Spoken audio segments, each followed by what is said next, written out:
Got a new fridge. Finally, my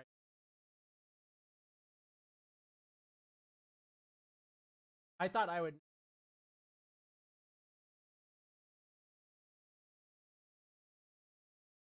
definitely hear talking.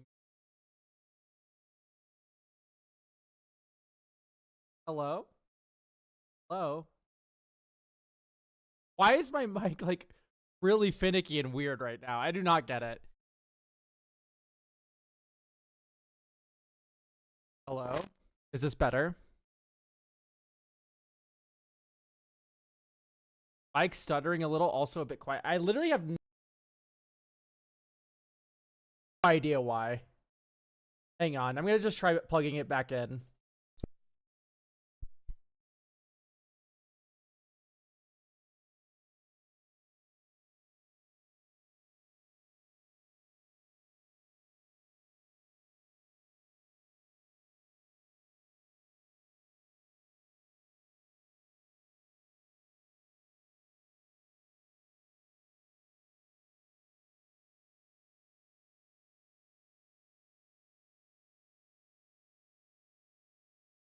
Hello? Is it better now? I don't know. But I did see the cutting out on my thing, so like hopefully this is all fixed now. I think it's okay now.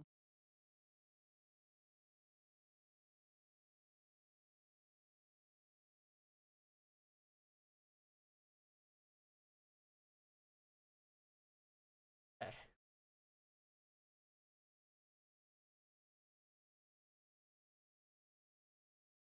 I'm getting the shoes ready on.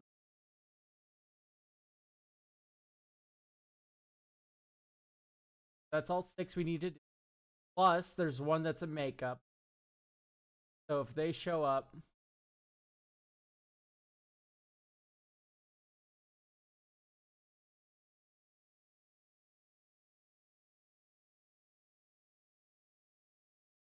no, we already did this makeup. Okay, we're fine. I don't think we have a makeup.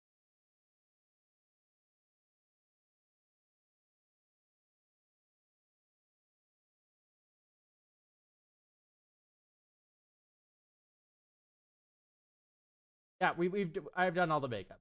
Okay, great.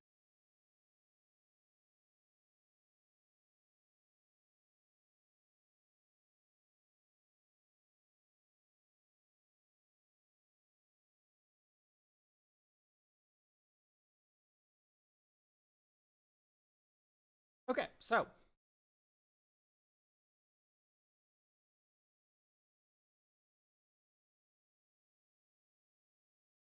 man,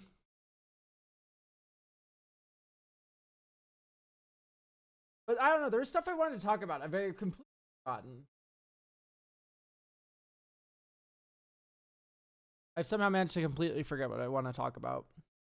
That's okay because we can play Spellify today.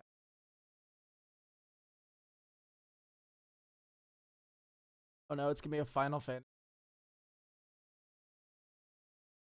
This is a hyphenated word that's like really long.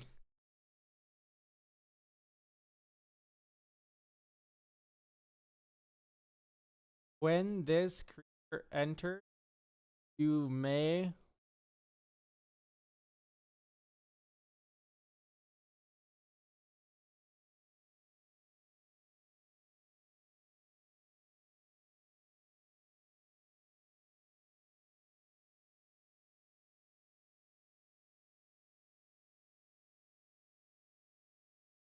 I'm just gonna guess C first. I knew it was gonna be a CLER cleric. This is Dawnblessed cleric. What?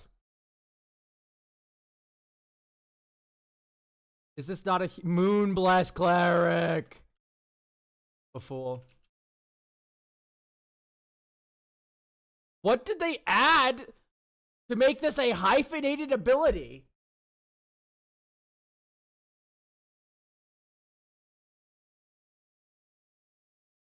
It has divine intervention on the original card.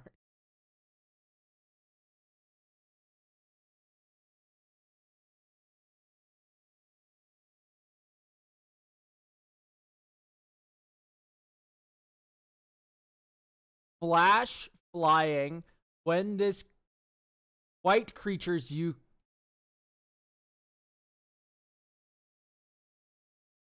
Because no, that one has split second. Flash flying when this creature enters target.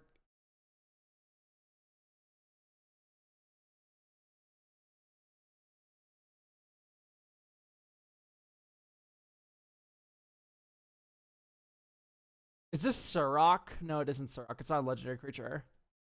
It's a flash flyer, though.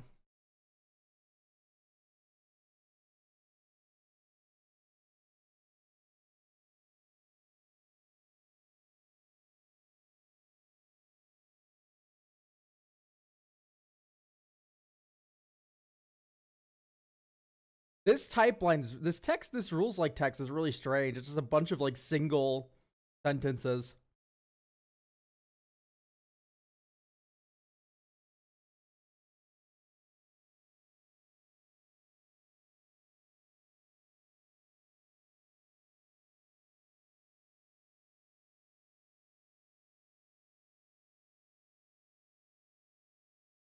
I'm just trying to think of all the flash flyers of the world.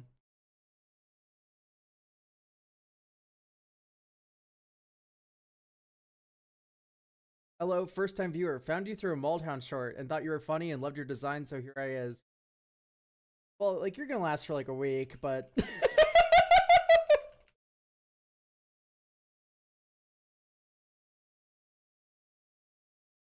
I think it might be a fairy wizard.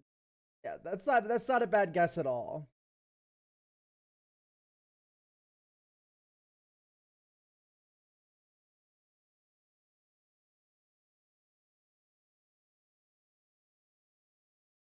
Yeah, of is definitely throwing me off. Is this like... Because like this is... They can't be the target of...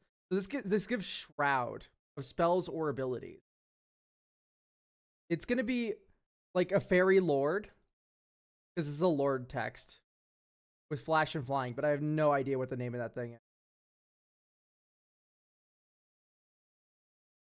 This is of...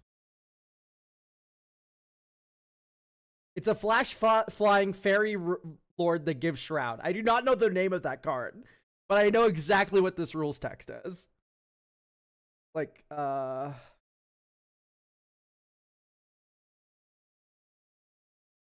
don't know. Sign of Una. That sounds right.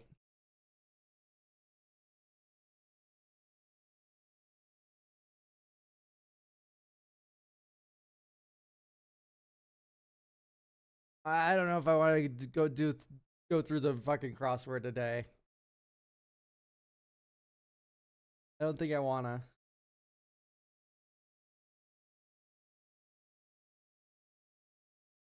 Randall, we can Rand.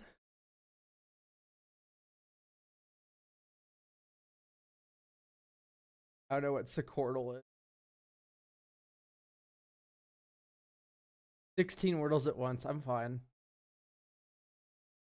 I would rather have the curry goat.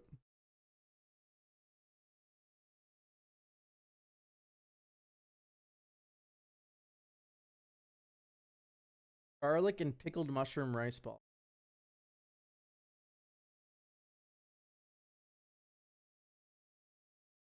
Mac and cheese pot or teriyaki chicken.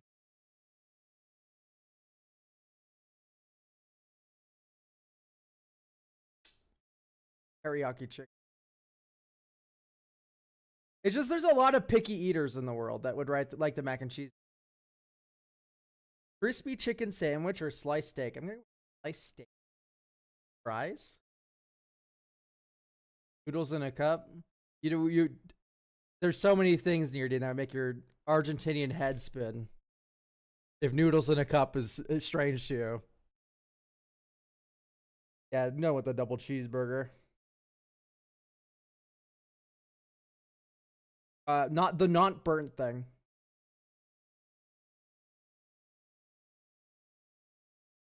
Loaded nachos or hot dog and beer. The beer really is handy. However, that's still 20 pounds versus the nachos. A fucking withered, scaled hot dog or like actually like edible pies. Holy shit.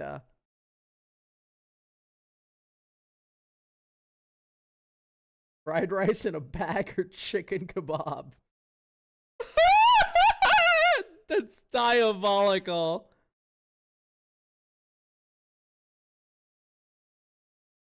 With the burger versus the breakfast deal. That's hardly a deal.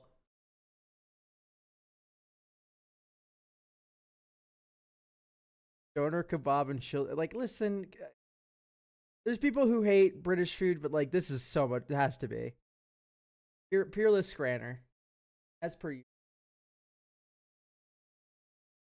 Okay. There was, okay, do you guys know Last FM?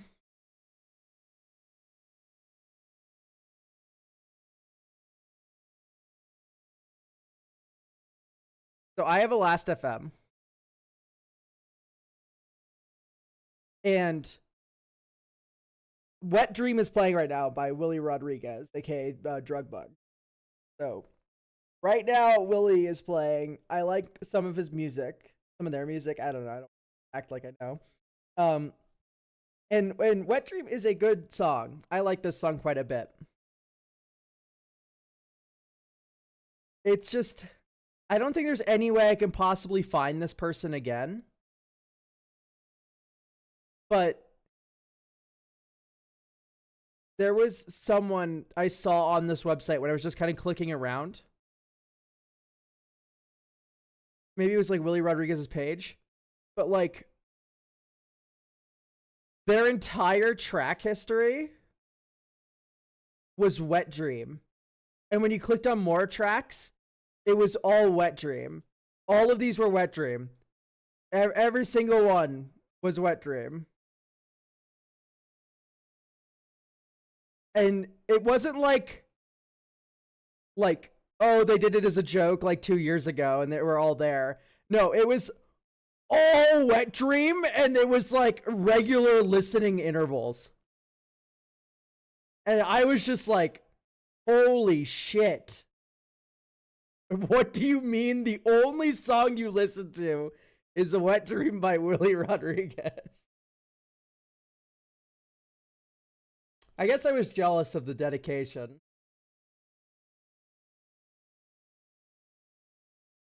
How colorblind are you, Oak? Not at all. At least as far as I'm aware.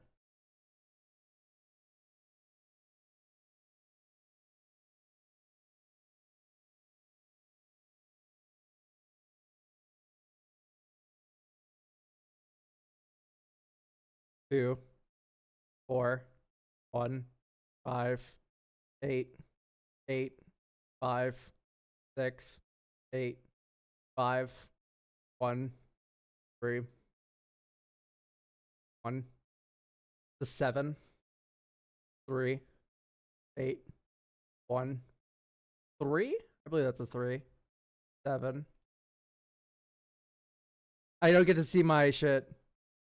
There we go. I have normal color vision.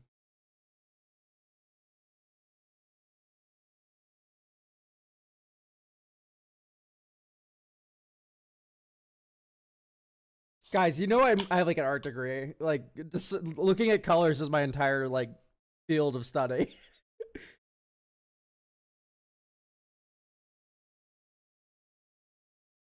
Whoa, whoa, whoa! Don't outwoke me. People who are colorblind can be great artists. However, I stare at colors for a long time.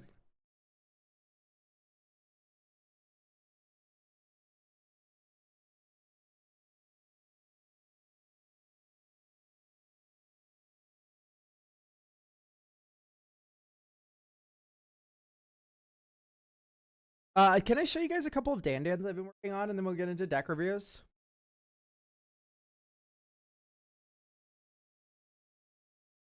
This is number 1.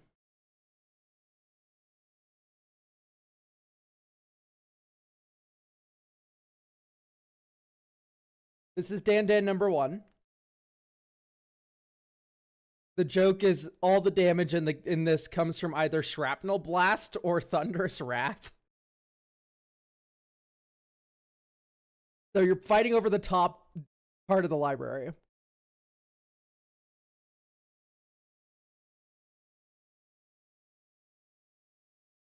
And you do that with Page. You do that with brainstorms and memory lapses and brain surges, and you can unravel like a miracle thing and draw a card, and you can choose new targets for their thunderous wrath. And so there's a lot of funny stuff here. You could Academy Ruins a Page on top of a library on top of what miracle they thought they were gonna get. I don't know. I think this has some legs. This is a non-blue Dan, which I always find more interesting. The joke here is all of your damage basically comes from Dunes of the Dead. And you sack it with Edge of Autumn. So the typical curve for this is going to be draw, land, next turn, Dunes of the Dead, 1-2, sack, draw, you get a zombie. And then with your floating mana, you restore the land you just sacked. And then, you know, your opponent might be doing the same thing or not. You're able to Noxus Revival stuff. You can sack to Edge of Autumn again, get another zombie.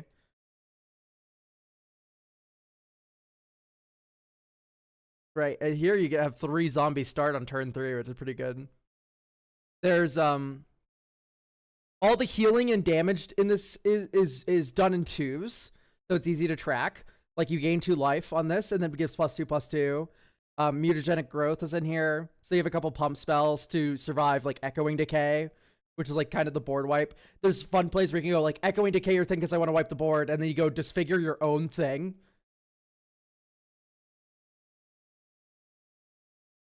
Oh, is there like a real reason to run 37 to 39 lands instead of 43, or is it just people feeling bad? I don't know what even you mean. I think the answer is just like 40 is a good round number to remember. Anyway, yeah, there's Blood Pact. You can like kill your opponent with it. No painful memories.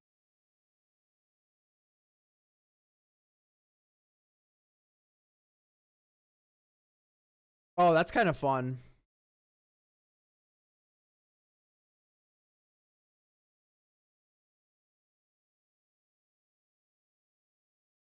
Oh, it's only old border? Gross. But I still like that idea. Yeah, you have Altenac for instant stealing from the lands, from the graveyard shenanigans. So, yeah, this is my idea for like a funny Dan and Golgari.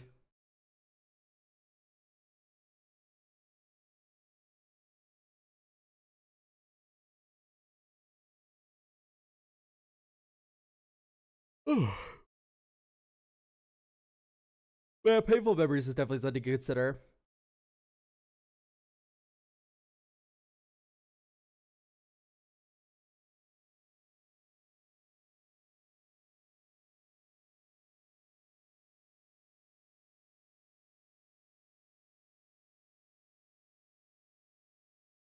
We recently launched a podcast that explores the Commander bracket system. You should go check it out. Why are you advertising your shitty podcast on my fucking... Get it out of here. You don't get to advertise on my Mox field. There's no free rides.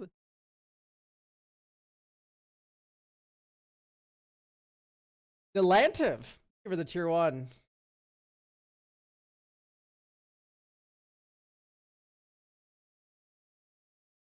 People also run misinformation in Black Dan, but it's kind of meh. Misinformation.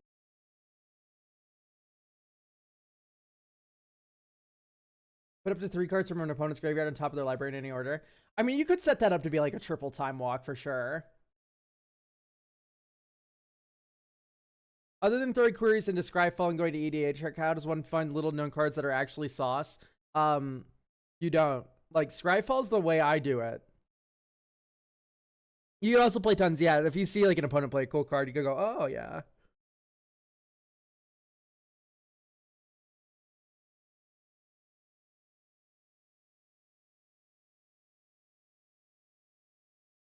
But I've got all my upgrades for Iara, which I'm really happy about. Teaming Silver Tongue, Bozio. I think I already talked about this on stream, but I get all the cards I want, including Poisoner's Apprentice, beloved. Consume Strength is another good card for. Oh, you're so right. That's what I hate, is that you're so right about Consume Strength. That one I know, because I put it in a cube once.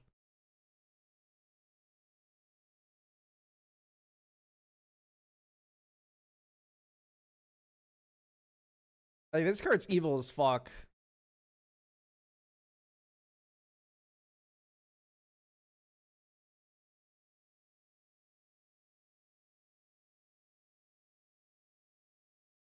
I'm sorry, guys. I'm still powering up. I'm drinking my Arizona iced tea. I'll be at my full elk power up mode soon.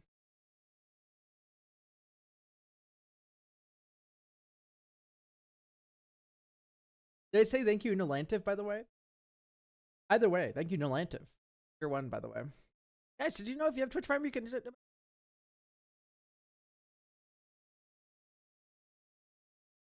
I guess let's go through my considering while I'm still waking up a little bit. This is like a couple of things I've been working on. This is Eartha Joe Planeswalkers. It's pretty boring. It does exactly what you think. It puts Planeswalkers into play. That's the deck. Honor-Worn Shaku is a sleeper in Planeswalker decks where you can convoke your Planeswalkers to cast spells.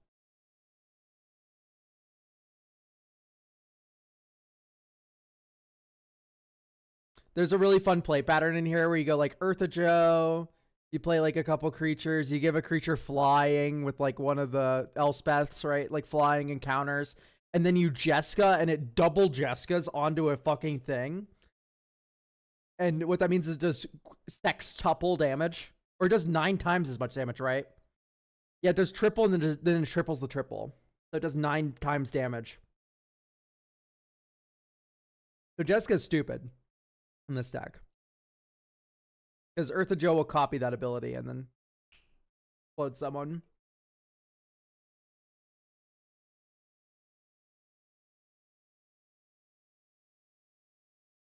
And it's always curved out pretty good.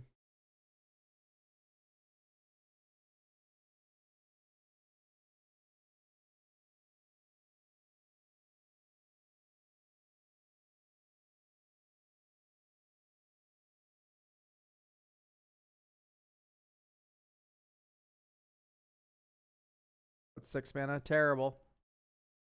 A mercenary. It makes a couple tokens.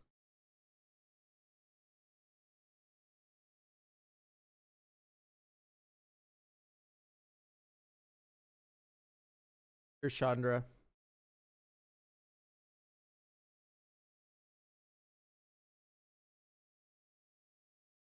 Yay.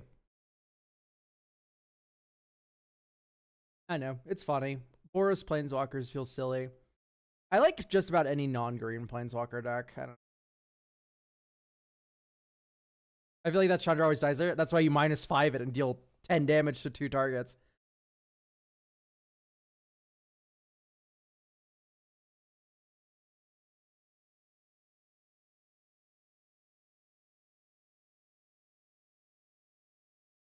And this is Curses and Just Guy. This is something I talked about with Maldhound on the Tarkir reveal stream. Of course, it's full of miracles because I'm a sicko. Only bracket 1 and 5 are real, by the way. All the others are fake. That's crazy because I've never seen anyone play bracket 1. Mr. Elk, if I want to make Witherbloom more interesting than Creature Slop, is Slime Against Humanity a fun way to take it, or is it just Slime Slop? Slime Against Humanity is a good idea.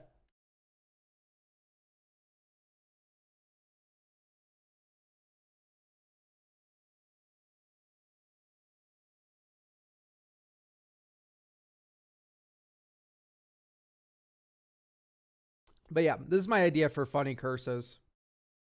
There's a fun play pattern here where you curse someone a bunch, and then you have a curse of surveillance, and you make another different player draw besides yourself. I normally only target yourself with curse of surveillance to have you draw cards. But if you target an opponent, make them draw like 7 cards because this person's cursed to fucking back. And then you hit them with the cerebral vortex. I found that rather funny. And then this is just like an instant speed sign in blood. If you need it to be. And look, that's my second spell this turn because I cantripped first. It happens again. Boom, boom. That's a couple of funny commander I had because I do like curses. I do think curses make for a very fun commander deck. It's just a matter of making them good, which is very hard to do. But when you get a copy of all your curses,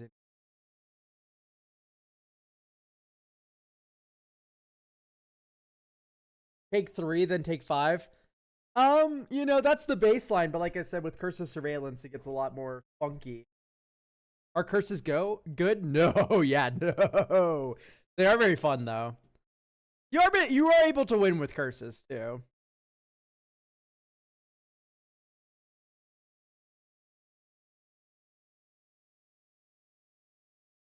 I've been meaning to get into MTG. I've been meaning to get into MTG, although the thing that I would want to play is a control deck, and I've heard people hate those.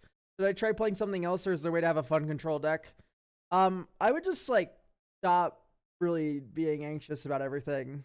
That's my recommendation. Exit. Play what you want.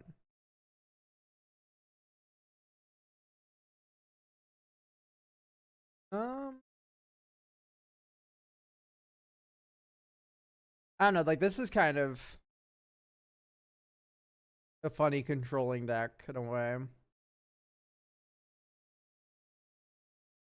God, this deck is so ass. I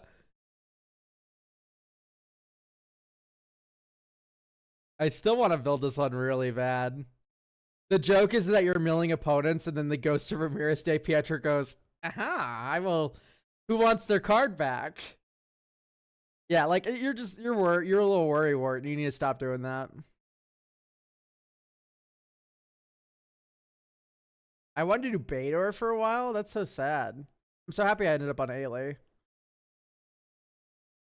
Does Elk know everything about Bloodborne? Yeah. What's up?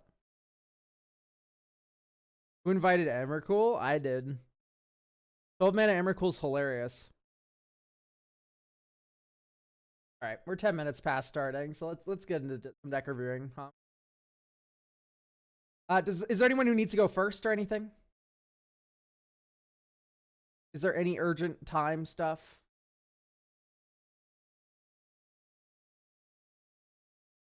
I'd love to go first.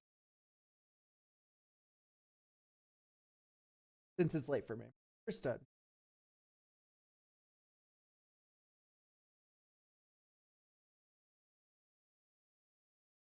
Okay, here we go. All right. Ah, it's Cody. Let's read the blurb. Hello, Rice Quinn.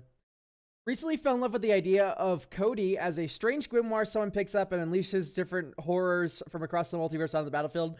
I love Reanimator and generally realized I'd be interested in playing Cody given the limitation. I made a proxy in the primer for Slay the Spire 2 cards. That's funny. No restrictions, proxy friendly. The deck I currently fear is more a collection of cards than a... Okay, so it's currently just like a giant pile, which seems to be your main sadness. Let's look at the proxies and hope they're not big boobs or anything. Okay, the primer says nothing. Unless it's attached to this primer. There's no attached files. There's nothing. Okay. Bummer.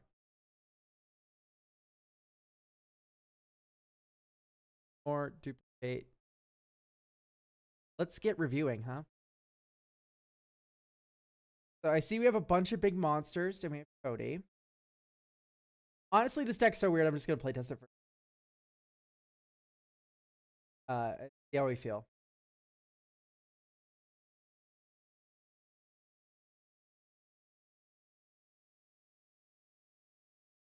Okay. Draw. Land. Next turn. Plains. Next turn. Tropical Island. 1, 2. Cody. Cody gets blown up.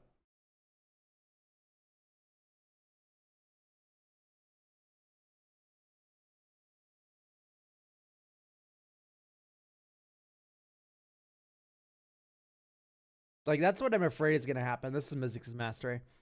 Whoa, Mystics looks badass in this.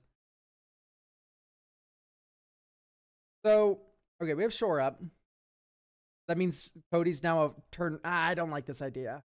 I don't like the idea of turn 4 Cody. Growth Spiral kind of feels like it's here. Because why are we ramping into 4 when Cody's a 3?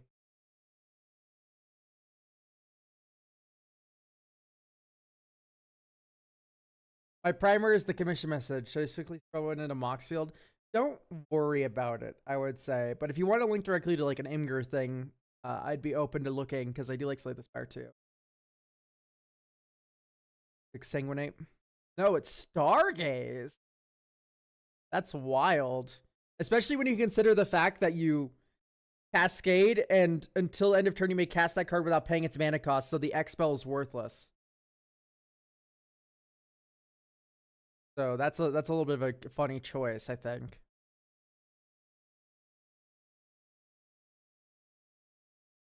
I like the Bells and Luck. That's really funny.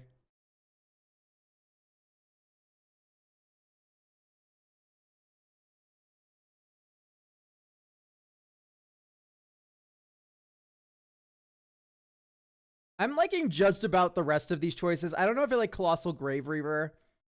That one feels like a kind of a hard sell in your mostly instant and sorcery deck. You have fucking Gristlebrand Rule 0 in your deck? Sure, dude. Go nuts. I didn't even notice that until right now.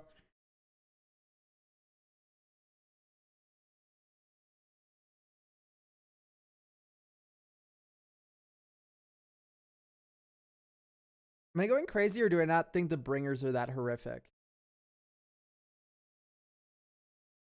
The whole point is horrors across the multiverse. I want some like freaky shit in here. Like Toxrill. It's pretty scary. Gotta admit. Like Quandrix is not scary. It's just a dragon.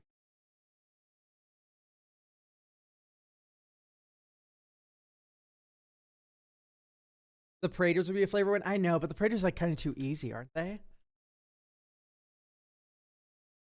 This is my exact point. People want to fuck Quandrix. Not, you know, it's not that scary. At least Ancient Brass, you'd be like, okay, the big scary dragon. Like this one isn't as like, even though Brass Dragons, as far as I'm aware, are very normal. Like Brass Dragons are the most normal of the dragons. They like people. Oh, that's so cool.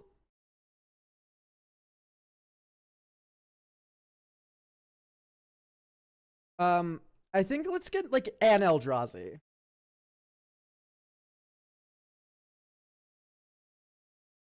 Is there an Eldrazi with an Enters trigger?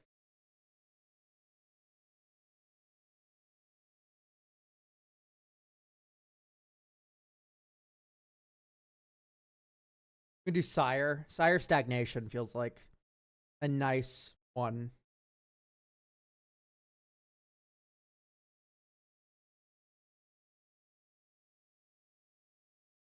Could also Ulamog. But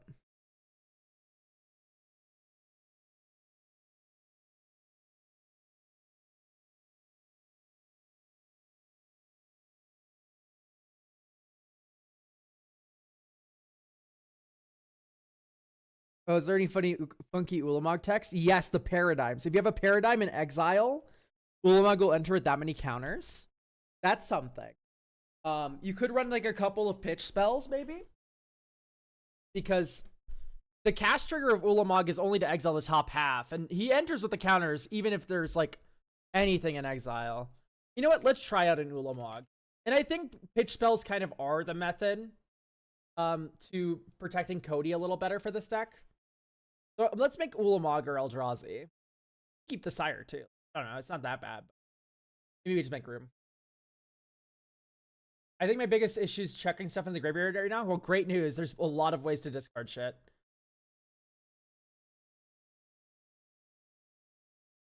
So I think...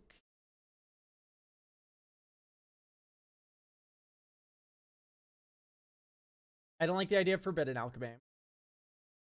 Hostile. Like, I just don't like the Factor Fiction here that much versus, like, actual discard spells. Like, you may exile a blue card. Okay, so this is like, what about... No, foil wouldn't work because it needs an island. We're not island heavy. I don't like any of the idea of these decks.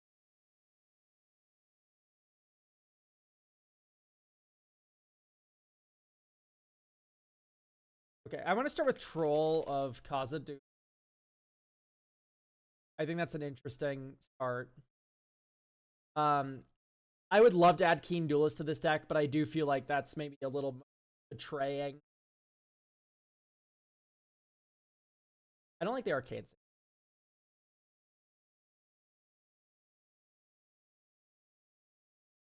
Turn on shot. And I'm going to on Lennon's.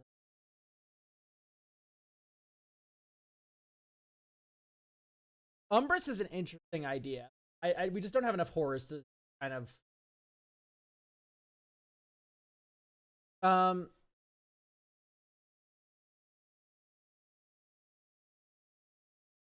So, how do we pitch things into the... Well, first things first, I kind of maybe want to talk about pitch spells. So, like, yeah, let's add a Misdirection. The Misdirection only pitches a...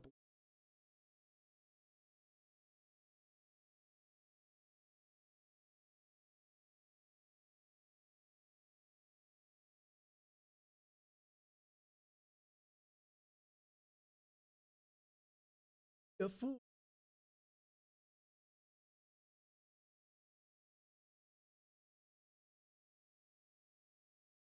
So I like the idea of Misdirection because it's a free spell that lets you protect Cody. And then it also pitches a card for Ulamog to work, and it's not as salty as Force of Will. I really love Misdirection. I just say this is like a kind of pitch spell that I'm in love with.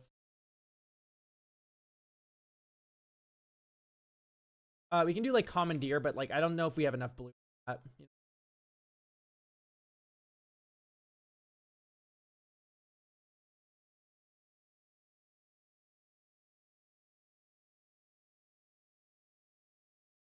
Worming Emergence seems like a really weird choice, right? Target non-land permanent with mana value equal to or less than the amount of permanents in your graveyard. What permanents in your graveyard? Like, you are a instant sorcery. I guess you have like actually a decent number. I would like to replace the Shieldred with the Nezahal. Allow me. Or like maybe Overseer of the Damned.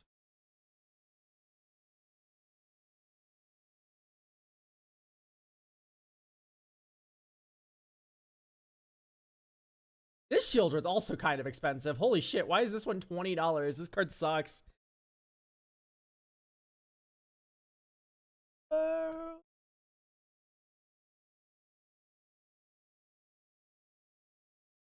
Sorry, I love the song. I've been on a Steely Dan kick recently. Because I've started watching Joe. Reminded me that.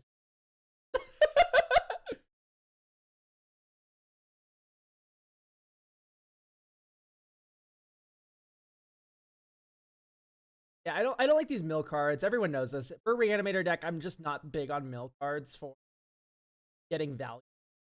You're able to run some, but in general, I would much rather you just be discarding things. So let's do discard. Minus is permanent. Short MB. Is Elk's audio cutting? Please tell me my audio isn't cutting off. Because it was at the beginning of the stream, and that was really frustrating. And if it's back again, I'm going to cry. It's cutting every once in a while. There's just no shot. That's true, right? It's fine now. But, okay, but it was cutting. Question mark? Hopefully not. It was cutting for a bit. Okay, it's fine. It's fine. Don't panic me like that. Lower my noise gate. You think I have a noise gate? You edit my videos. You think I have a noise gate?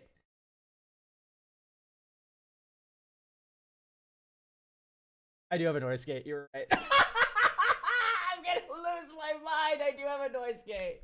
I do have a noise gate.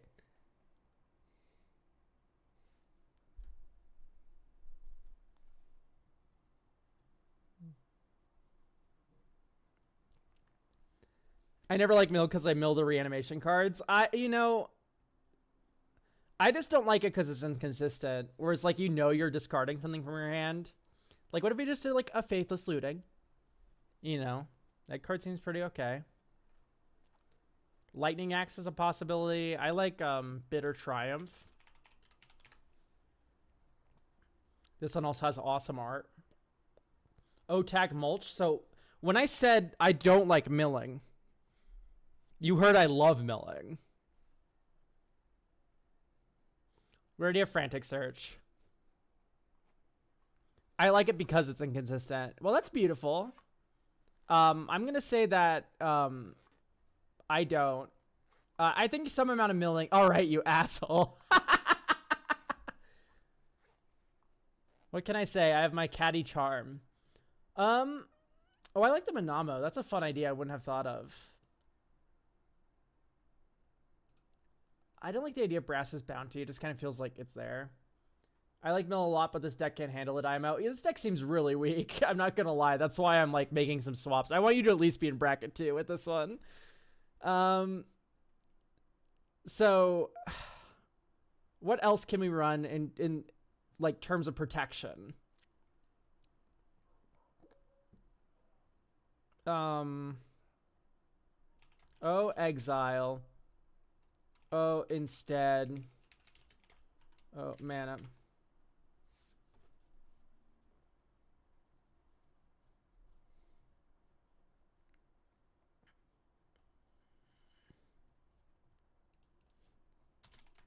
Cost.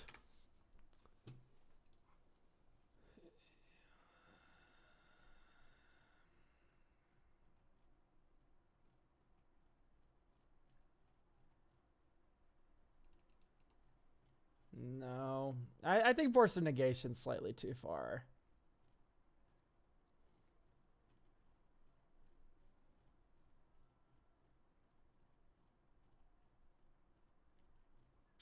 Because is there anything other than free magic that lets you, like free counter magic that lets you protect Cody? Because like there's Flare of Fortitude, but that's not a pitch spell. That's a sack flare. Right. Veil of Summer. Veil of Summer isn't free. Begging works sometimes. Solitude. Solitude's not a protection spell. What? On what planet is Solitude a protection spell?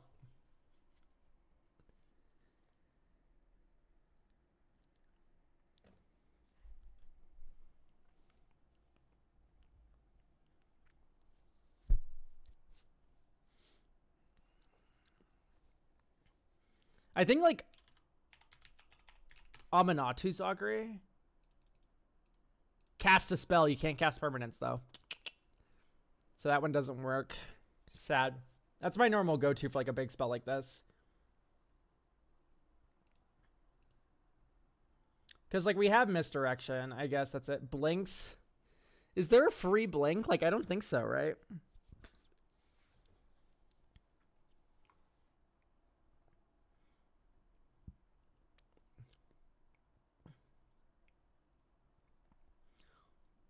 I don't like the idea of Mom. But see, typically for these kinds of decks, okay. This is my thinking, and this is why I'm so stun locked with this deck. my typical thinking is we start with like a Mother of Runes type creature. This is typically how this works out. You have a permanent base protection spell, and then you go into your important commander that you need to stick for 1 turn. You use Mother of Runes to help keep it for that 1 turn, and then you move on. But the issue with Mother of Runes is it's just so bad with the rest of the deck, and it betrays the deck's theme. Right? So I maybe like reanimate is the way to go. And you run the good reanimation spells, and they double as protection spells for Cody.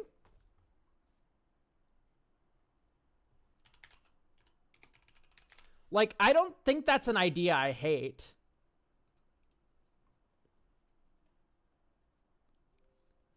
Right? If Commander get blown up, then you reanimate him. If Commander don't get blown up, Feign Death kind of stuff. See, the Feign Death kind of stuff is exactly what I don't like, because you want to play Cody on turn 3 in this deck. That's my feeling. Correct me if I'm wrong, but like you want to go dink next turn, dink next turn, miss your land drop and lose. That's what you want to do. You're running Terramorphic Expanse. Oh my god, you. I get it's like the full text art one, but like I just can't stand that card. Let's add like another, like a Surveil land.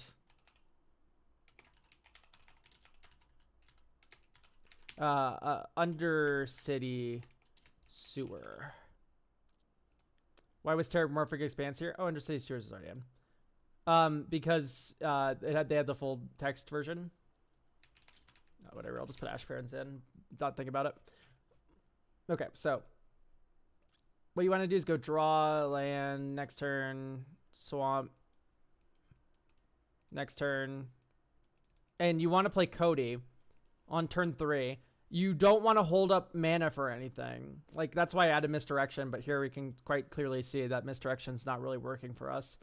I don't like Yawgmoth's Vile Offering, because legendary spells are kind of hard to use.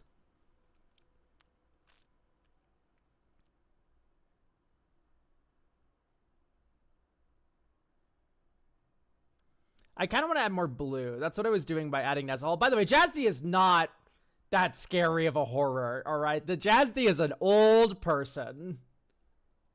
Does it run Disrupting Shoal? Ooh.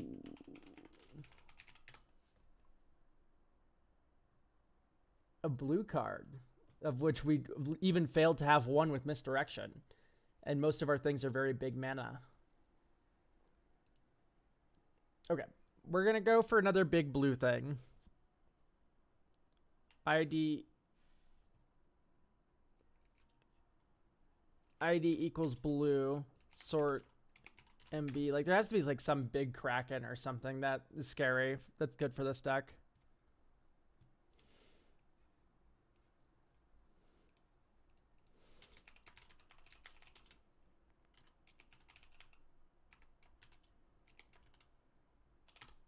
G, my favorite number.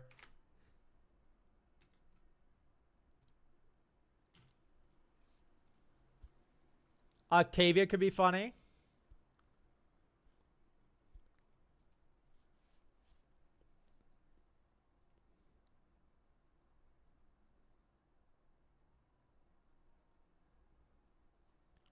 Hulking Metamorph is interesting.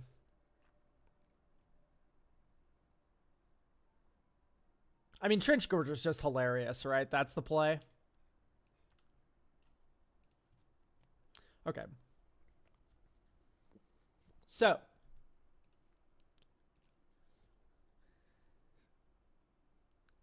Maybe we do like a Tainted Indulgence. Or a Traumatic Critique just got printed. It just got printed, Traumatic Critique. Another discard spell. We need more good reanimates. We already have Reanimate and Life Death. And Traumatic Critique is blue to pitch to Misdirection. You know what? Let us do Tainted Indulgence. What are some other good reanimates?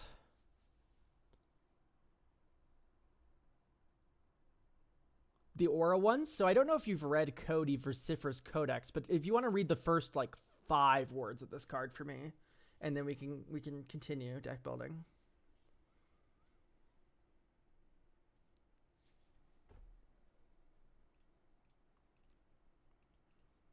So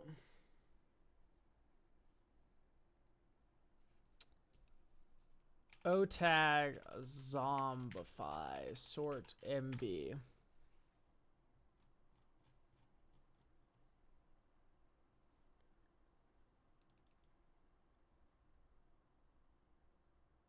Are we for real, Scryfall? This is a Zombify?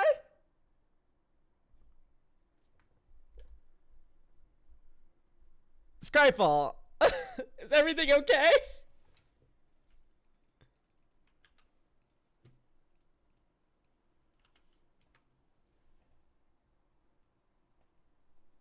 Whenever I think of Zombify, I immediately think of Drownyard Temple. Exactly. Port of Carfell would be an interesting inclusion. I definitely like to see how that plays out. Type sorcery.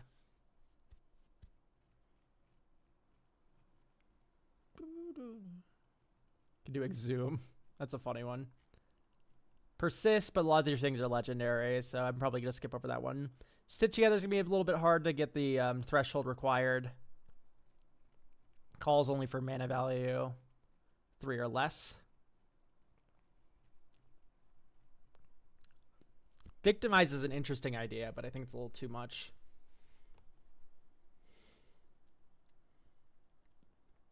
Dread Return. It's a thought.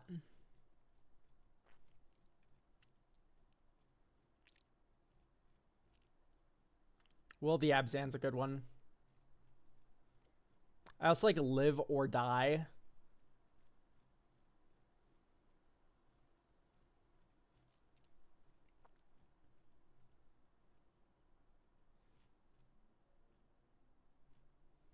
Ooh, okay. No One Left Behind is an interesting one. This one I have in a cube. That's why I like clocked it immediately. So No One Left Behind is interesting because you can use it for a big thing.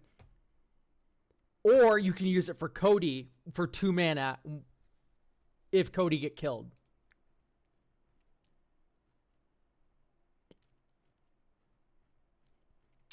But yeah, let's find Live or Die here. Unburial Rights is an interesting one. I always like a nice 2 for 1. Okay, we must move past it. Wow, Live or Die. So here's a funny thing. If you type Live or Die, Scryfall gets really confused and hates you.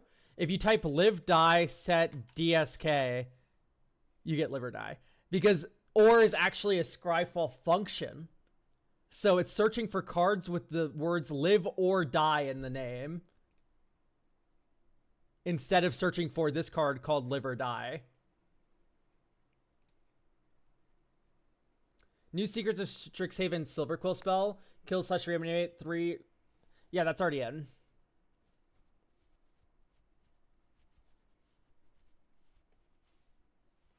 I'll see if it works with the quotes.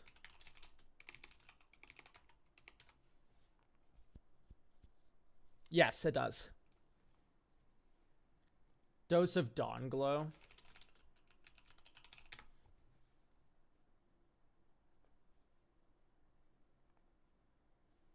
I don't know. It's just not that exciting to me.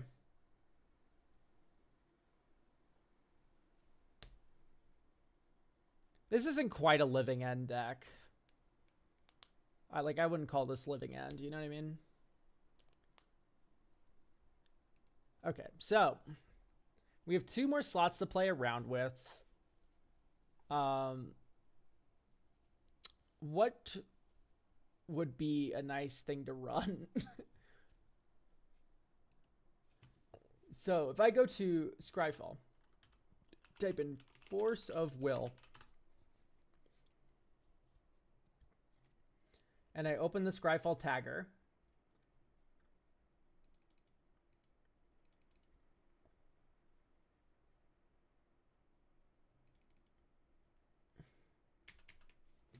So is this... I need to type otag, not otage. My fingers just do whatever they want. That's so cool.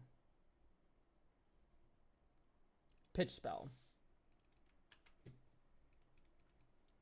Because I would like more pitch spells for this deck.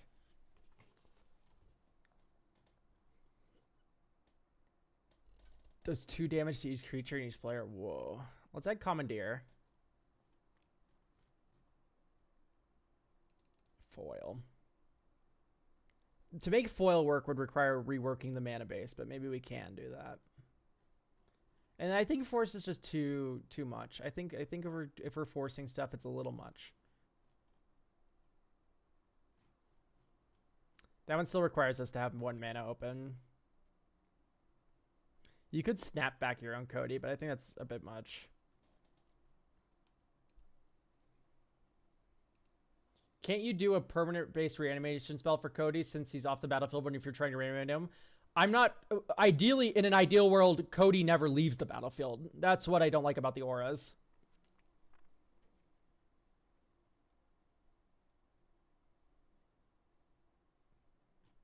Okay, so hopefully this deck is blue enough now that we can kind of get away with how many pitch spells we have that are blue. Like, here's Misdirection Lorien.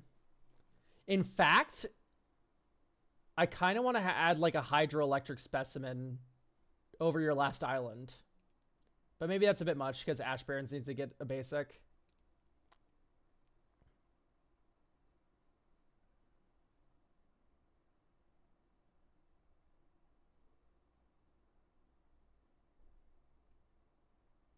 But all right, let's play test. Yeah, all the basics are full text. All right, so draw, surveil 1, graveyard. Next turn, tap land. Who cares?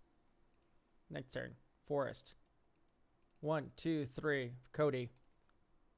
Misdirection, Lorien revealed. Your spell now goes somewhere else, and now our Ulamog has Annihilator 5. Guys, great news. We can't do anything. We've managed to protect Cody, but okay, 5 mana. 6. We have nothing to do. 1. Okay, Manamo's insane. 1, 2, 3, 4. Cody. Wooburg. Blue 1.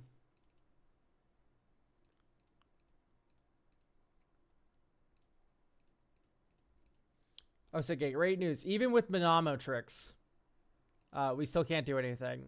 So I'm finding out that this deck is just very bad in every aspect.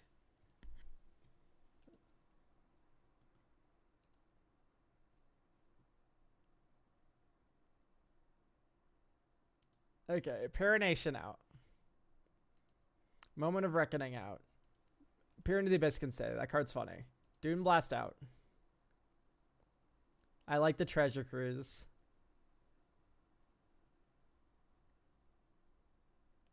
Flotsam Jetsam I can accept.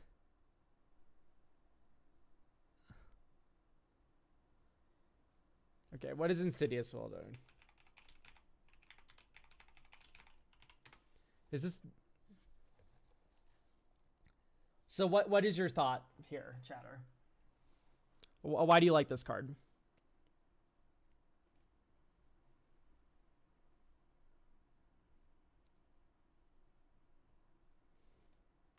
Because I don't know if I quite see the vision.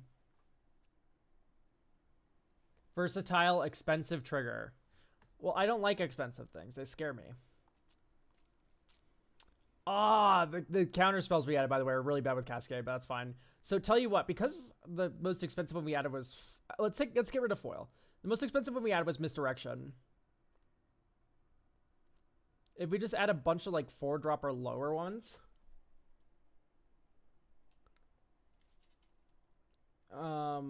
let's add some kind of good 4s. So we can do basic land cycling.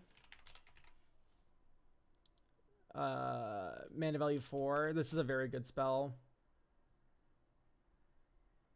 Ancient Excavation. Draw cards equal to the number of cards in your hand, and then discard a card for each card drawn this way.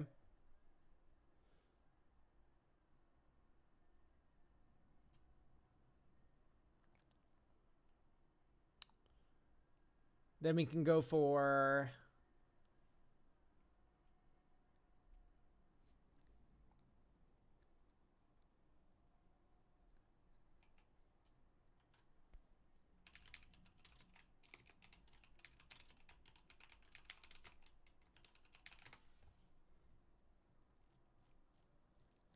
one of these kind of effects.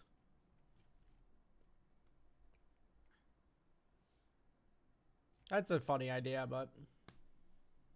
Could Lazatep Quarry be good? Wait, I like ill-timed explosion. No, I don't know. I don't believe in Lazatep Quarry. Do you want to pay 8 mana for a Sower of Discord? Like, I don't. Especially in a deck that has very little acceleration. By very little, I mean none. Because we cut it. Because it wasn't just like... It was just kind of weird to ramp on 2 when your commander's 3. And you want to go 3-4.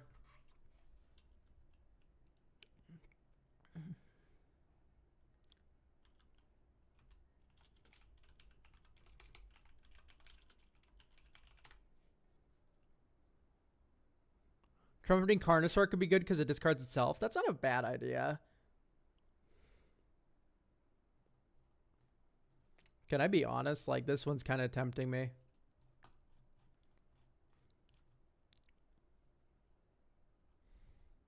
Big Score is an idea. So if you're adding Big Score, Unexpected Windfall should soon follow. I think I like... Oh my god, look at our curve. This is insanely perfect. Just great. Okay, see, like this is a workable hand.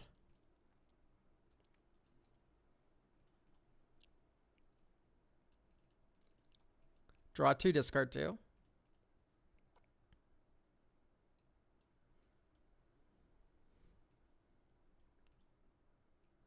Kind of like the Overgrown Tomb. Let's get rid of Treasure Cruise. Next turn. Yeah, and then here... 1, 2, 3. Even if Cody gets blown up. Well, you can't do anything now, but blue, black, Tainted Indulgence. Draw 2. Then discard a card. Next turn. Pass. Big Score. Nice. I really love how many big monsters we're hitting. And this is, in my opinion, why, like, yeah, like, Buried Alive is non-negotiable. Because, look, it's turn 6, and we're only playing the game now because of Buried Alive.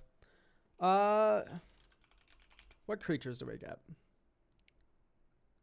Uller Mog is not a good idea, I think. We could just do Coma. See, Villas... Coma, Gristlebrand.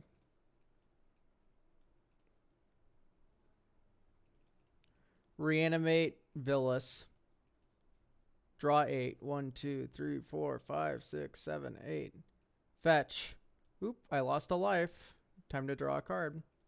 Oop. View library. Get an untapped forest. 1, 2, 3, 4. Well, the Abzan. We don't control our commander, but we now control a Gristlebrand. Yeah, turn 6, we finally put something on board, but that was like after a long time of just kind of being unlucky.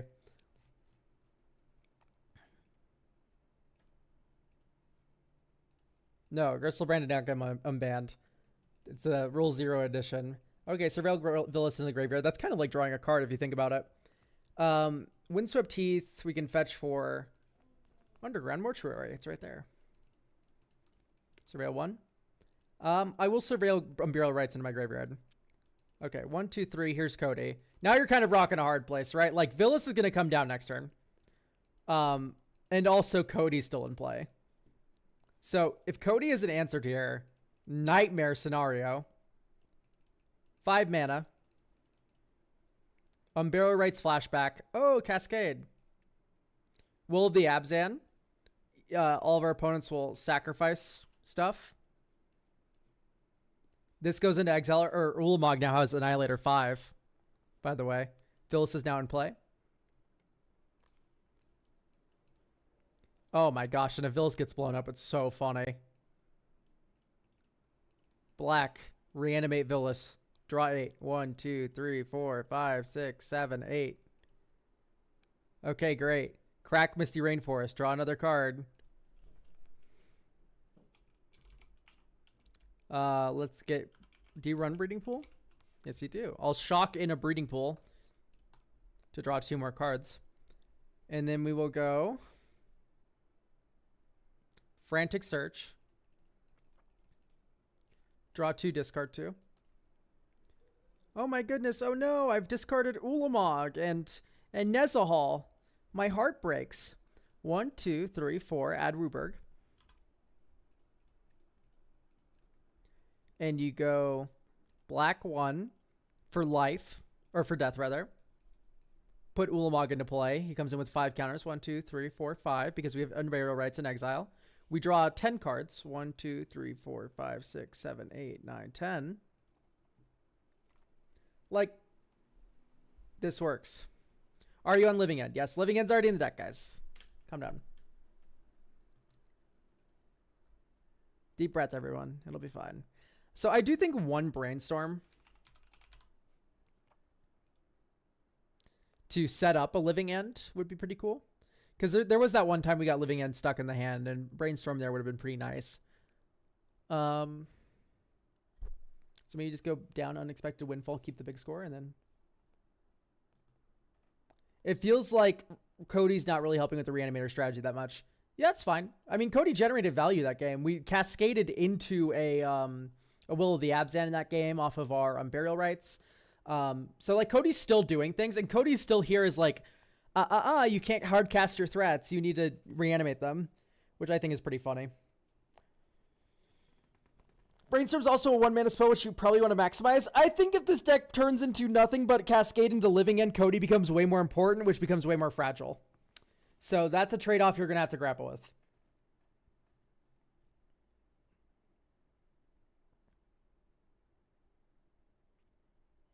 It drew... Oh, I see. Yeah, someone in YouTube chat asked why Villas drew 8. Yeah, Villas draws 8 cards when you reanimate him, because you do the card in order. Put it into the battlefield, and then you lose life. Put it onto the battlefield, you lose life. Something that wouldn't work, for instance, is Command the Dread Horde. This one doesn't work with Villas, because it goes, you lose life, put them onto the battlefield. You can see the card Command the Dread Horde on the screen right now, because Scryfall is an awesome website. That's really easy to get cards to show up from. There it is. Choose any number to blah, blah, blah, blah. Command the Dread Horde deals damage to you equal to the total mana value of those cards. Put them on the battlefield. This one does not work with Villas, but the other two do, because it puts them on play first. Run Lightning Bolt so you can cast a 10-mana spell and then cascade into a 1-mana spell.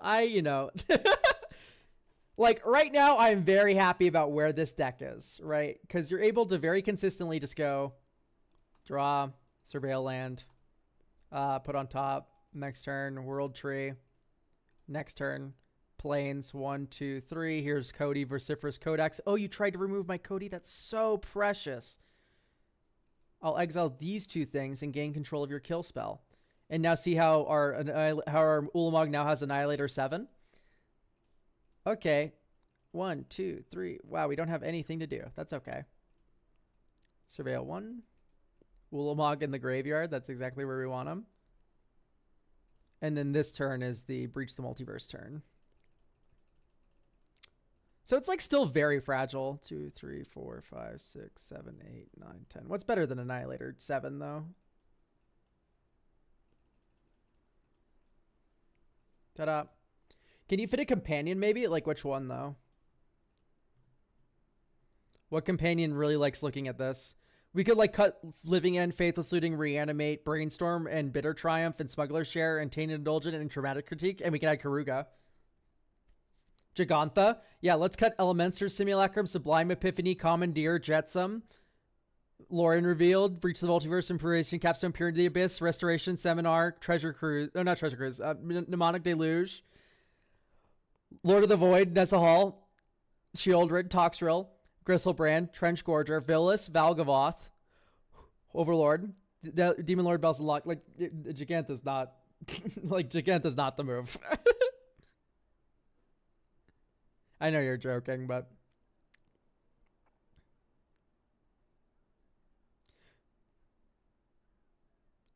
Funnily enough, I don't know if most people know this, but Fire Ice, back when Gigantha was still legal and modern, Fire Ice, you couldn't run with Gigantha because it had 2 instances of 1 generic.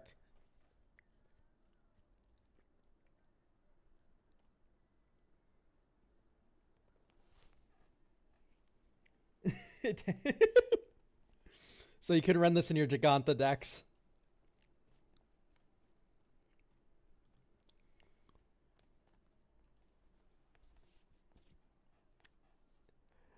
Like, I do think this is about done, right, chat? Like, do we have any last minute recommendations here? I'm feeling pretty comfortable with the consistency that this summons giant scary things. There are a couple games though, like I think that this is a very heavy mulligan deck, because there are certain games where we had those like just dud hands that did nothing after we did protection spell, which felt a little bad.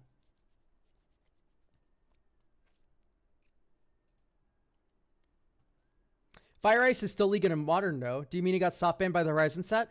Okay, so I said the words, before Gigantha got banned, you couldn't run Fire Ice because you had 2 instances of 1. That's what I said. Gigantha was the card that was banned. Okay, you're deaf. Beautiful. Understood. Is it wrong for me just to say, like, I don't know if this is a Mnemonic Deluge deck? Like, I like Peer into the Abyss, or I like Treasure Cruise because you can cast it. 7 feels realistic. I think 8 is like, 9 is not nuts. Like, I think 9 is just kind of hard to do. I think you do like the second delve spell, right? You do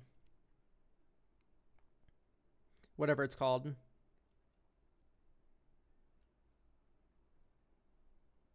Yeah, I already put in a couple full hand redraws like Ancient Excavation. I think personally just like a Dig Through Time. I think Dig Through Time is good here.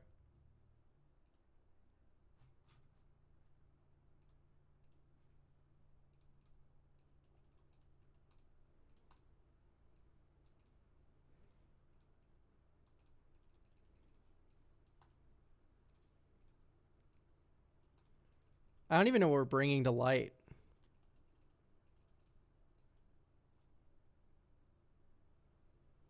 You may cast that card without paying its mana cost. Well, we cascade first.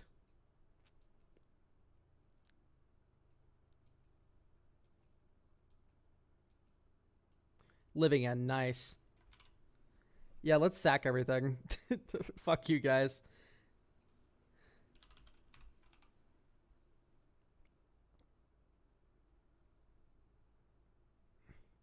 I mean, I guess we just like Decorum Dissertation.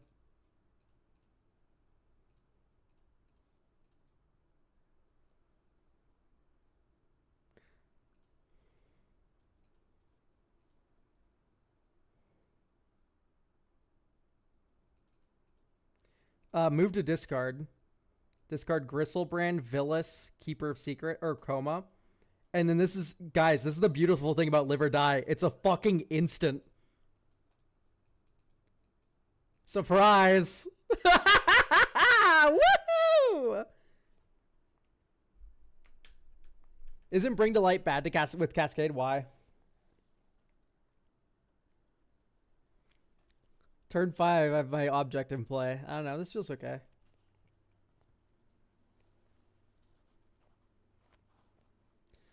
I think my last inclusion would be like Final Parting. Because Final Parting is put reanimate in your hand, put object in the graveyard. So this is like 6 mana, put anything you wanted to play with reanimate.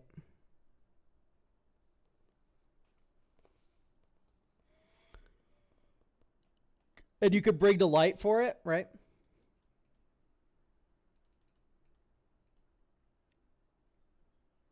I think that's the final piece of glue that keeps this all together. Budget or no other reason for Entomb? We could run Entomb, couldn't we? I think it's just like kind of awkward that it cascades first and then it gets living end, like, and then, like you living end first and then it happens, right? So I find that to be a little awkward. What about last rites?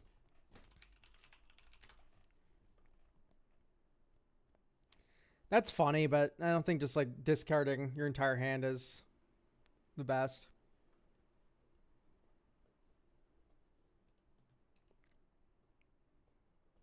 Well, it rips someone's hands to bits, isn't it? Target player reveals their hand and you choose a non-land card. Oh, for each. I see.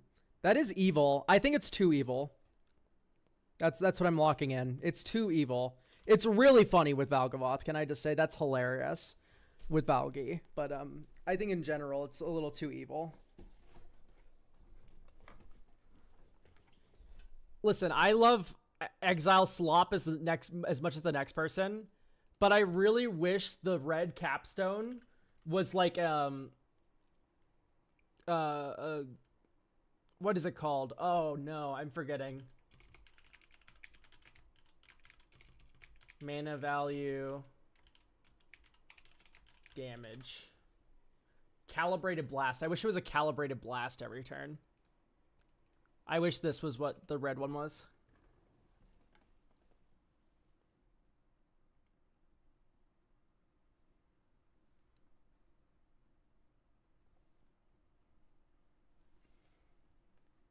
I would love if this was calibrated blast every turn instead of Exile Slop. Don't give me. That's coming from someone who loves his Exile Slop. I just wish it was mana value burn instead every turn. Anyway, thank you for getting a deck review, Rice Quinn. I feel very good about this upgrade. I almost said stop streaming. That would have been cool. Guys, I have to BRB very, very quickly. But we'll continue when I'm back. I'll be no more than like 2 minutes.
Okay, I've returned. There we go. God forbid a white boy run out of iced tea. All right.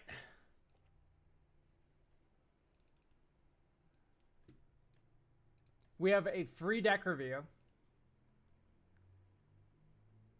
for Velociraptor. Is that correct? Are you still here? Yes, okay. All right, we have a free deck review for Velociraptor. I think this is like the 15 millionth Nariv deck we looked at on stream. Is it? It's not 2 E's. It's just 1 E. I'm thinking of Nirdiv. Stream. We have a few of these in the wings. Okay, this isn't real Nariv. This is Zergo. And this is Kalia. Okay, so we have 4 Nariv decks. This is gonna be number 5. We'll just keep these over here. Okay, I do think you have an interesting concept here, which is this is elementals, it looks like.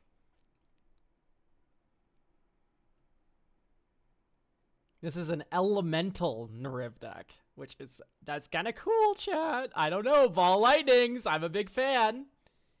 I think the worst thing is going to be your mana, right? Because we have Ball Lightning, a triple red spell. We're going to refer to the ancient text of Frank Karsten here. Karsten, mana value. Yeah, how many sources do you need to consistently cast your spells? For a Goblin Chain Whirler, which is triple red, in a 100 card deck, you need 36 red sources. And let's refer here. How many red sources are you running? 25. Right? So we need 36. You have 25. And let me tell you, I have followed the ancient text of Karsten. And like this deck applies. My Cryptic Command here, right? This is one of the options, Cryptic Command. 33 lands needed to consistently cast it on curve. And great news, consistently casting the Cryptic Command on curve happens all the time because I followed the rule. I have 33 blue sources in this deck to cast Cryptic Command.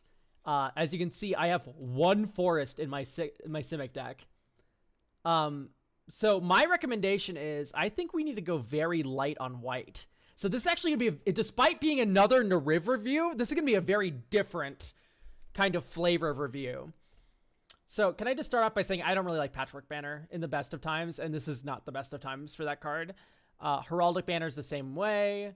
If anything, Heraldic Banner is worse in this deck. I liked running the red talismans. That's a good idea. Right? These, in a way, help you get the red you need. The Fire Crystal is a little interesting. Forge makes an horror token.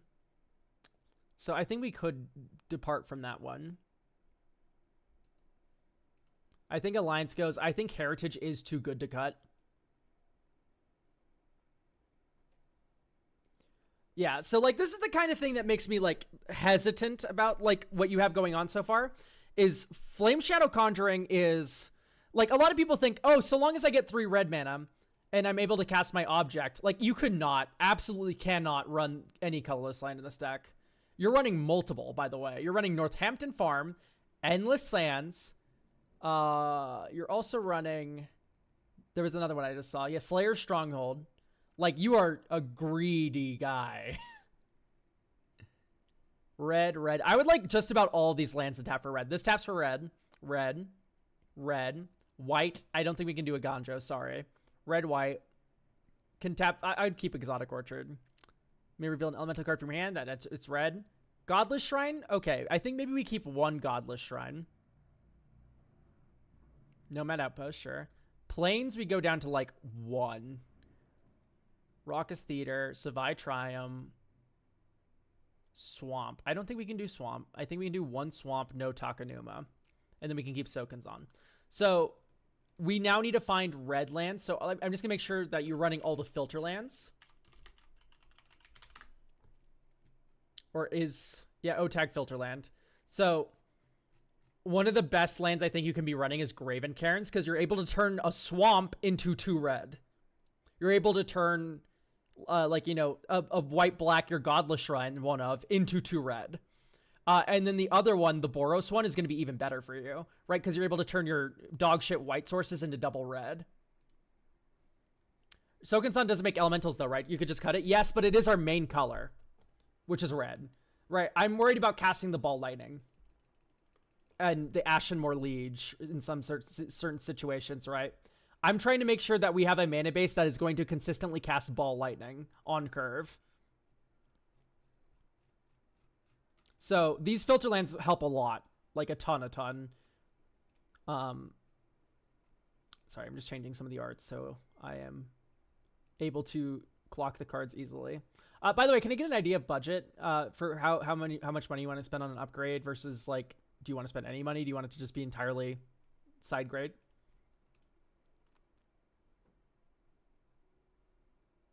Okay, so do we have all the fetch lands already? Okay, the answer is yes. So those were actually lands that weren't counted towards the red. So let's do ID equals 2 O:(red) sort USD type land. And this sorts for lands in the order of price that contain a red and that have at least an ID of 2. Why are these above the duels? That's crazy. Oh, because the duels have the land type, so they don't actually have this in the rules text. So if you do FOR, I think it'll show the duels. Yes, there we go.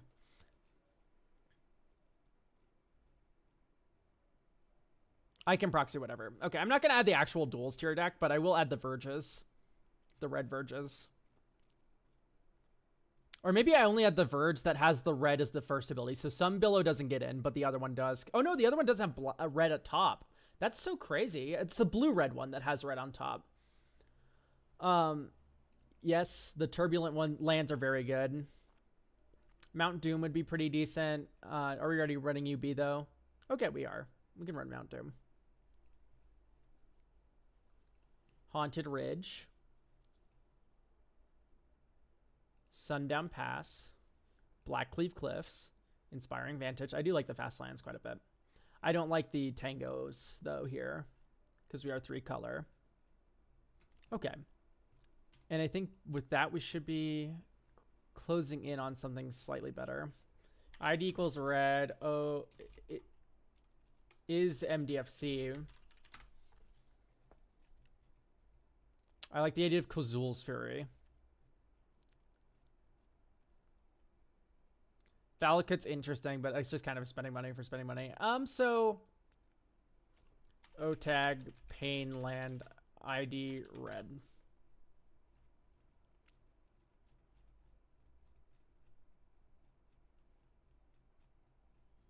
Oh, ID equals red white. Okay, Battlefield Forge is already in. Red black. We should have the other one in. We have Mount Doom, and we have Sulphur Springs. Okay.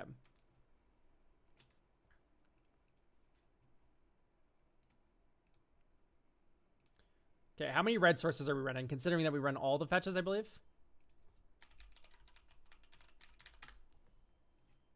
We don't have Arid Mesa. Ah, it's like $40 though. You can proxy whatever. We'll add Arid Mesa. Hooray. And then white, black, Marsh Flats will be in as well. So now we run all the uncolor fetches. So keep in mind, we're +3 on this. Okay, great. That brings us to 37, 19, and 20. Slightly more because we have a command tower, right? And this one isn't. Is this counted? I have no idea if it counts the command tower, but I imagine it does. It'd be kind of weird if it didn't. But now what we have is we're able to cast the red idiot on curve all the time. We'll keep a Arcane Signet. Godless Shrine Shrekken. So ta-da, just like that, we have all the red we need. So Night's Whisper ourselves. So I don't like Anger for this exact reason. It's kind of stranded in our hand. We have Faithless Looting. It's tough, because, like, I don't know if we're always going to have a mountain. If we have a mountain in play here, I'll feel better about it. Okay, we have 1 mountain in play right now, with the possibility of getting a second one. We do have a lot of mountains. It is possible that Anger is pretty good. That being said, I do think Detectives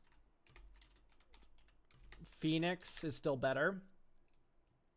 And you run Troll of Khazad-dûm. I can't spell. You always want to run Troll and Oliphant next to the Detective's Phoenix. So we can cut a mountain and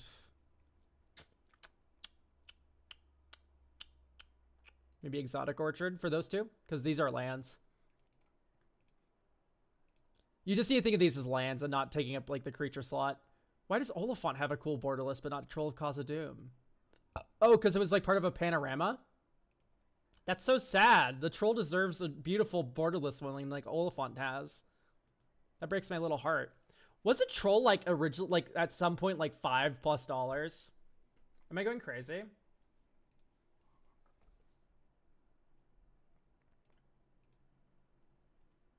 Let's make this monkey correct. Okay. It was played in Legacy. Yeah, I know. Hey, Elk, could you count Bazaar Baghdad as an honorary game changer? Also, why is Library of Alexandria banned? I don't know why Library of Alexandria is banned. I think that's just like, it used to be better, and now it's like kind of just, like, I don't know. I don't think it's like that broken in Commander. It is a broken card, just not in Commander. Bazaar Baghdad, I don't know. You just never see it, right? It's kind of weird to call it an honorary game changer when you just never see it. Target creature control gains trample until turn. Okay, I do want to kind of just look through the elementals and see what kind of elementals we can find for this list, because there are a lot of very funny ideas. My first thought is like, why aren't you running the champion and elemental from Lorwyn Eclipsed? Set ECL type elemental. Because there was, oh no, you do run it. I'm just blind. I'm sorry.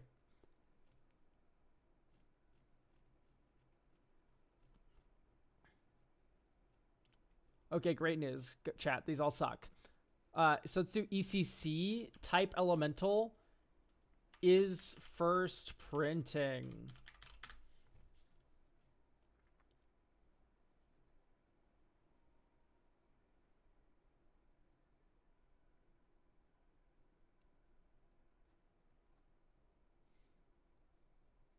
These are kind of interesting ideas.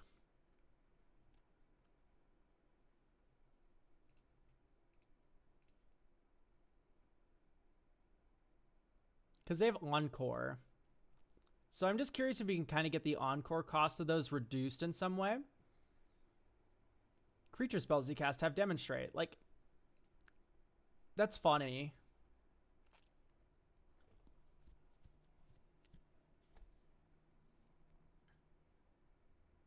I don't like the idea of Squelcher here.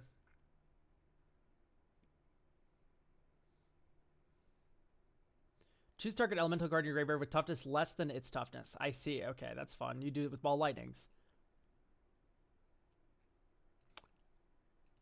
Belden's interesting.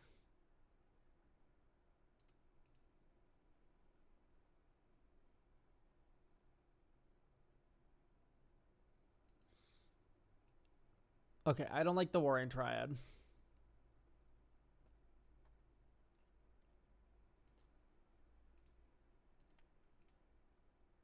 I like the idea of Iron Will Forger. I just think your commanders kind of kill on sight.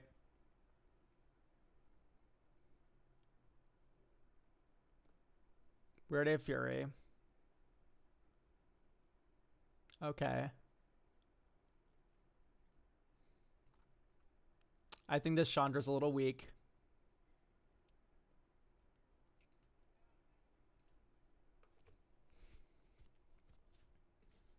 Path out.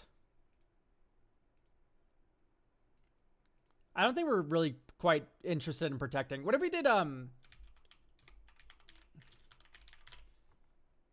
Patriarch's Bidding? You choose Elemental. They'll come back.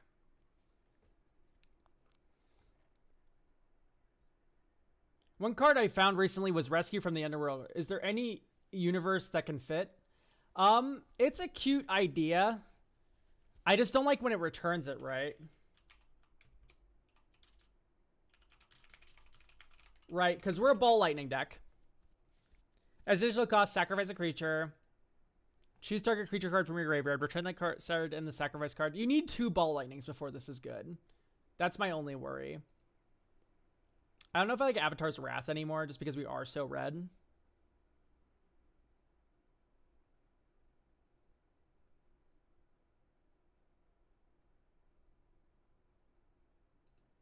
I think that's kind of too slow. 3 mana after playing a Ball Lightning. I like Knight's Whisper in general. Glimpse feels a little weird. It just feels like a lot of mana for a deck that can't really make a lot of mana. And we need to focus on that mana problem because we have Impulsivity and all these other elementals now that I'm kind of interested in. Because now gone at someone else. I like the Mimic Vat. Phyrexian Reclamation I like. Duelist Heritage I like. I don't know if I like Conjuring. Grave Venerations. No, it makes sense. It makes sense. Nahiri's Resolve. You either end step, you exile all your Ball Lightnings, and then they come back, right? Because... Okay. So we have some slots to play with now. My first thought is I want to include Shared Animosity. That card's evil as shit.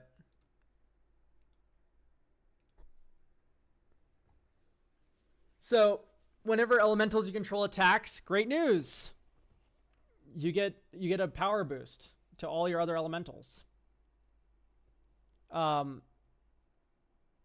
Second, yeah, we do not have enough white cards for Solitude. That's just not even like something we can think about. I don't like Wismere.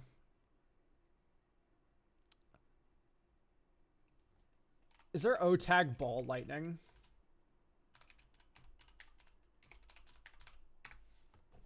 Yes, there is.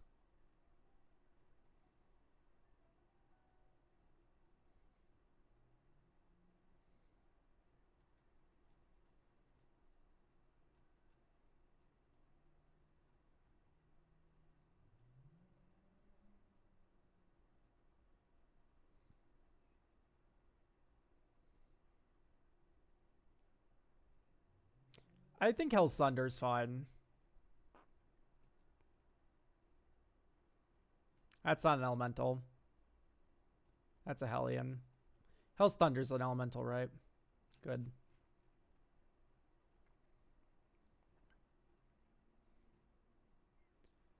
Rite of the Raging Storm's a cute idea. I don't think it's correct, though.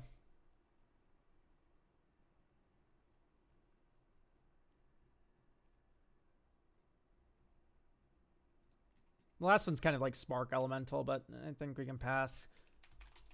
If it has Trample, I'll put it in. It does have Trample.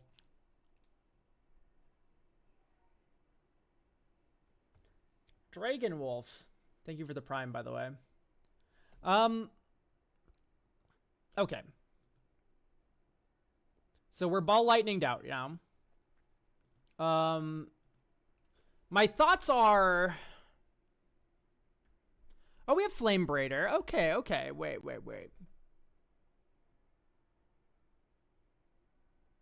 What's the original Flame Braider called?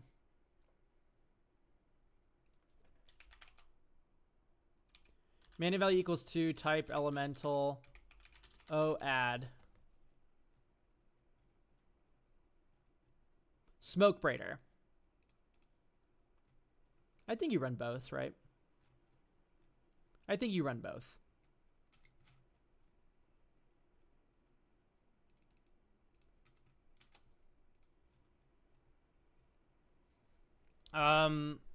Now we can go a little bit more, because I want to be able to encore these big fucking elementals that I just added. I'm just trying to think about like what that looks like. How we afford it.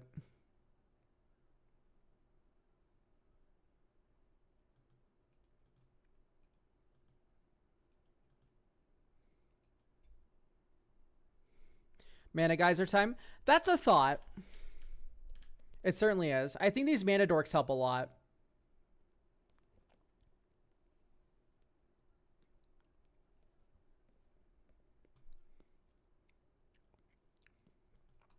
This is where it's really interesting, because I've looked at Nariv 4 times before, at least.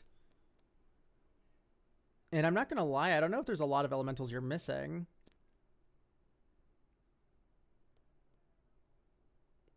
So we can do Sunspine Lynx, Cavalier of Flames.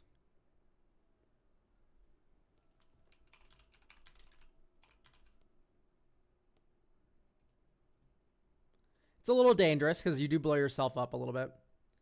Sunspine Lynx. Cavalier of Flame. You can give haste to your entire board. Lava Leaper. It's a funny idea. It is very dangerous, though.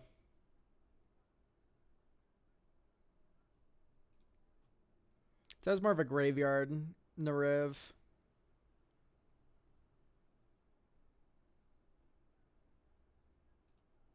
That's a Flicker Nariv. This is a Myriad Nariv.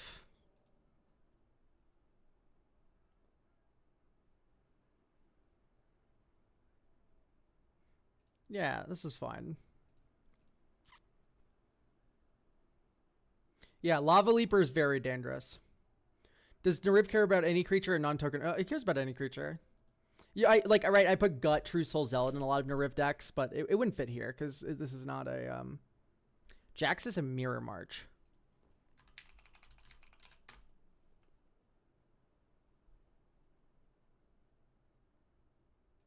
It's a funny idea. I just think it's mana intensive.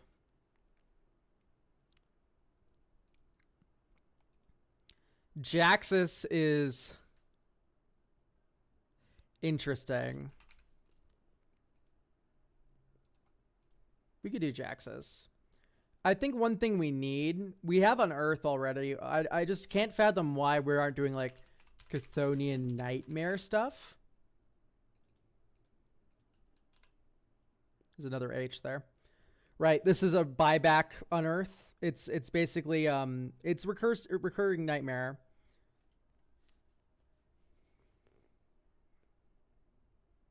But it's recurring Nightmare, but only for small things, basically.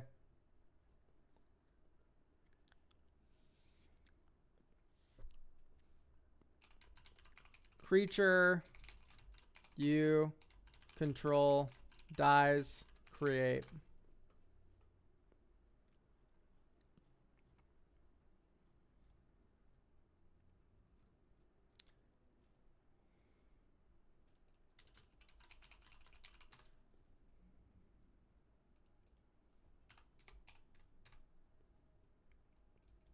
Okay.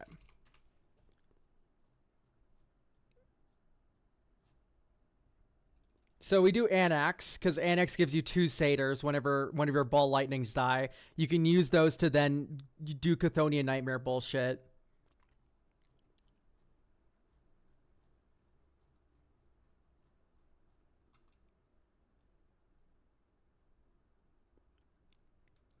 Jaxus is already in.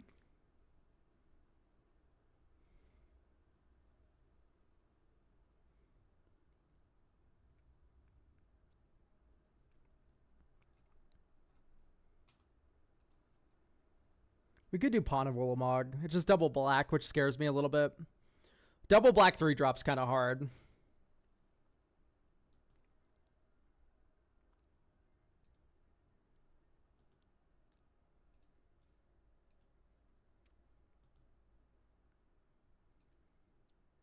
What's the thought behind Zada here? Because I don't know if I believe in Zada.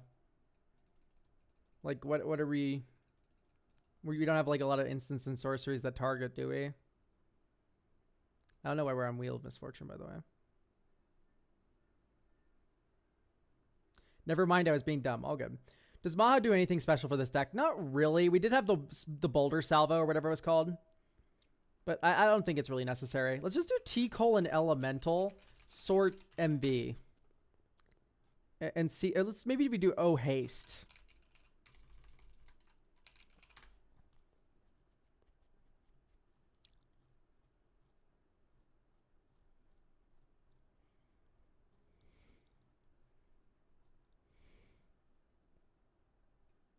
That's not nothing.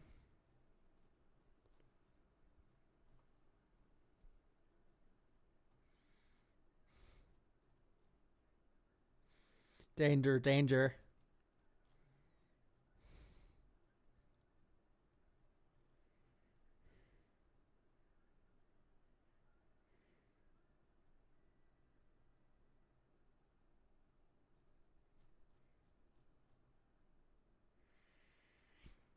Where X is the greatest mana value among artifacts you control. Whenever you spend sticks, you gain control of one target artifact. It is a flying haster.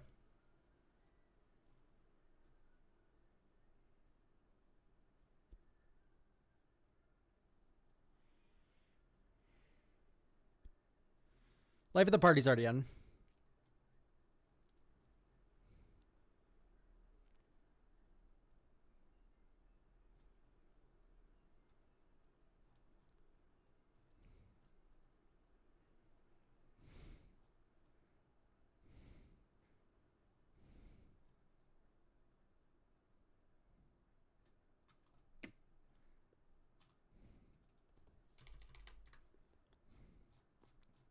Not impressed with the elemental selection so far.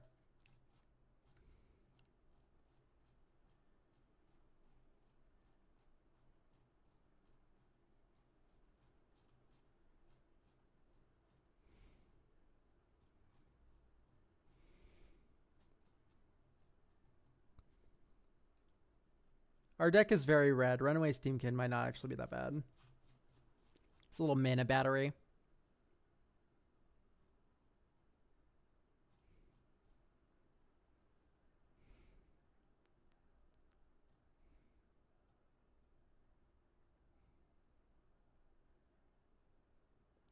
Could do like a Flamekin Herald. That's fun. Let's play test. Draw. Tap. Next turn. Dink, dink. Hello.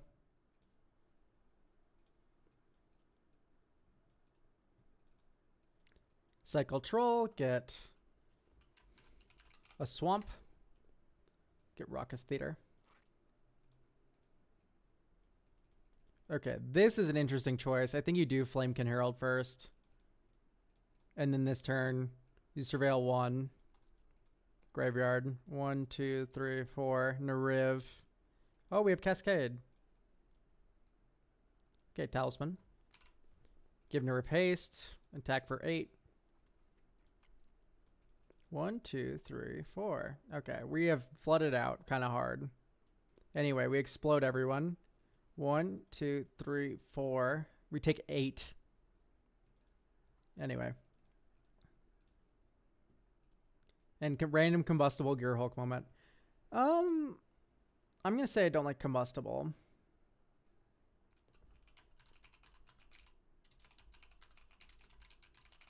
Oh, type elemental O enters damage.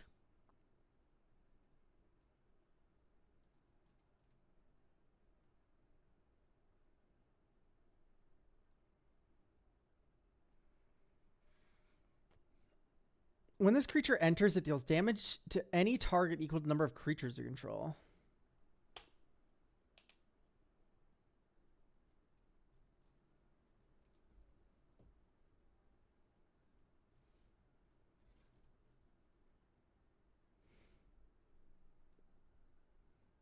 Sack an artifact. It is 4 damage divided.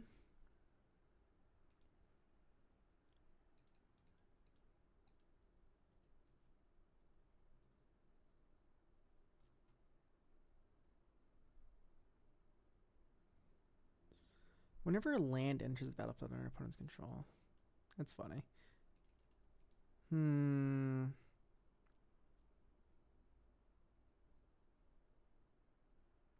Cyrex does do damage, but Cyrex only cares about Phoenixes, which aren't elementals because Wizard of the Coast hates you. Oh, wait, no. Cyrex can do anything. Equal to its power. It's meaning Cyrex or it's meaning the creature you returned?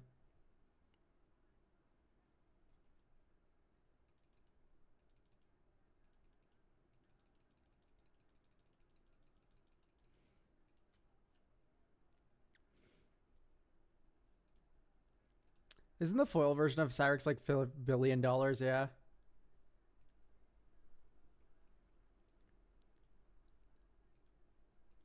Target Phoenix you control. I see.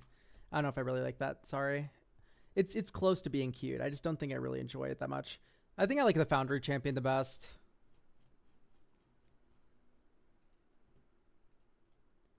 Okay. So here you go. Draw, tap land. Next turn, Flame Braider. Next turn, Sundering Eruption untapped.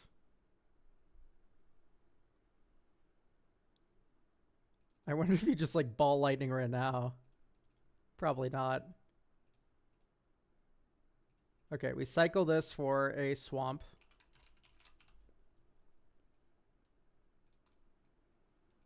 We surveil one. We graveyard the Igneous Pouncer. And then here we go. Fire Crystal. 1 black, white, Nariv. 1, 2, 3. Ball lightning. Oh, yeah, these have haste. This is doing 5 bajillion damage to someone.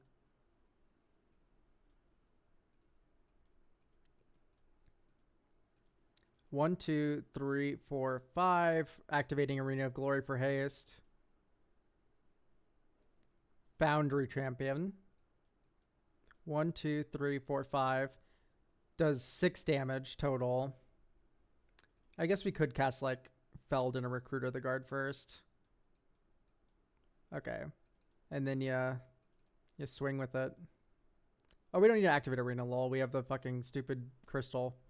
Okay, so we're doing some damage. So Big Score kind of got trapped in hand here. And I think that is kind of a problem.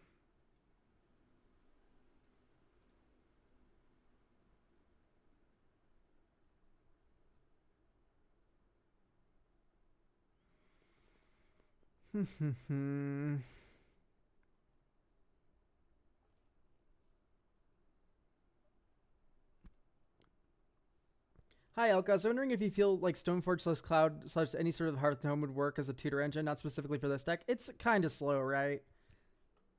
It's a little slow, but it is a possibility. It's not the most insane thing I've ever heard.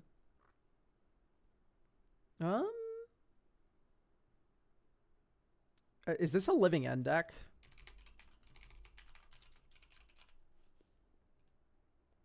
I think this is a Living Death deck. Put your entire graveyard into play. So you probably want to run Bogart Trawler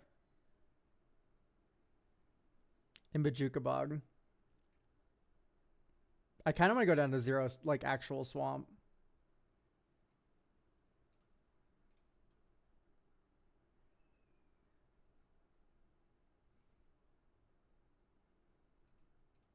And maybe go down Savai. No, Savai's good. Nomad Outpost is good. Okay, maybe Kazul's Fury comes out. And you go Bogart, Trawler, Bajuka Bog. And I like these cards quite a bit because you get to exile an opponent's graveyard. That's the most scary. And then you can Patriarch's Bidding or Living Death. Oversold Cemetery. Ooh, you're right. I think I like Oversold Cemetery more than Phyrexian Reclamation. So Oversold Cemetery in. Oversold Cemetery, just beginning of upkeep, 4 more creature cards in graveyard, you get to return 1 to your hand. Okay, this is a little dangerous to keep. But I'll keep it anyway, because we have turn 1 Ragavan. Dink.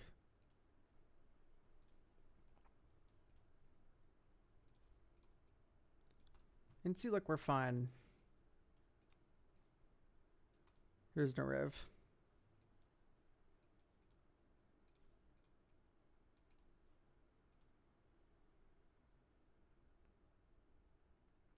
So here,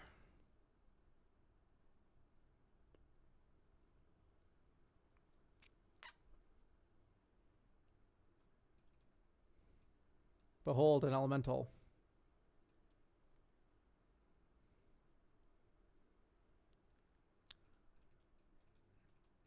Okay, we had 4 red.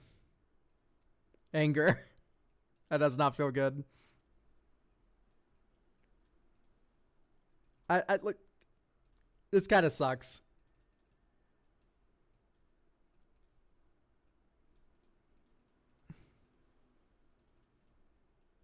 Okay, you need Buried Alive, I think.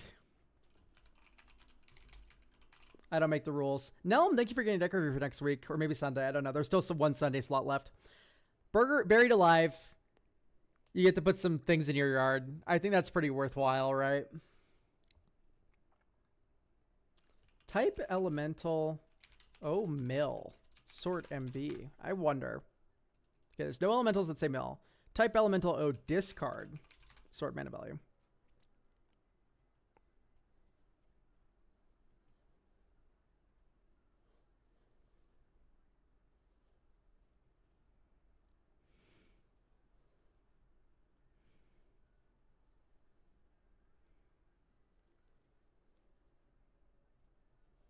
And then we're kind of just too expensive up here. Hearth elemental is interesting. Rottenmouth Viper. Ooh, hang on, chat. Rottenmouth Viper is insane in this deck, isn't it? Because you want to give this thing haste anyway, because when it enters or attacks, you get a blight counter. And then it lets you sack all your elementals to set up for a living death. Okay, I actually like this one a lot. Rottenmouth Viper is insane.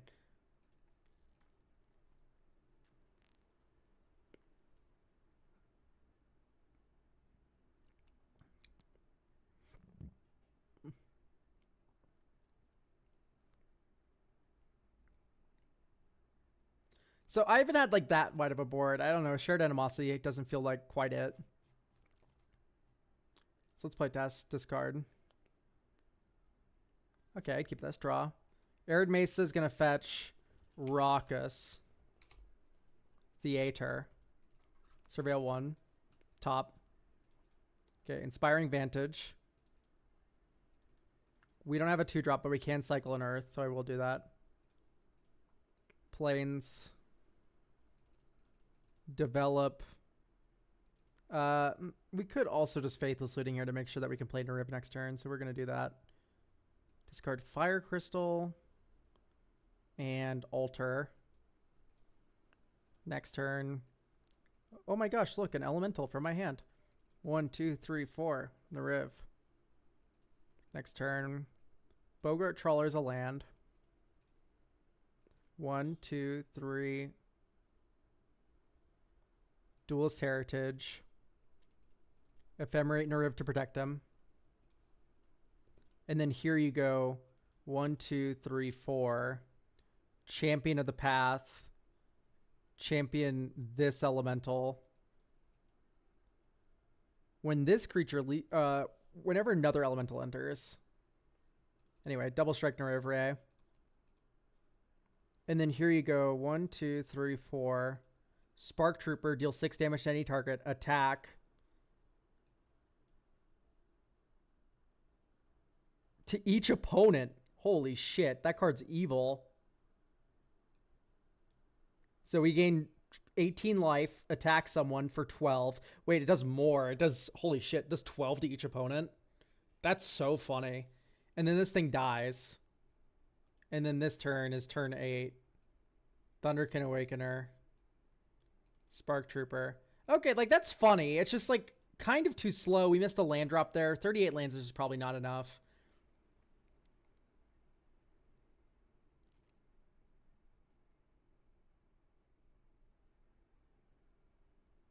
So Alter the Wretched's never felt good. And I think everything has haste already. So let's just go out with the Fire Crystal.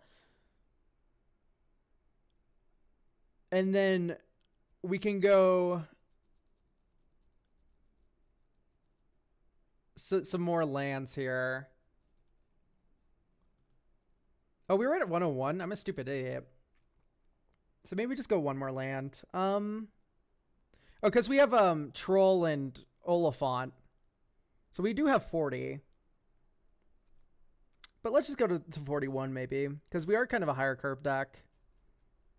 Let's just put Kazools back in.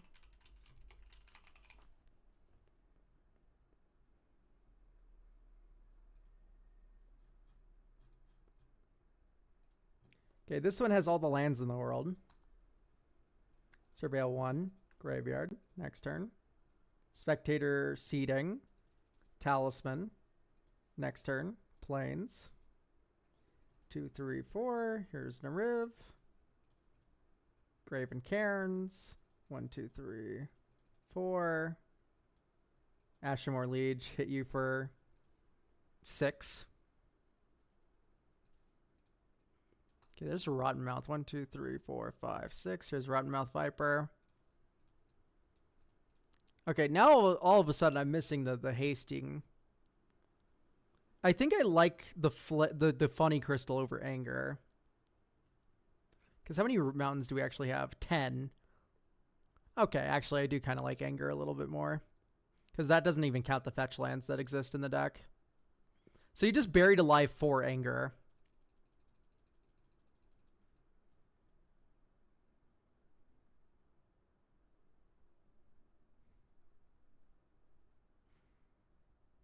You know what? We already have Igneous Pouncer. Let's go out 1 troll. Because we have Oliphant already for the Detectives Phoenix lines.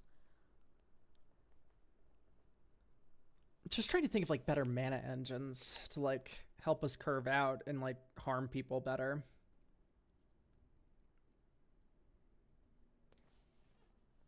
That's what I'm kind of trapped on here.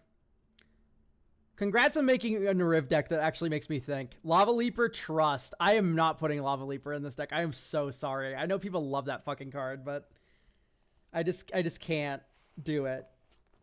Is this like a... No, Naheb wouldn't work well. Oh, does Lava Leaper only do basics? A basic land for mana. Lol. Yeah, no, that sucks ass.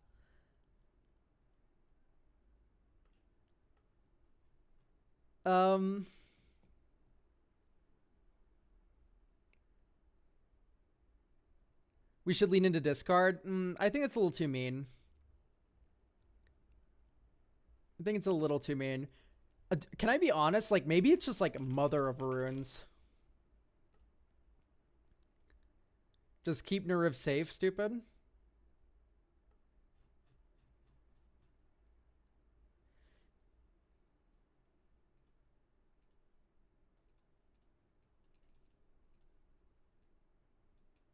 This is what I was talking about, by the way. Like, we wouldn't have been able to cast Ball Lightning if our mana base wasn't, like, this good. I think I'd pass here. This is the main issue, is I think we just don't have enough 3s that kind of set up what we want to be doing with the Riv. Bloodstained Mire, get a Sacred Foundry. No, we'll get a Blood Crypt. Champions of the Path, Belonging. And then this turn is... I can't believe we're missing land drops. Like, that's actually otherworldly to me. We go Nariv. Fury, pitching Igneous Prowler. Or pitching Foundry, tap in. Blow up your board. This gets haste. Swing. Next turn. 1, 2, 3.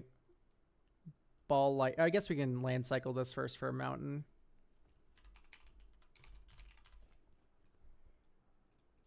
And then Ball Lightning.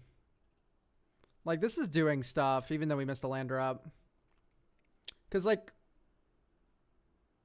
we have a lot of 3s, but none of them besides, like, Feldon, Flamekin Herald, Grim Haruspex. We want to play, I guess, Anax. Okay, so we do have a decent, like, glut of 3s that we want to play. It's just, like...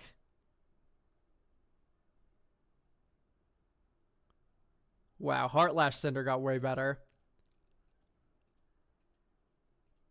This has Trample and Haste? No, just normal haste.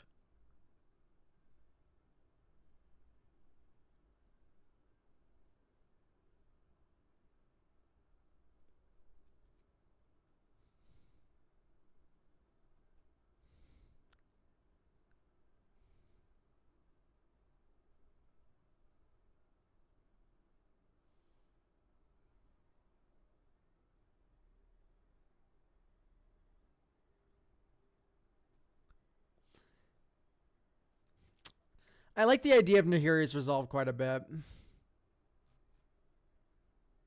We have so many 3-drops. It's just none of them we want to play on curve. It sucks. Here, this hand has a 3-drop in it. Let's try this out. Pachuca Bog. Graven Cairn, setup oversold. Savai Triumph. No, our only white source is tapped. Next turn. Narev.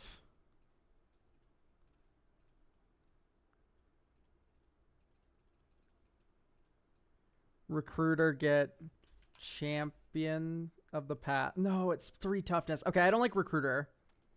I've locked it in. I don't like Recruiter of the Guard in this deck.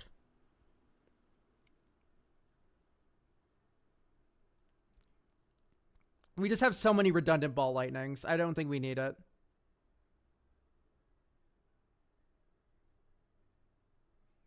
Especially in a deck that's this, like, starved for, like, players. Is it crazy to just recommend Giver? I know these are boring as fuck, but, like, Nariv, like, at the moment, the millisecond Nariv comes down, people are going to want to rip him apart. Fetch. Sacred Foundry. Giver. Tap land.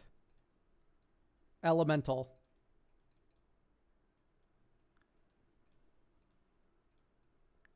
One, two, three, four.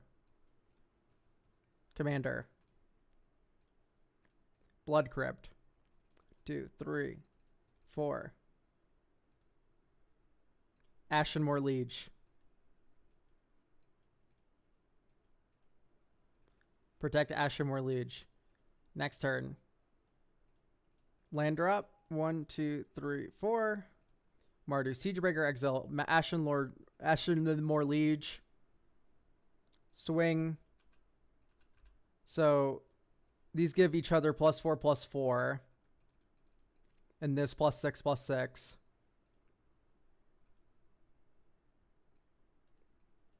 These all die.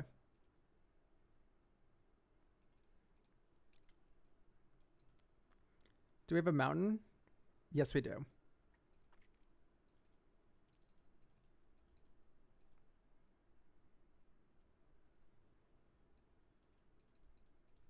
See, like, how awkward this is? The reason why I put so many haste enablers in is to incentivize people from removing him. I guess, but we already have Anger. We have Buried Alive for Anger, which you weren't running before. Like, this is a haste enabler. So, like, that's why I'm not so in on the Funny Crystal. We could just run Entomb.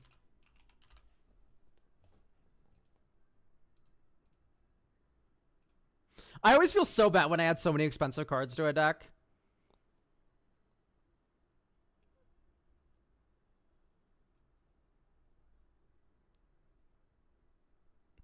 But this one is very clunky and I think kind of needs the love. Maybe Night's Whisper out.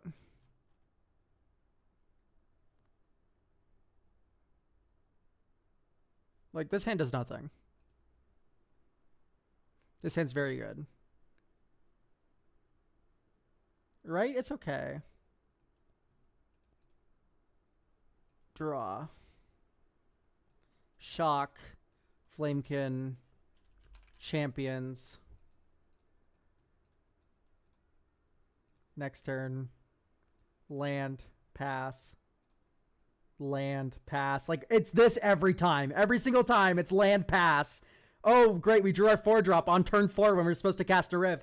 Am I going insane, or am I just, like, doing something horrific?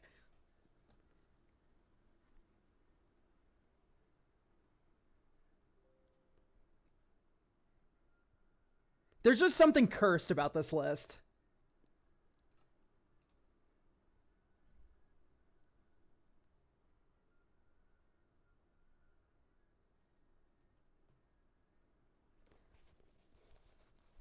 Sometimes the playtester does not want... No, I don't think that's the issue. And also, I don't think ramp is the issue.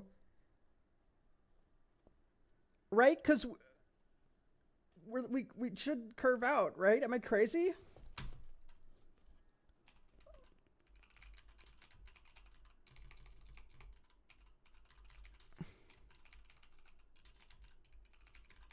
Surely this will bring something up.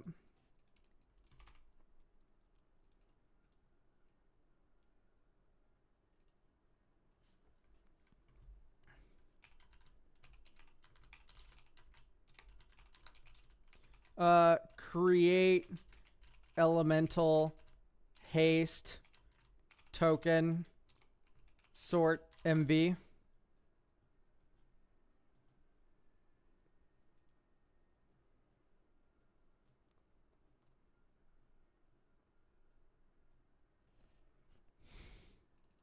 Beginning of combat on your turn, make a 2 whatever power elemental. Sure, that's a 3-drop we want to play on turn 3.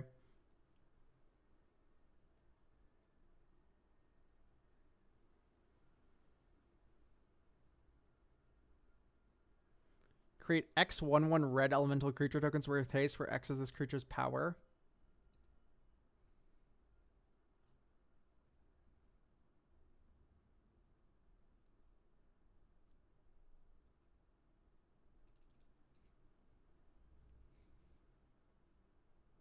I don't hate this idea. And then we're already kind of too pricey. I like the Legomos because it's a play you can make before Nariv comes down. And then I'm going to be real. The general chat in the L chord makes me uncomfortable. Great. Just don't be in it. Just don't be in my Discord, I guess. I don't know.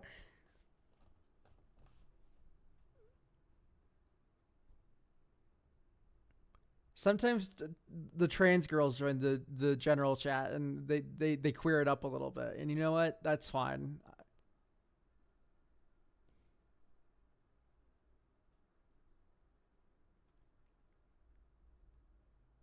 Okay. Here's the truth nuke I'm gonna hit you with. Grim Horror specs out. Put in the stupid guy. Morbid Opportunist.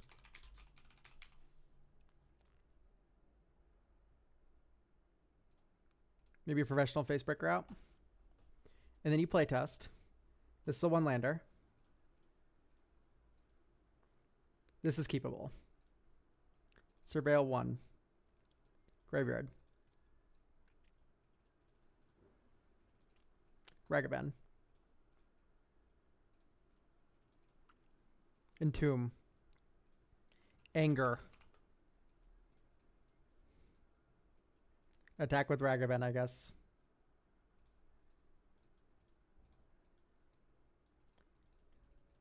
Narev. Die.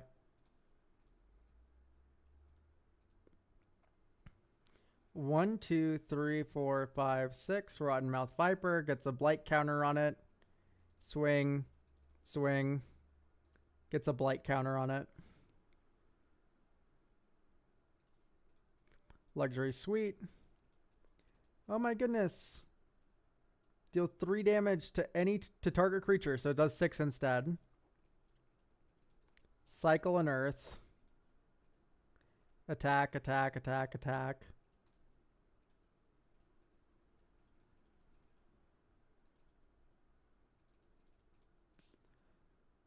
Okay, now it just feels like kind of card advantage is the issue.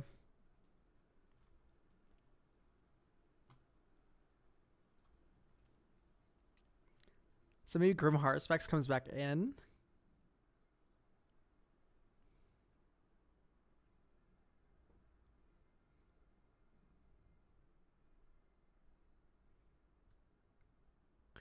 I feel like we're so close to greatness here.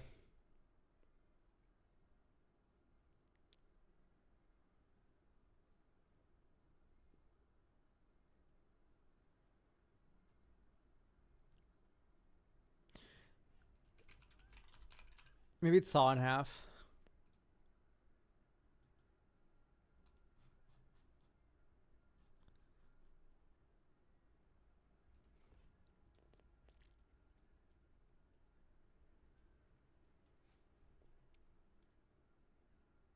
I think Felden's too slow, if I'm allowed to be honest, after having played tested the deck a couple times. Jaxus is weird because it's a 4-drop that kind of competes with Nariv. I guess you just blitz her. That's fine. It's a discard outlet. Okay.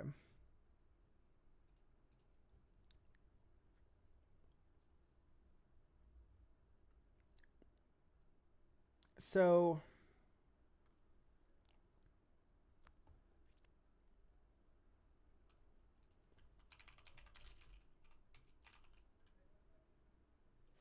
What is charging Strife Knight?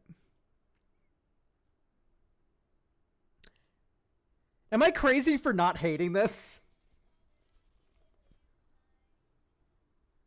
Am I crazy just like not hate? Like it's a spirit, but it's not an elemental.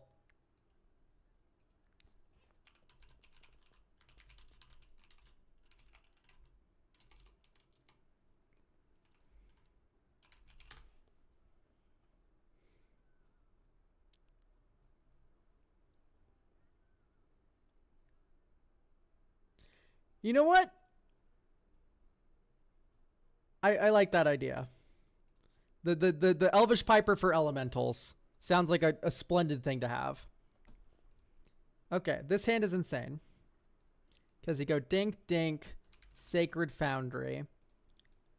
Dink, dink. Next turn, tap land. Nice, and we don't have any black sources. Okay, maybe I should have gotten the one of... I got a little greedy, chat. I should have gotten the one of Godless Shrine, which we didn't cut for this exact kind of hand. Okay, look, I can correct my mistake this time around. So I think you start with Mom, and then you go tap land Ragavan. And then here, you should have gotten Ragavan turn 1, because turn 2, no one's likely to have a creature. You can make a treasure token. Then turn 2, you play Mother of Runes. And then now this turn 3, yeah, this is a lot better, because you do Elemental here. Or no, you need to do tap land again. Because we need a black source. Surveil 1. I'm going to graveyard it. I think it's too early. And then now you can get a Ragavan treasure every turn. Honestly, I just slam a Nariv here. Do I? Actually, if you just attack with Ragavan and threaten to hold to Mom, okay, then you can do this. Okay. Cavern. See, this is what's so awkward. We just have nothing to do.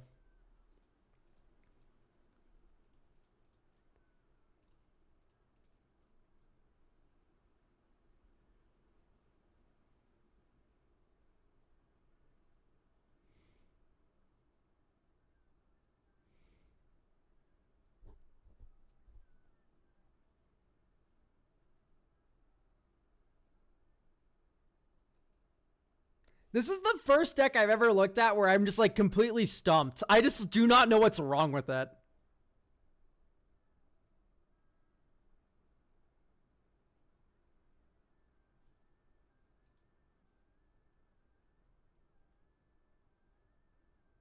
Also, what's happening in my Twitch chat, guys? Lagomos? You mean the card I added 5 million years ago? Yes, Lagomos is in here.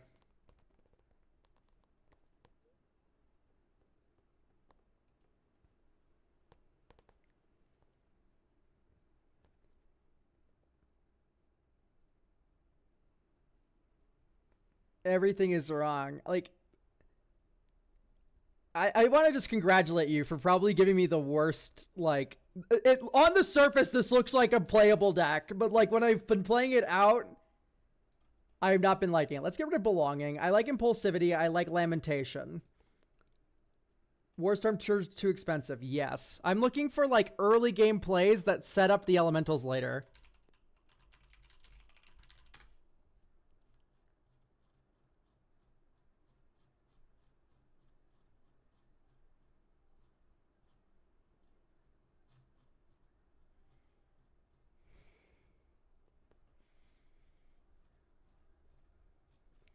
Maybe you're in Generator.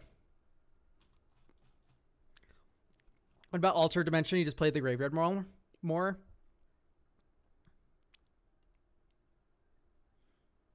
Maybe.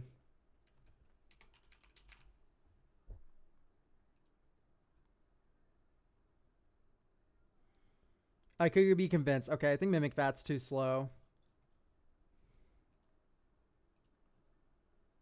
This hand is so unkeepable. Okay, this one's fine, I guess. It's not my favorite.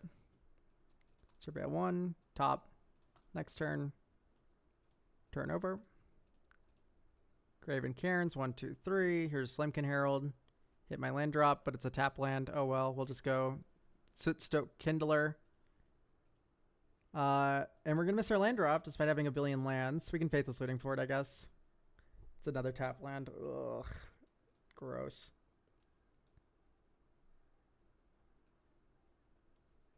So I guess you go 1/2 Generator Servant.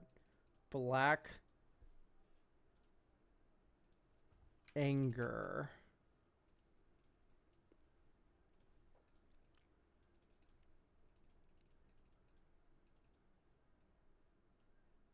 Cascade.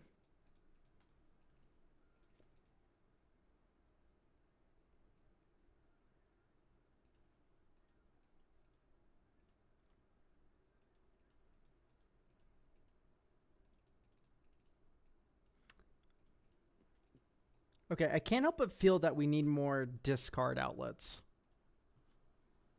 Or not more discard outlets, but more sacrificing.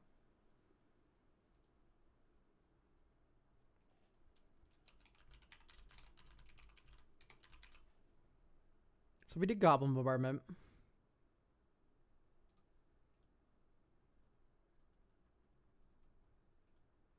Do we go more aristocratic with it?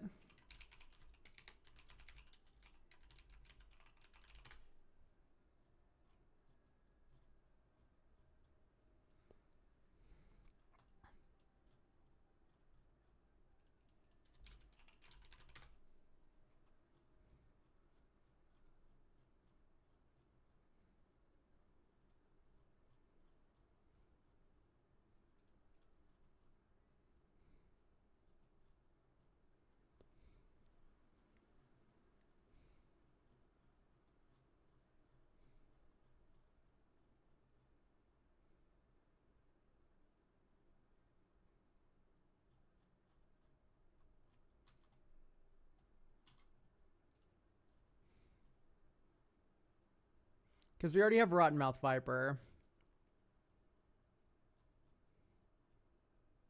Okay, hear me out.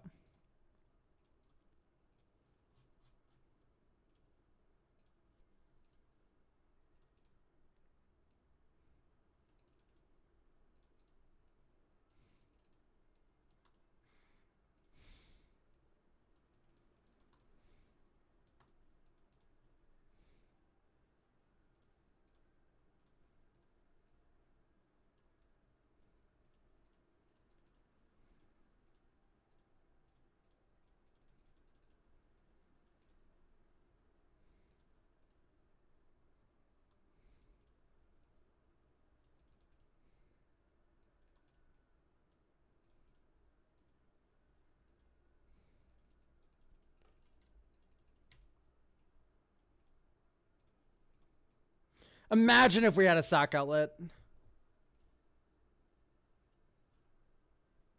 God, I'm so mad.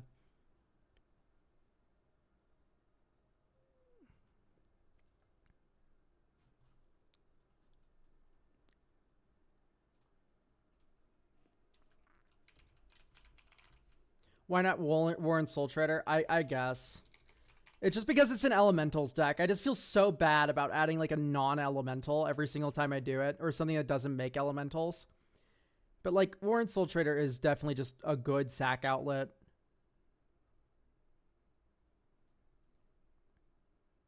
I think Grave Venerations might be too slow.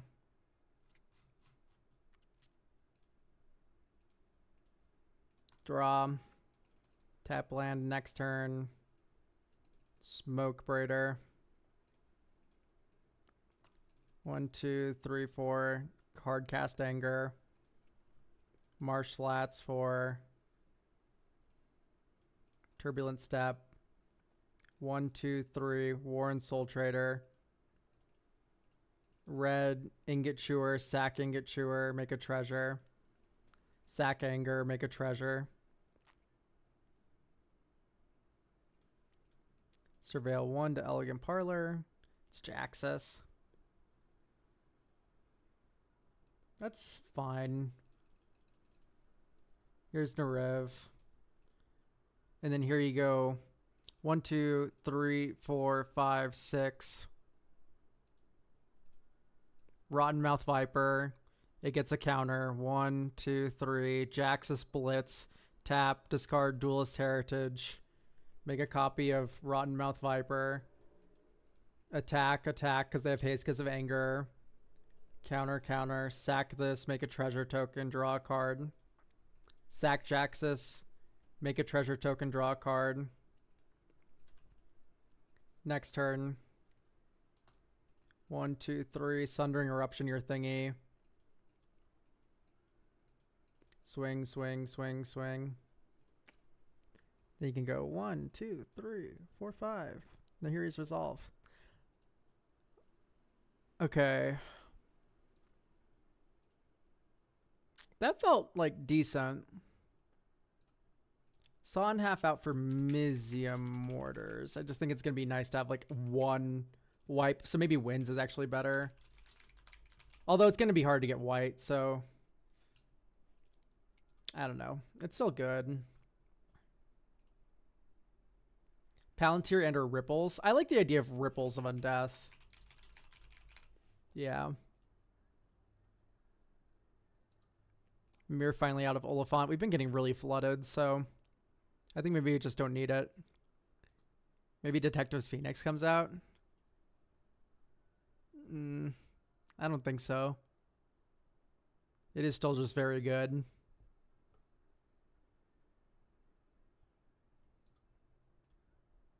I think Unearth might be too low value. Maybe instead you're like on Victimize.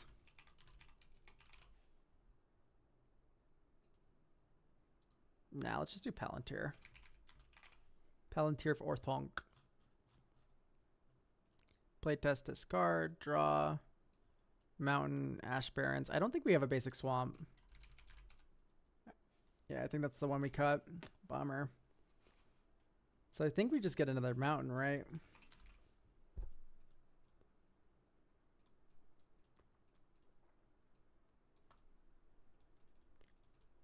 So now we get a funny swamp with this. Godless. Shocking Godless Shrine. Palantir of Orthonks here. Being your end step, scry 2. Bottom. You probably mill it. Okay, next turn. Arena of Glory. Nope. Sundown Pass. Nariv. Bottom. You probably mill it. Okay, 3 damage. Okay, now we go Arena of Glory. Haste. Explosive Prodigy. 1, 2, 3. Hell's Thunder. 8 damage. Maybe you just don't haste this. You just cast it normal style. Okay. 1, 2, 3. Bottom. Mill, or scry 2 rather. Mill these. This gets sacrificed. Surveil 1. Graveyard. So we need Lazotep Core, I'm realizing now.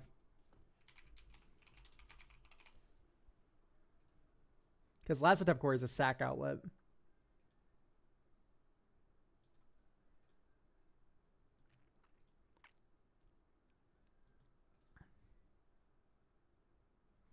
I mean, maybe just like pony up and put a Yeheni or Viscera Seer in.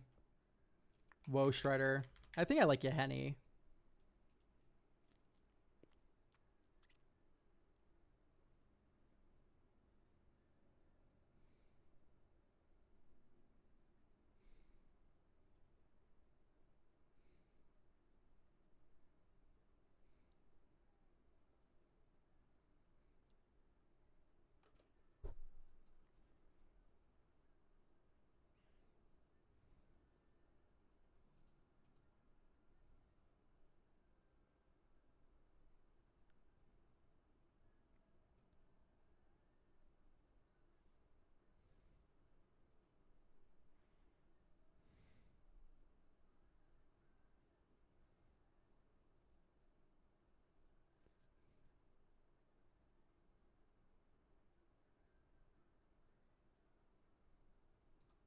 Maybe Spark Elemental's just too low impact when Ball Lightnings come around.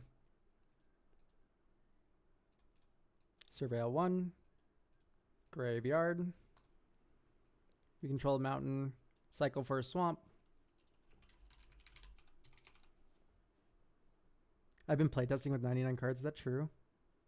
Oh, I have been. Okay. Sorry, I don't know why this deck is just like throwing me for an absolute fucking loop. Like, this is like the worst I've ever performed looking at a deck, I think, ever.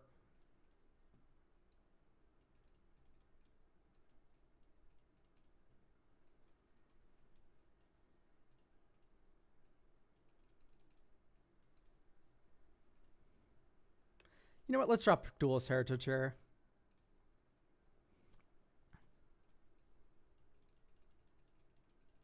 Here's Narev.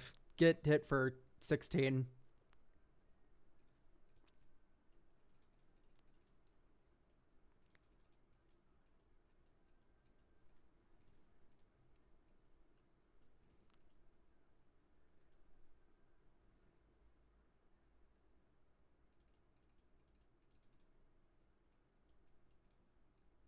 Ashenmoor Liege. By the way, it's double power.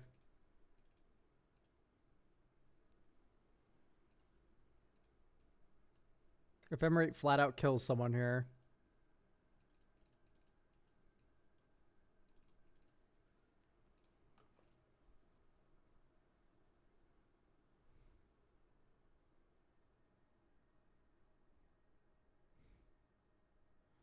Okay, I am kind of missing Night's Whisper.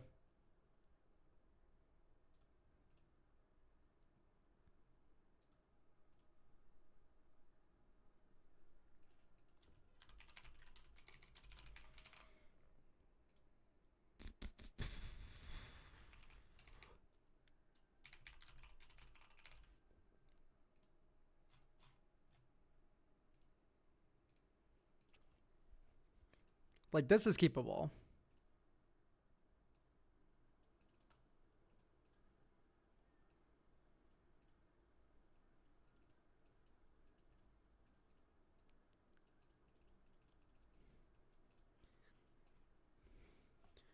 Top, you probably mill.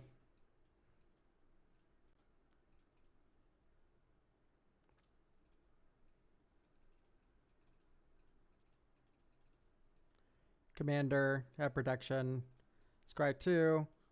Top, bottom, you probably mill me. You take 8. Surveil 1. Graveyard. This is going to look weird as fuck, but I promise it's right. You cast Champions of the Path. Behold an elemental and exile it as an additional cost to cast it. Oh. That's terrible. You can't even cast it and have it enter and sacrifice itself because you didn't behold. That's so sad.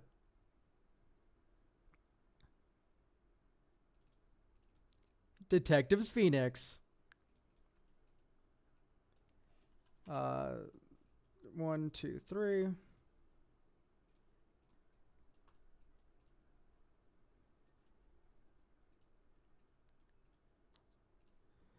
Greater Gargadon as a sack outlet. It's cute, but I don't think it's correct, right? Ugh. Maybe. Once again, it's just not an elemental.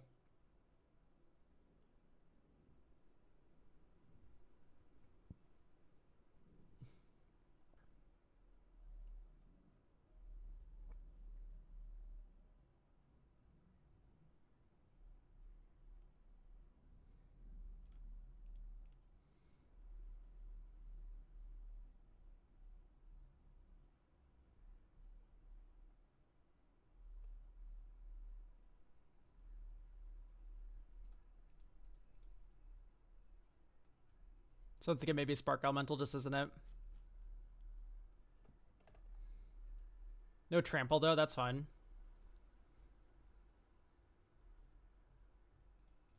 Draw, land, next turn, last step Quarry, Funny Kindler, Shocking Godless Shrine, Lagomos, Make an Idiot, Sulfur Springs. 1, 2, 3, 4. Hey, make an elemental token. Attack. Does 4. Also, lol. Land. 1, 2. Flame Braider. Tap. Gains haste. Tap for 2. 1, 2. Champions. Elemental enters. You deal 4 to someone. You attack with 4. Next turn. Sundering. Red, 1, 2. Hell's Thunder deals 8 damage to each opponent. Red, 1. Heartlash Cinder does 1, 2, 3, 4, 5, 6, 7 damage. 8 damage times 2, 16 damage to each opponent.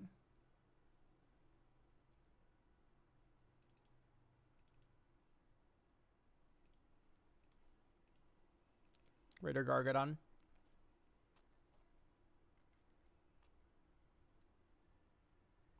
Okay, and then you go move to combat. You get your elemental token.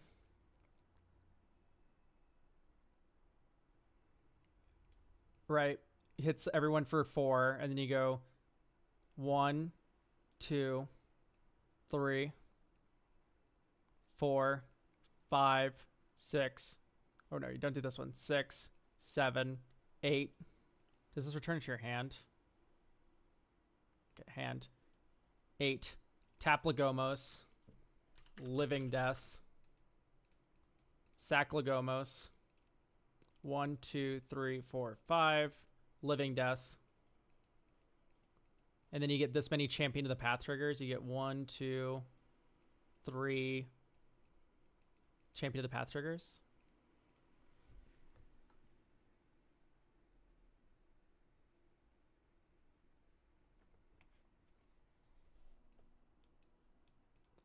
That felt like a real game. Nobody say it. Did I do something wrong?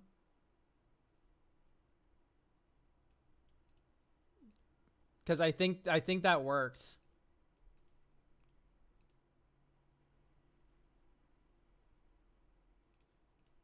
Because I think that worked.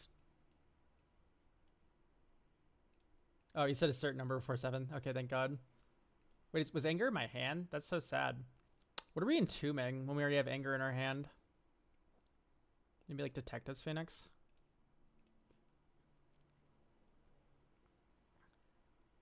Alright, that felt real. I liked how Lagomos played there. That was fucking awesome, wasn't it, chat? That was like super cool.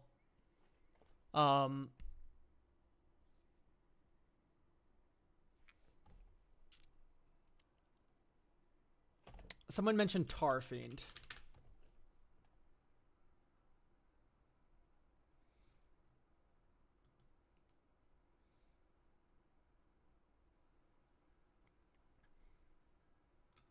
I think this is way too mean.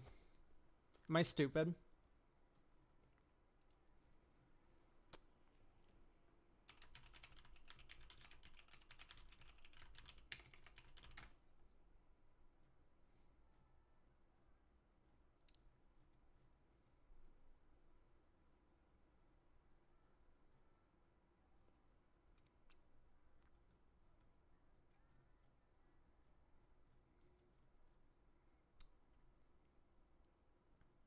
I thought for sure there would be more like elemental token generators. Season Pyro. That one actually is pretty fucking great, isn't it, chat? Let's get rid of Faithless Looting for Season Pyro. Alright, one more playtest for the road. Turbulent Step tapped. Inspiring Vantage. Smoke Braider. Elemental. Palantir of Orthonk. Bottom. Top. We mill 1. Next turn. Okay, there is Warren Soul Trader. We just don't have black mana. 1, 2, 3, 4, 5. Here's Fury. Bottom, bottom. Or no, top, top. We probably mill 2. Take 6. Next turn. Okay, I think I've gone a little too greedy on the mana base, but I think we're able to fix that a little bit. So first things first, Swamp. Probably over Ash Barrens. ID equals red, black, type, land, sort, USD.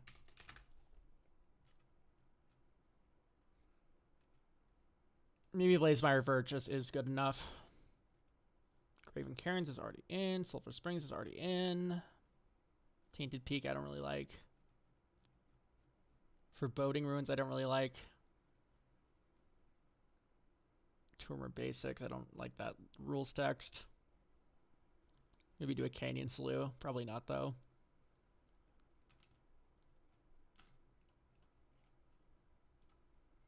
And then maybe we go -1 more mountain for the Troll. Troll of Khazad-dûm. How do you feel about Multiversal Passage? It's okay. Right, where you go. Dink, Giver. Next turn. Bajuka Bog, exile your yard. Soul Ring.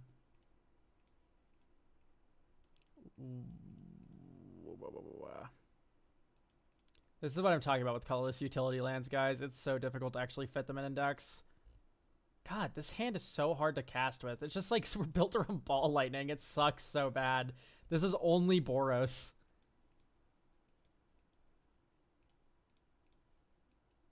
This is only Rakdos. Like, holy shit, chat. This is really bad. Maybe Soken's on out. Maybe 1 Caves of Koilos. And that should, hopefully we're still above the 16 or the 36. No, we're not. 36, but we add 3. So we're at 32.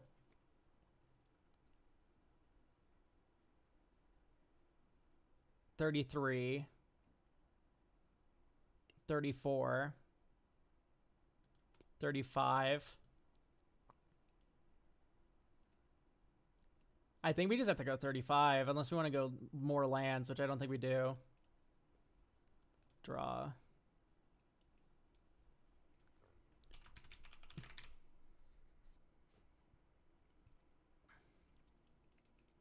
Graveyard. Bog. Smoke Braider. Nariv. Elemental. 1, 2, 3, 4, 5. Cavalier of Flames. When it enters, you may discard any number of cards, then draw that many cards. 1, 2. 2. Draw 2. Activate abilities of elementals. Creatures that control get +1/+0 and haste.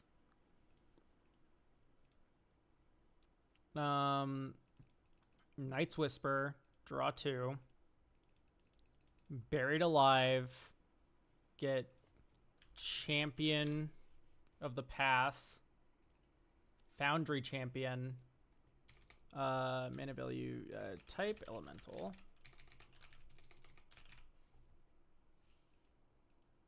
If I can spell.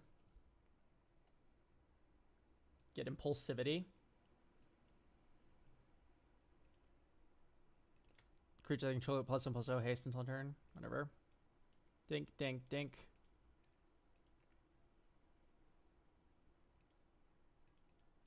One, 2. This is an activated ability of an elemental. I'll get Arid Mesa. Aw, man. All we need is 1 sack outlet. I'd be so happy right now. 1, 2, 3, 4, 5. Still. Living Death. Igneous Prancer. Champions. Foundry Champion. Impulsivity. Hell's Thunder. I guess we can float mana for elementals before doing this, and then we make a copy of Champion of the Path. The Path. Oh, we need to behold 3. We already have 3 elementals in play, actually, though. I thought it was tap 3 elementals. Okay. So this is... Oh, shit. So you stack all the triggers. And then Impulsivity enters. Cast target instant sorcery spell from a graveyard without paying its mana cost. You target fucking Living Death. You sack all these and bring back Nariv. Smoke Braider, Cavalier Flame. And then you let the champion triggers resolve, right? Does that work? There's no way that's how that works, right?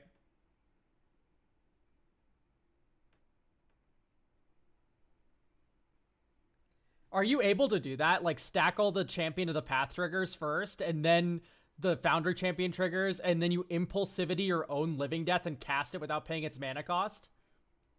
And then bring back Nariv, Cavalier Flame, Smoke Braider.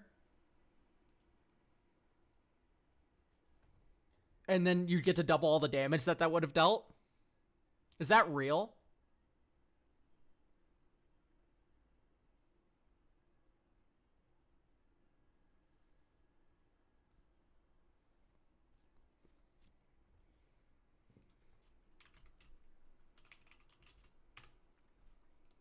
Is there a ruling on this?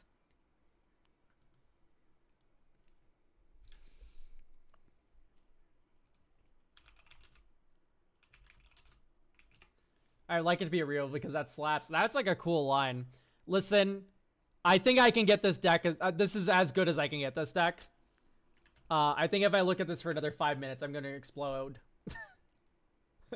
Thank you for watching long enough to get a free deck review. God, we spent like 90 minutes on that one. That one's insane. I've never been more stumped by a deck than this one. So good job, I guess.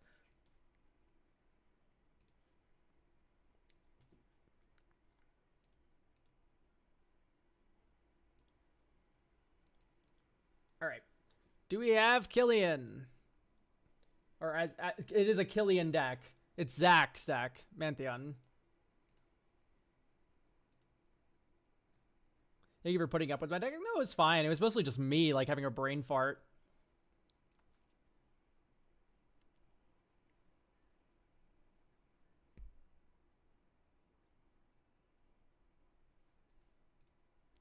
I'll be present at the stream. Do we have Mantheon?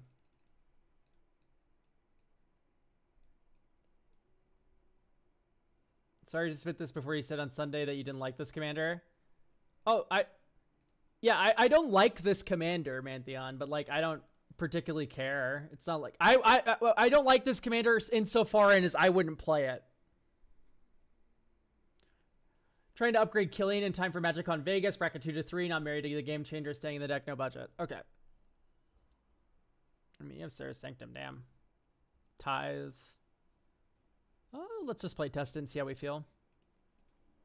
I'm already like really questioning the Starfield Mystic. I've never really liked this card, even in enchantment decks. Nice. Let's ramp on 2. When our commander's 3 mana.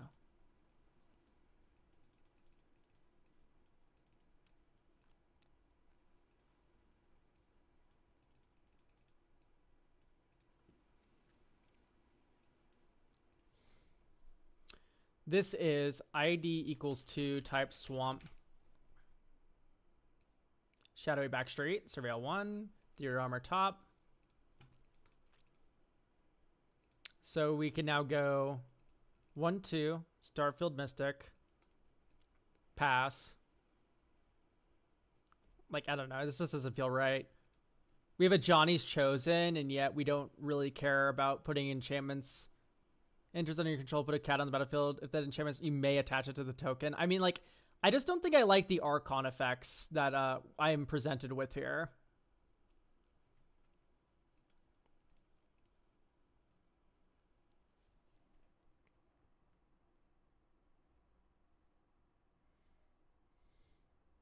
Being of combat on your turn. Okay, that's pretty good. So I don't like this. I don't like any of the cost reducers, really. I like Pearl Ear because it gets a little silly.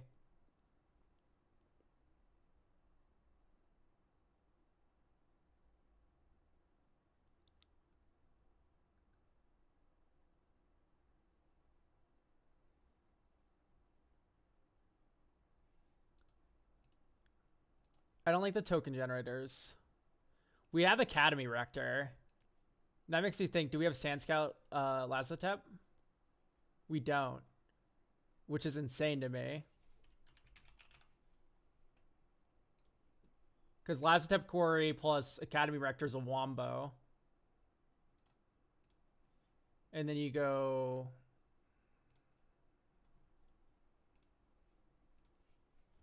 Sand Scout. Snake and Sand Scout for Lazotep's Quarry. So now let's cut down to 100 here. Permanency control, lose protection, whatever, blah, blah, blah. This is a land. Like, literally just run Detection Tower. Right. Until in your turn, things lose Hexproof and Shroud. Or this one doesn't lose Shroud. Type land O Shroud loses. Creature opponents lose Hexproof and Shroud. There we go. So you can cut like planes for that.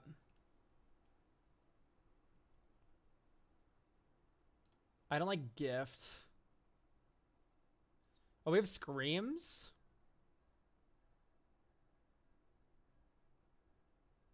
Because there are screams combos, but I don't think this is that kind of deck.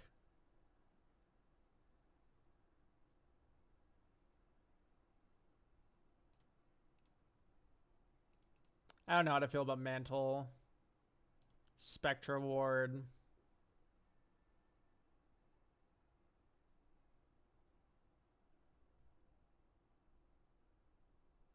It's an interesting idea.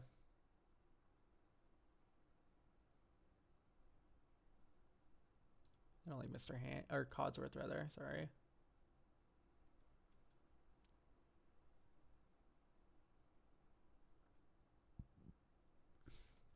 Flawless feels a little weird here. Banishing. Like, let's just keep all of our removal on enchantments, eh? Necromancy's funny. I don't know if it's the best thing in the world to be doing.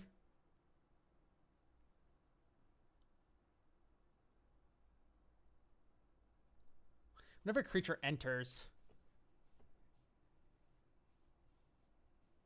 Like, this doesn't work the way you want to unless it's a haste creature.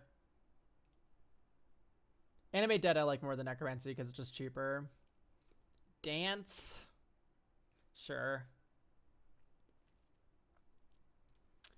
You just have a lot of okay enchantments that feel weird to cut, but I promise it's correct too.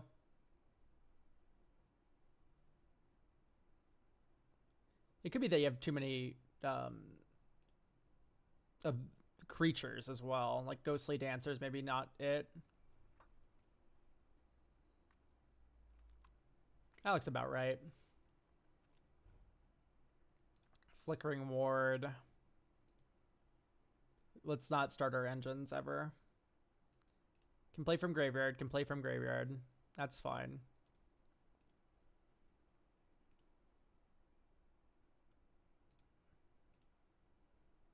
Oh my god, $17. Okay. I'm a little weirded out by the Goat Auras. Shielded by Faith, I'm also a little weirded out by. Just because, once again, it doesn't work unless the creature has haste. I don't like Hallowed Haunting. Yeah, Nowhere to Run is a good card. It's just like, it's not an aura. That's kind of what I want to focus on here. Okay, we've freed up some slots now. We added Sand Scout to get Lazotep Quarry, which then lets you sack Academy Rector. Here's my recommendation. We're in Bitterheart Witch. When this dies, you search your library for a curse card. Type curse, sort MV. And you can Academy Rector for a curse, or you can Bitterheart Witch for a curse.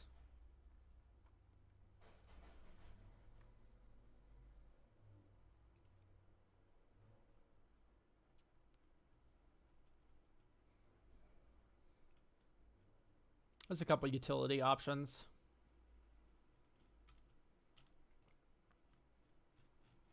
All right, let's play test this. I don't like the Ghostly Prison. You're a goad deck. You're like, nothing that's that scary can attack you. You've goaded it. Yeah,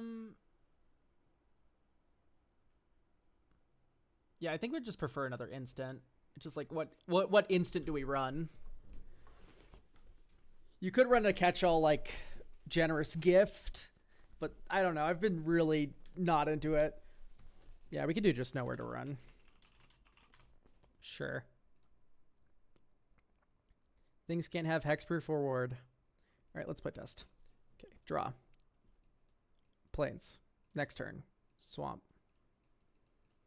Next turn. Sand Scout. Lazotep Quarry. Land. We should have more deserts for the Sand Scout, by the way. But 2, 3, 4, 5. Here's Ondu Spirit Dancer. Plains 1, 2, 3. Killian. Sack for black. Nurgle's Rot. Get a copy. Those two things are goated. Windswept Teeth. Get Godless. Ariat slams down. Can't attack me now. 1, 2, 3, 4. Let's give you flying and first strike, and it is an angel. Attack. And you can also put that on another goated thing. And then here you go. Dink. Tap for 1, 2, 3, 4. Sage's Reverie onto this creature. Draw 3. Nice. Nothing. My favorite. Okay, here's Soaring Lightbringer.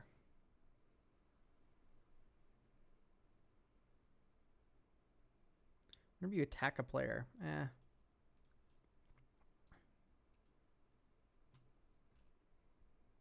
Yeah, so I won't run Arid Archway because we're not going to be flickering the Sand Scout at all. But I will run if near Deadlands and Shefet Dunes. Right, so now we have the black and the white desert in addition to the Lazotep Quarry, just in case you already draw it.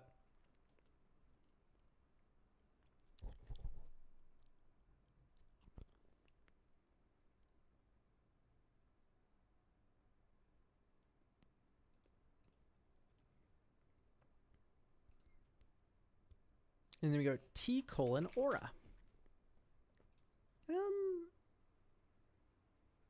My question is do you want Scream from Within combos? Hang on, first things first, Luris goes in.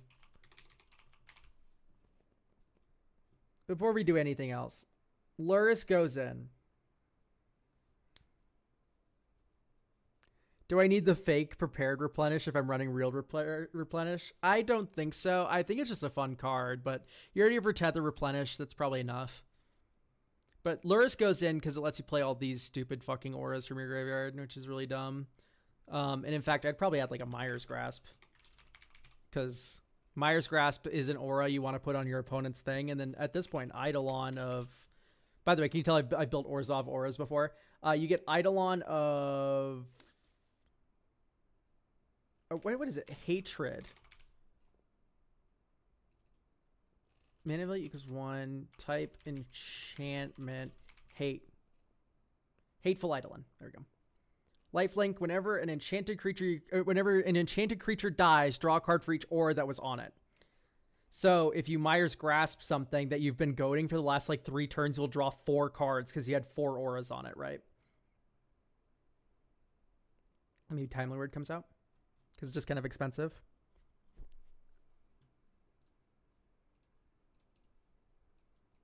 Polluted Delta fetches Shadowy Backstreets. Surveil 1, Graveyard. Next turn, Swamp SRAM.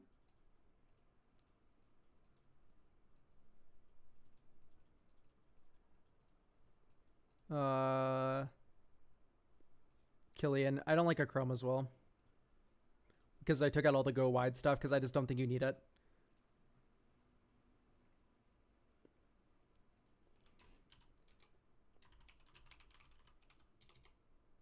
Swamp SRAM. What are you getting at, Colin Beal in YouTube chat?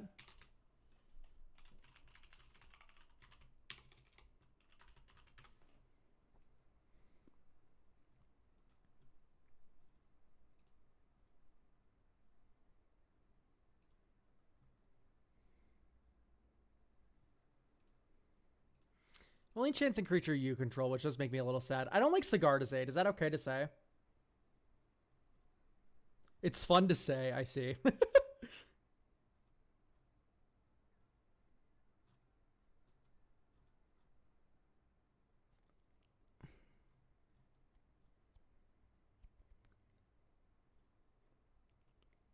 Benevolent Blessing. Dog Umbra I like a lot. Can't attack or block. Flash enchant creature.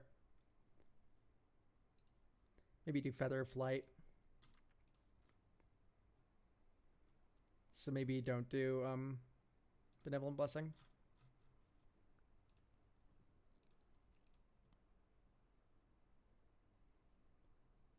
So we go draw. Cavern on Fox.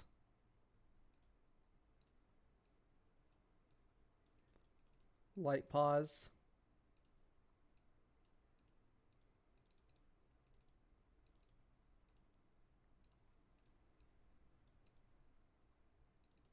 I don't like Urza Saga.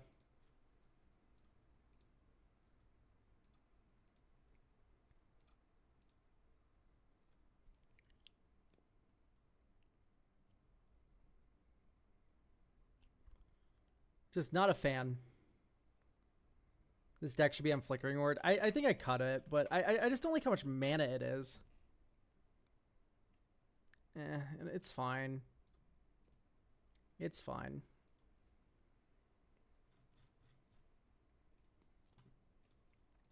This is not keepable.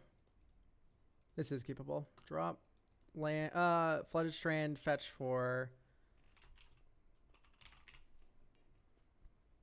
Shadowy Backstreet. Surreal 1. Graveyard. Next turn. Scrub land. If you control an enchanted creature, I see. So I guess just pass here. Dog Umbra, your scary thing.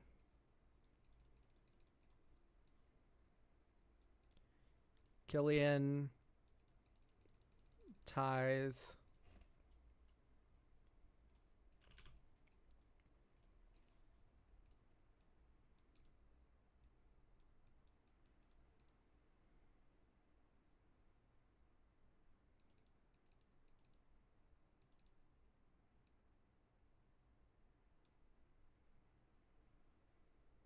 Whenever an enchantment control enters,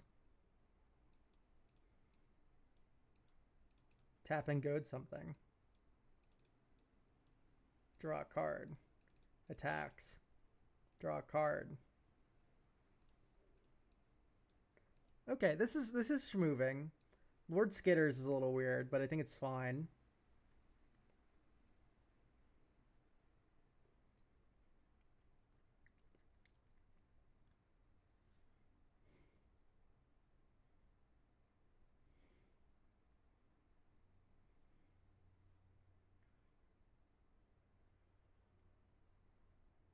Okay, the only piece of advice I kind of have for this deck is there is a combo angle you can take. This is maybe just not something you're interested in, but I feel the need to mention it anyway. When Wilds of Eldraine was first being spoiled, there was two cards that really caught my eye here. And that's Warehouse Tabby and Knight of Doves. And the joke here is if you have Screams from Within. Oh, where are you, stupid fucking card? There we go. Screams from Within. Enchanted creature gets -1/-1. When it dies, you return Scream from Within from its graveyard to the battlefield. These both trigger whenever an enchantment control is put into a graveyard from the battlefield. Put into a graveyard from the battlefield, they make a 1/1. So what you can do is just definitely reattach Screams from Within to the 1/1 creature. And Screams from Within also Overwhelming Splendor, right?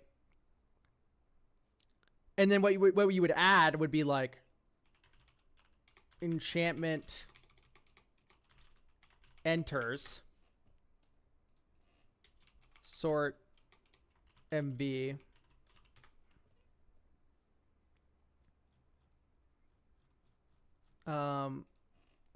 minus type enchantment. Oh, well, there's the one Grim Guardian. but then you do minus T.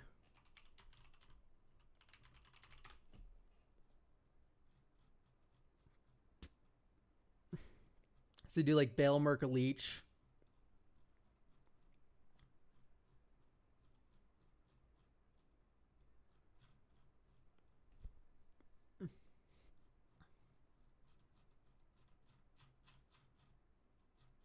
That's literally it. Okay. You probably run like a Blood Artist then.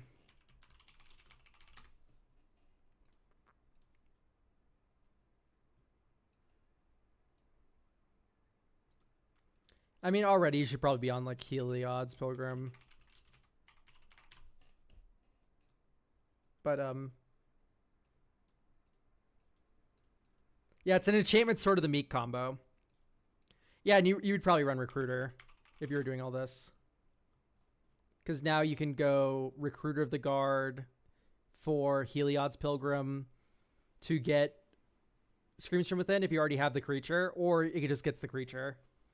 Open the Armory too, maybe? Yeah, we should probably run that card. I don't know why I didn't think of that. But this is like the combo kind of sideboard. Balemerc Leech might be a good include either way. No. Grim Guardian, Balemerc Leech are stone cold unplayable cards in this kind of deck.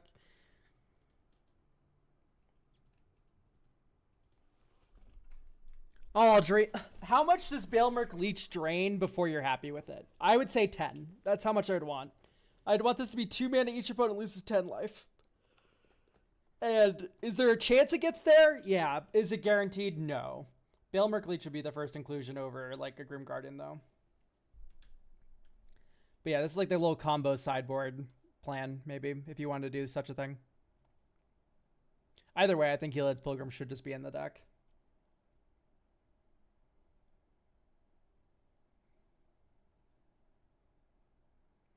But yeah, overall, I think this is fine. Ironclad Slayer.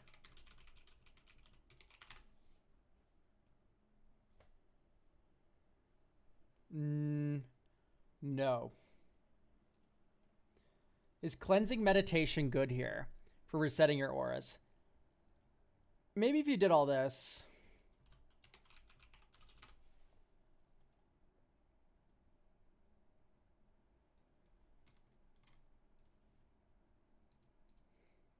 But generally speaking, I don't really like this card. It's fun. It's just not strong. I'd probably replace like Retether for it.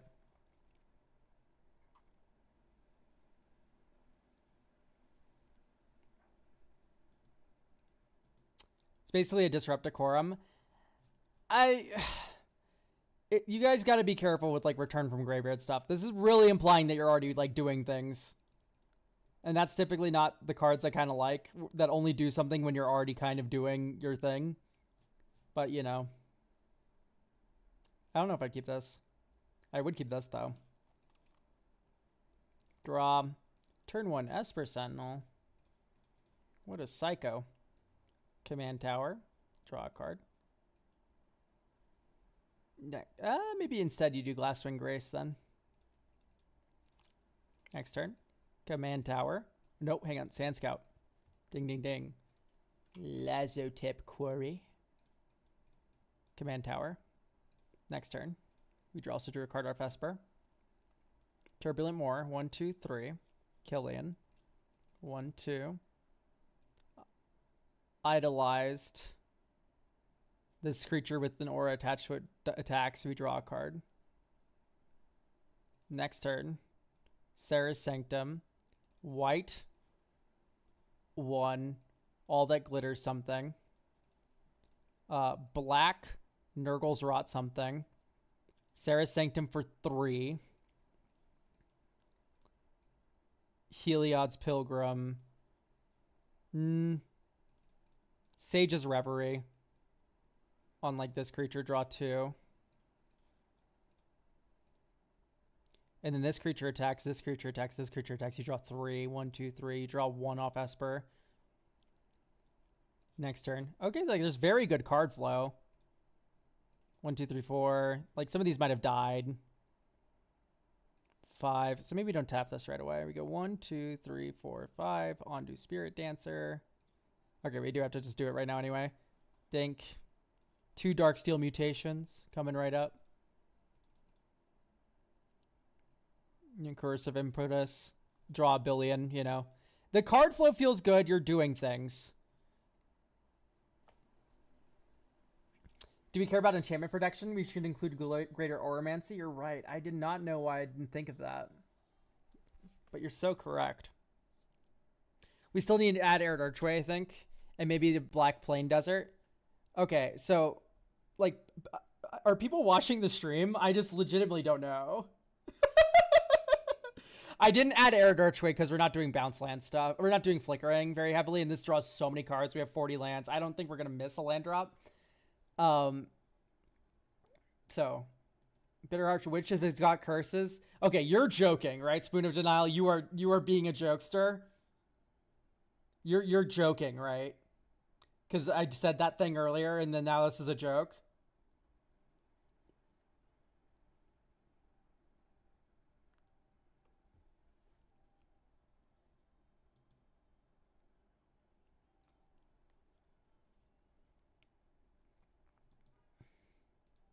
No, I missed you saying it. Okay, that's just beautiful that 3 people in a row just went like recommending cards that are already in the deck. And I think actually that's a very good sign that this is ready to go. The fact that chat just back to back was like, what about this card? What about this card? What about this card? And it's just like, how much work is Arcane Signet doing rather than just being another enchantment? So in my opinion, I do think Soul Ring Arcane Signet, like this is being possible is very nice. If you did not want to run Arcane Signet, honestly, I would even cut Soul Ring at that point. And then maybe you ran like... I'm not... Like, probably none of these. Unless you want to go full into this, which I don't even know if you do. I'd maybe replace...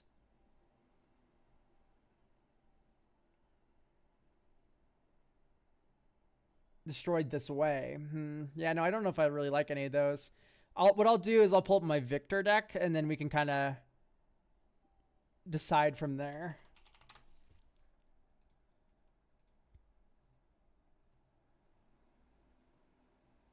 So maybe do Kaya's Ghost Form, Fungal Fortitude. I like Fungal Fortitude because it works well with Lurrus.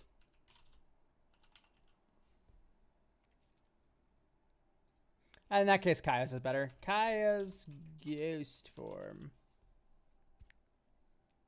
I know it only enchants a creature you control, but that's fine.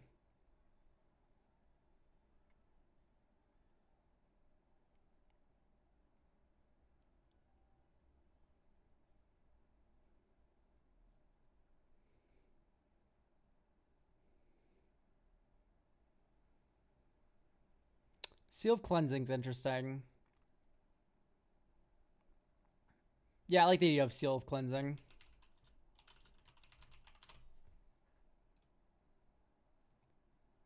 Hyena Umbra or Dog Umbra's better? Dog Umbra's way better. Yeah, Seal of Cleansing plus Lurrus is the reason why I'm interested in it. Because we put Lurrus in. Okay. Like I said, though, we had a bunch of people in chat recommended a bunch of things back to back. I think this deck's good to go, if that's what just happened. You know what I mean? So I think this deck's good to go. I know it looks like there's very few instants, but there's actually a lot of flash auras here that work as interaction. And then, of course, we're interacting with opponents' boards by making them goated. Increasing Ambition. It's a tutor for 5 with flashback, double tutor for 8. I just don't see the appeal. I'm sorry. But I think this deck's fine enough. We're good.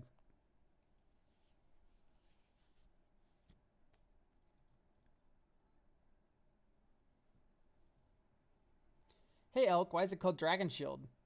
If you try... Shut up. So we've done Rice Quinn. We've done Mantheon. All right, next up is Bishop Ringtail. Hello. You did not link your deck. So I would like a link to your deck, but then we can get started.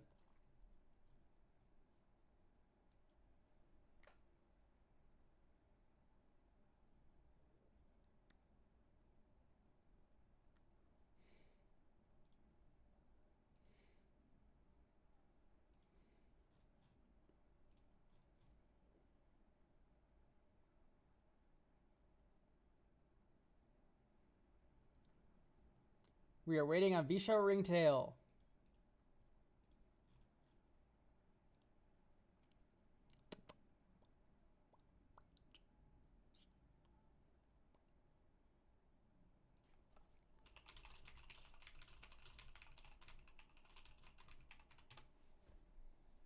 God damn it, Cat. I need a link to your deck or else we cannot continue with deck reviews. It's a very important part of the process.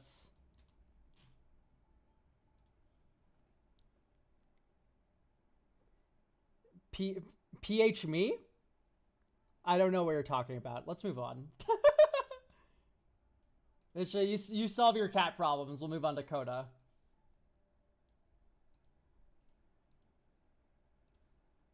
Oh, me? Yes, you. When I say Vischer Ringtail, I need a link to your deck. That's who I mean. I mean you.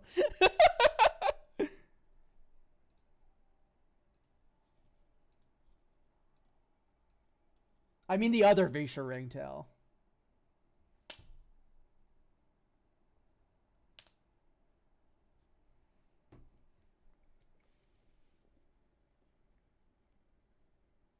There we go.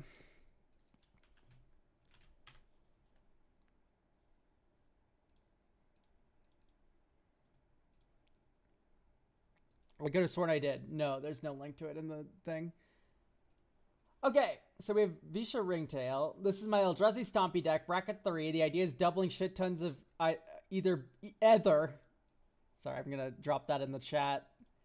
Either big Eldrazi or stuff that spawns Eldrazi spawn for mana, or to copy Eldrazi spawn like Echoes of Eternity or All Is Dust to get around counterspells to further scale the copying. This is an IRL deck, no $100 or above cards or one rings or whatever.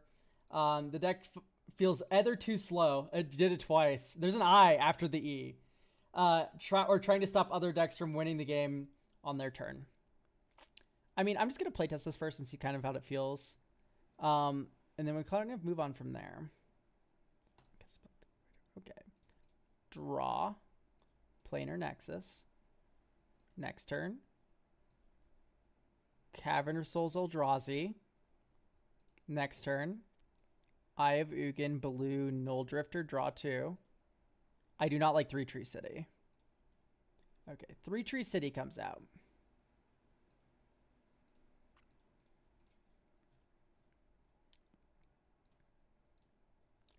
I appreciate your ability to get a lot of colorless going. However, we need, like, we were starved for a green source. If we got crop rotation here, we're off to the races.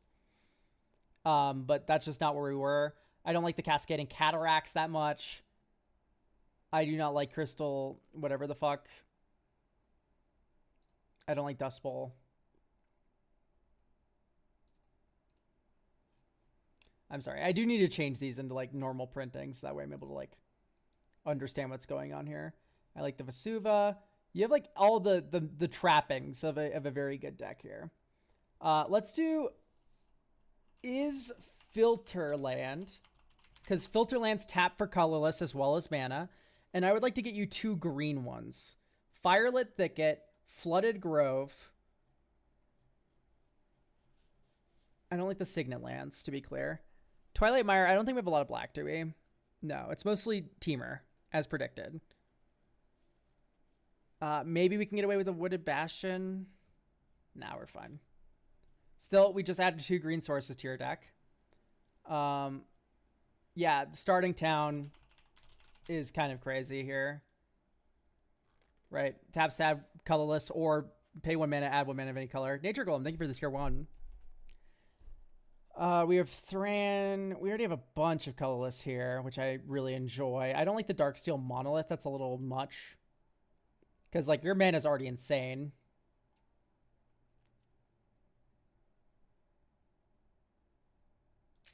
This is such a cute card, like, design, but it's so bad. Search for Forsaken Monument. Like, that's okay. Expedition map, sure. This Expedition map's a land. I would like you to have 2 more, though.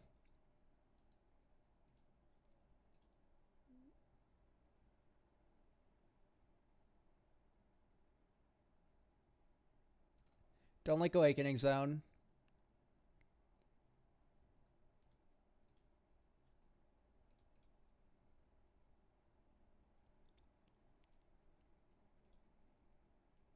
How does one join in for a deck review? Great question. So we are currently, drumroll please, Sold out of Sunday slots? No, we still have one Sunday slot and five Tuesday slots. You can get them from Coffee, or you can watch for long enough to get a free deck review. We in fact did one today, so huzzah. Okay, so type land O:(C). Oh, what if we ran the deserts?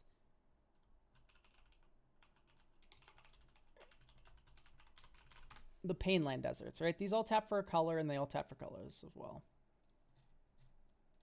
I think that's pretty fun and free.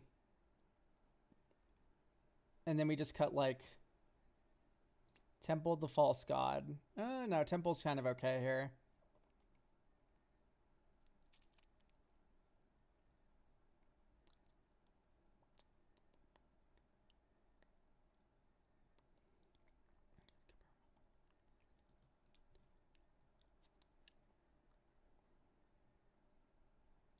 Okay, the Shrine of the Forsaken Gods is too slow. I don't like having all the Urza's lands. I just think you need Tower.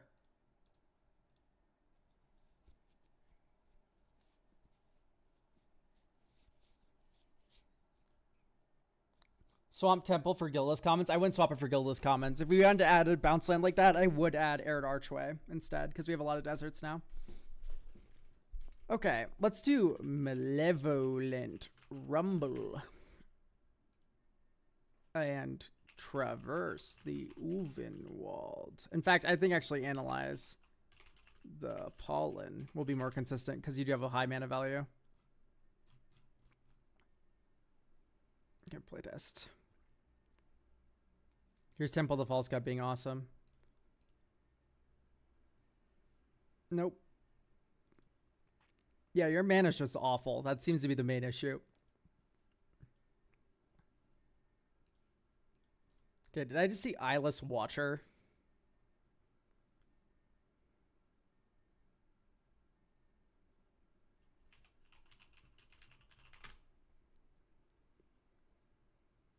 Like, this is not a playable Eldrazi. Oh, wait, no. It's when it enters. And you create 2, and then you get to go infinite, I guess.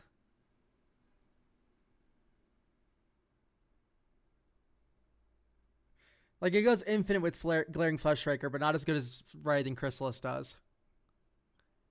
Do you have a video on how to build mana bases? Kind of. I don't remember if I go too deep into it. But I definitely have a video talking about mana. I don't like Ugin.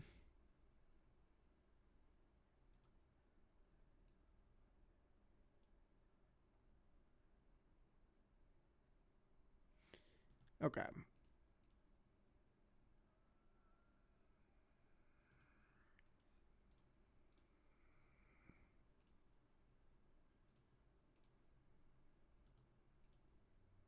Honestly, maybe just 2 more forests and call it there. Oh, wait, we need one more land. Or one more card.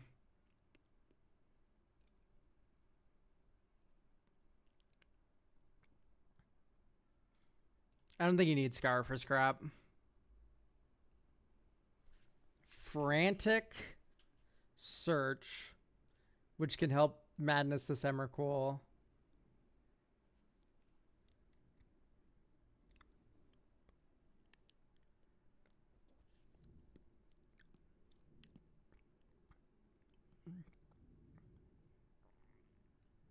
Springheart. Hear me out on the Springheart, Nantuko. Okay, this hand is insane. Forest, next turn. Mountain, Malevolent Rumble. Thought Not Seer, Graveyard. Worn Power Stone. Colorless, colorless, colorless, colorless. Red.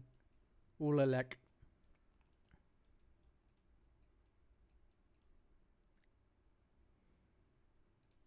Next turn. Watery Grave. You go 1, 2, 3, 4. 1, 2. Thought Not Seer. Thought Not Seer. Next turn.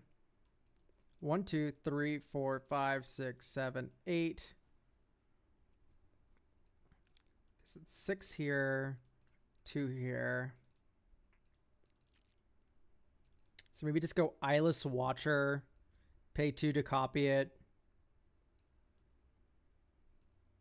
This one enters, so you get 2 Eldrazi spawn. And then you pay 2 to copy this one on the stack. So now you have infinite Eyeless Watchers, right? No, it's whenever you cast, I see. So you can get 2 Eyeless Watchers, though, which is cool. Get some scoins.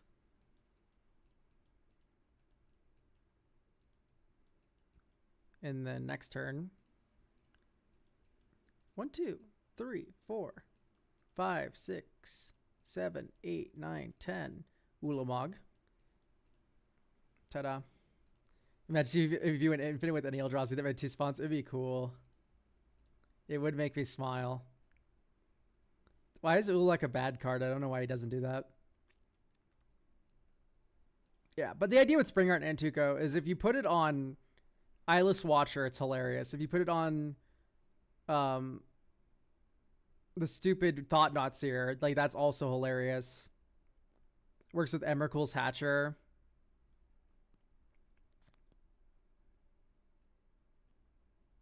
So you get 2. Well, I sacked the first 2, but yes.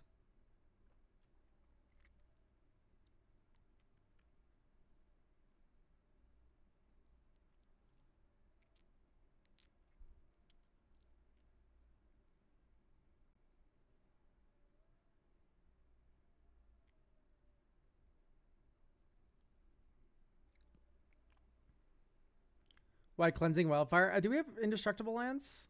Oh, we did. I just cut them. I'm not gonna lie, I don't think you need Steely Resolve. If one of your Eldrazi gets removed, just play the other 15 in your hand.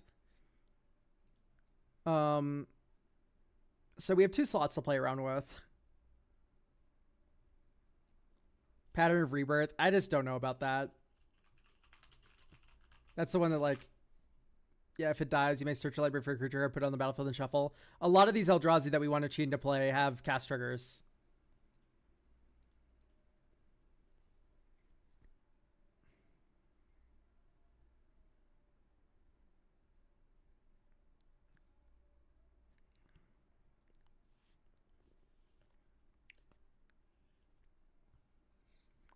I don't know. To some extent, I feel like it just counter magic isn't really that even that good here. You have all these stupid fucking cards that just explode the game, and you have like 12 of them. Who cares if one gets countered? And they're not going to counter your cast trigger even then. It's just a thought, right? And then we can go up something like...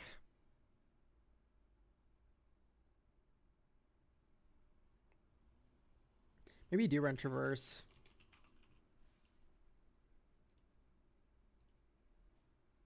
Sire of 7 Death. That's okay.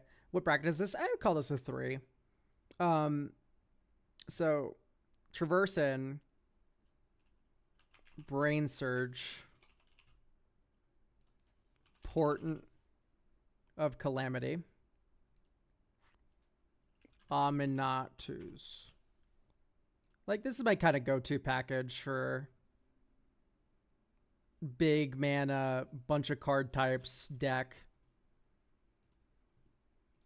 And I think we'll be able to see like what a good game with these looks like soon. Urza's Tower, Brushland, Arcane Signet. Next turn, Shefet Dunes, 1, 2, 3. Moonsilver Key, crack it. Get Thran Dynamo. And then you Crop Rot away. Shefet Dunes for Planar Nexus. And then next turn, Godless Shrine Shock, 1, 2, 3, 4. Thran Dynamo, 1, 2, 3, 4, 5. Commander. Next turn, Eldrazi Temple.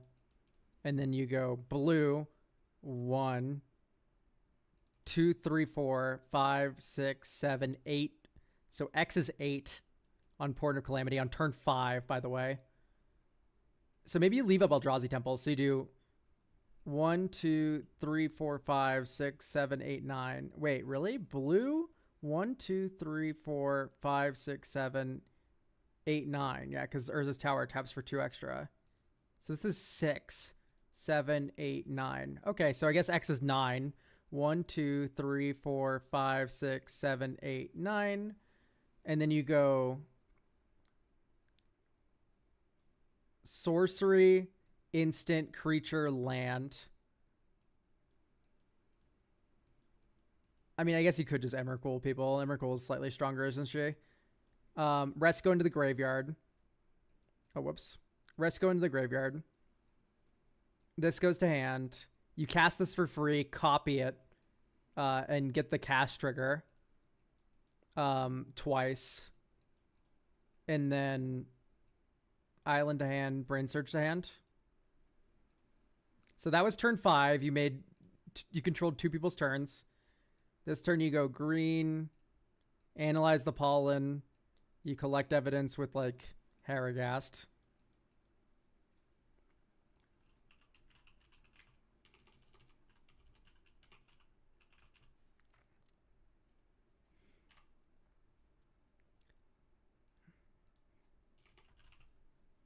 Type Eldrazi. Emrakul the world anew. I really like your board, I think. So it's 10 mana. 1, 2, 3, 4, 5, 6, 7, 8, 9, 10. I guess we can leave 1 land untapped, lol. Here's Emrakul. Steal your board. It's turn 6. It seems very good.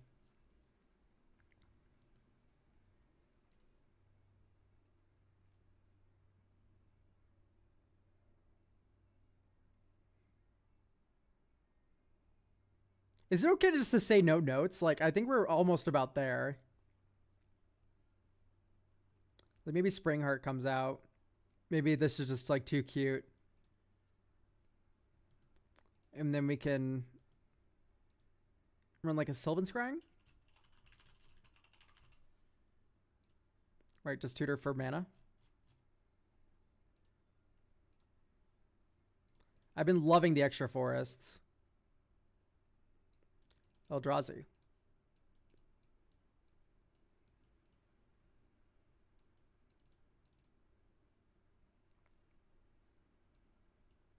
Exile your mana rock. Let's play a blue source so we can play Kozilek's Unsealing here.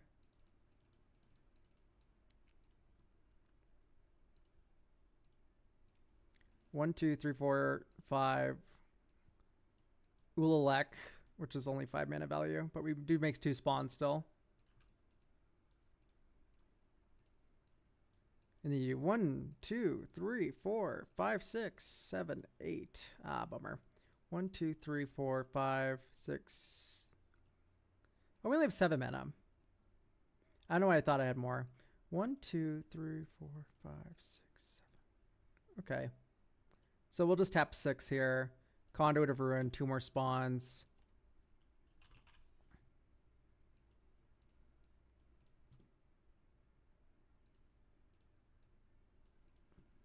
One, 2, 3, 4, 5, 6, 7, 8, 9, 10. Ulamog. Oh my gosh, draw 3 cards. Guys, I think this is working. Just call me crazy.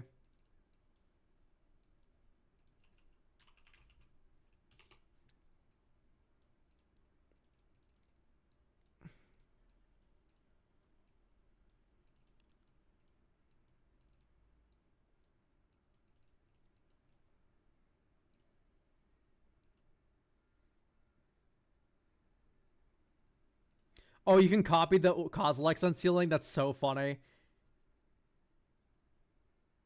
Copy all spells you control, then copy all activated and triggered abilities you control. Oh, that's so sick. I think this is good to go, right, chat? I'm not crazy.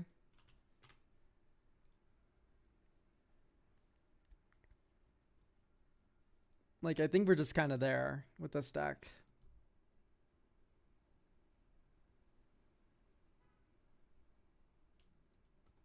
Great.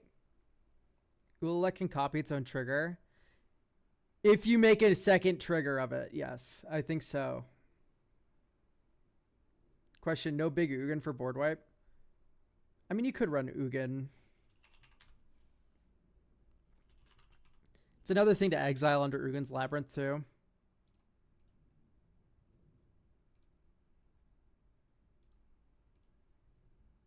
Maybe just do that. Because, like, you don't, once again, don't really care about counterspells. You're just kill. You have so many redundancy options up here. Yeah, I think it's good to go. Thank you for getting a deck review.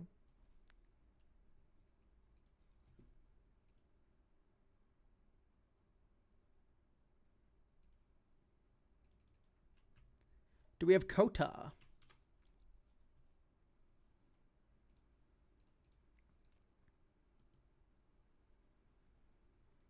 I am here. Okay. Go fast, attack a lot, put it on +1/+1 counters, make treasures, get rewards for counters and swinging. My store is proxy friendly. $25 or less per card if possible. Being tricolor commander, I can't quite seem to ever get him up fast enough. Fast. Immediately start attacking before I'm falling behind. Are there any other obvious synergy pieces with this commander that I'm missing? I'm still pretty new to Magic as a whole. And any deck building advice is greatly welcome. Well, I'm willing to just play test this out first. I think you have like a decent... On the surface, it looks pretty normal. I am very questioning of the awful fucking Chandra you're running. I cannot grapple why you thought this was good. 6 mana. No, like this is just not worth it. Walls is going to be a hard sell for me. If we wanted to turn this into a trash for treasure deck, I could see walls. Holy fuck. No.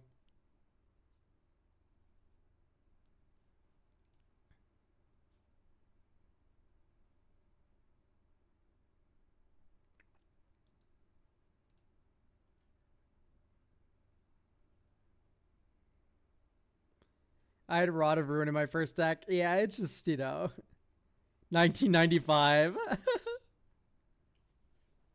It's definitely not good. We're fabricating. What for? Caltrops, probably. Target player draws 2 cards, put a counter in up to 1 target creature control. Like, I guess, but fabricate out.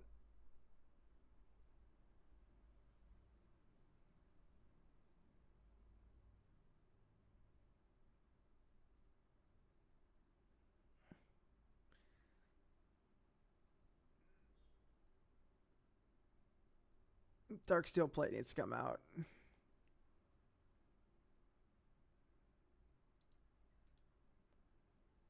Okay, I'm not a big fan of a lot of this.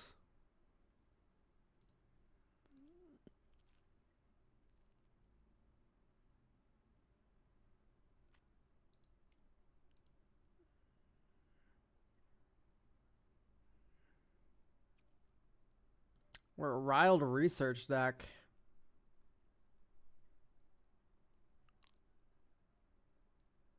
It's just all my like music, air tech. Running coastal fucking piracy.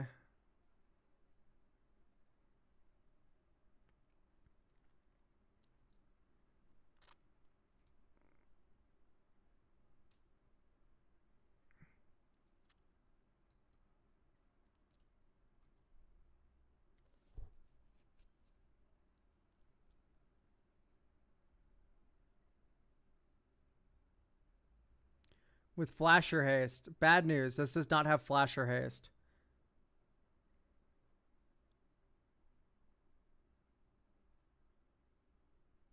Sure.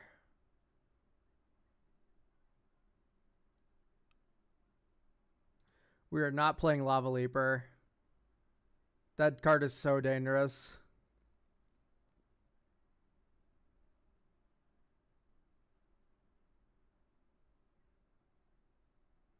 This is kind of funny.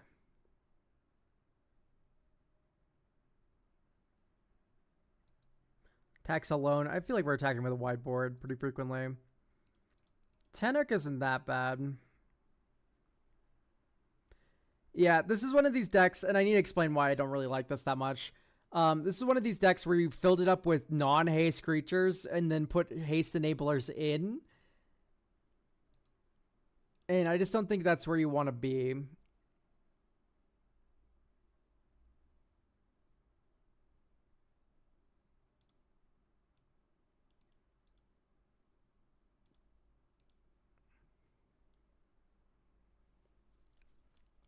So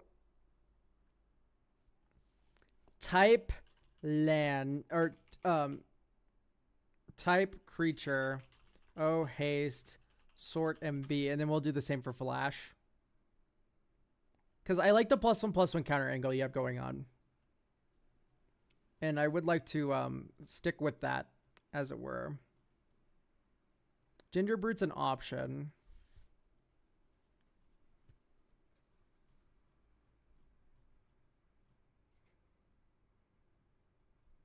Legion Loyalist is certainly very good. Wow, this card is price fallen so hard.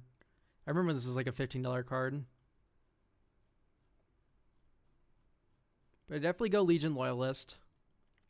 Shiv and Devastator with all the treasure kicking around is probably pretty decent. Have all been met. Ardaws is interesting.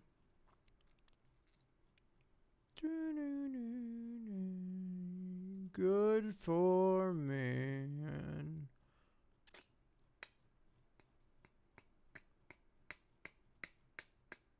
I like Felden.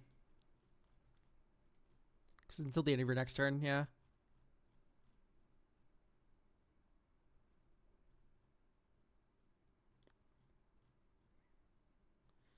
Good job, sweetheart. You're great.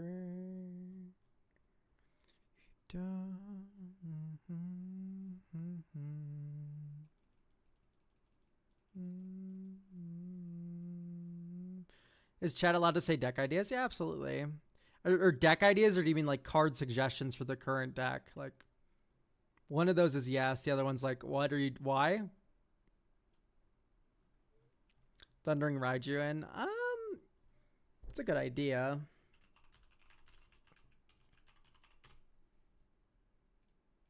Put a counter target creature control. This creature does X damage to each opponent. That's fun.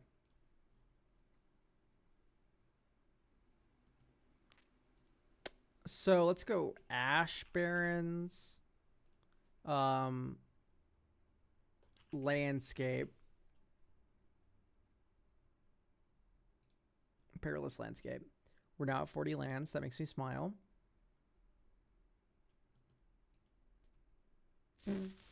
Fear of missing out. Because I like extra combat with Sonic Attack Trigger. And then we can go something like Jaxus. Jaxus allows you to discard your anger. Faithless Looting. Which is a very good card. Oh, Flash Sort MV. Switch the Aurelia for the extra. Is there Aurelia in this deck? Oh, wow, there is. Yeah, you could do extra combat Aurelia. Aurelia the War Leader. Very, very good card. Very fun card, too.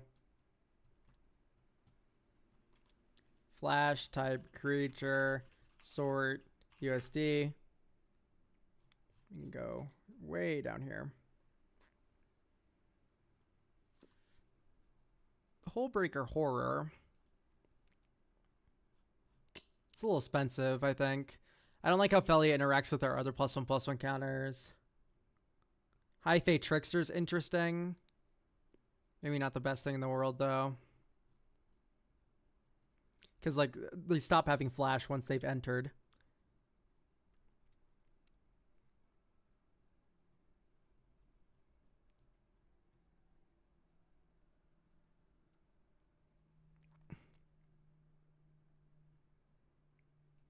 I like Wandering Rescuer.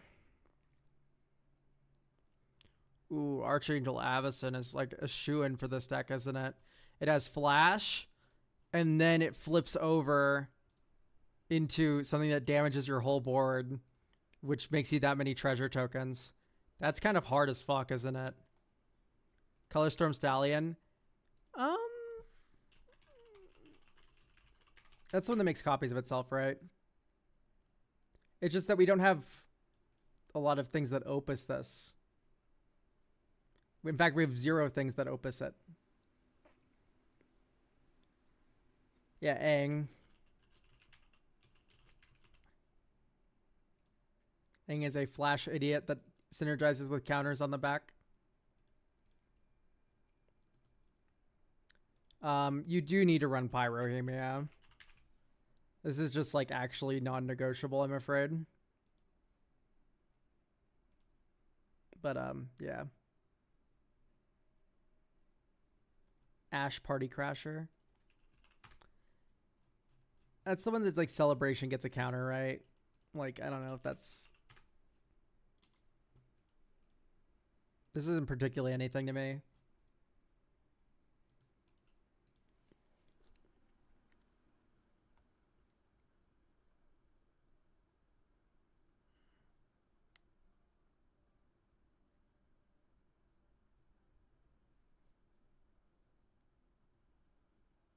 I wish Celebration was good, yeah. It's cheap cost mostly. Yeah, that's just not an argument, I'm sorry. Is all be one good here? Yeah. All be one him. There are ways to keep Sonic alive when he attacks. Hopefully just like gets a fuckload of counters on him. He's a 2/4 that gets a +1/+1 counter when he swings right away. Like, that's pretty good. But if you want, you can go modified creatures.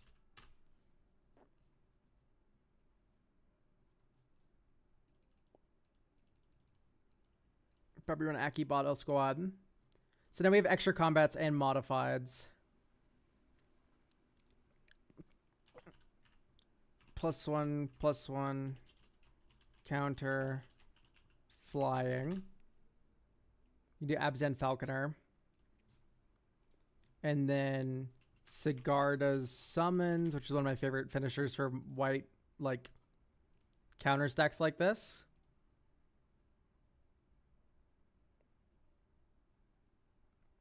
Does this deck have any mass copy creature to give us a haste and dies after combat? We have Jaxus.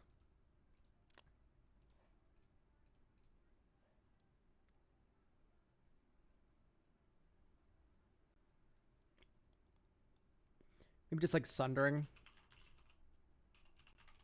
Eruption. Calamity. Calamity doesn't work the way you want it to. Calamity makes the tokens enter tapped and attacking. Fear of missing out doesn't work with that, right? Like, it's just not that good. You could do Combat Celebrant, like, over a mountain.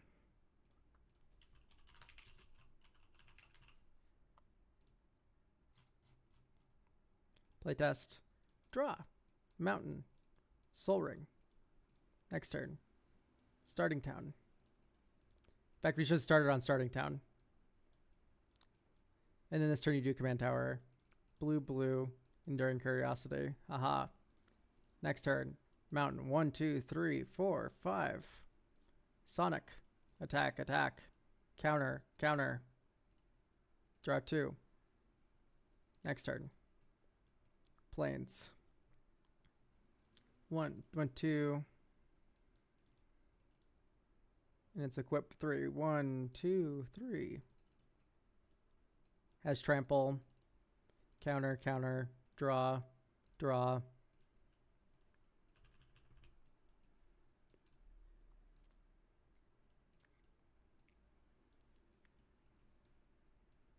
Like, I'm not complaining about this start. You know what I mean?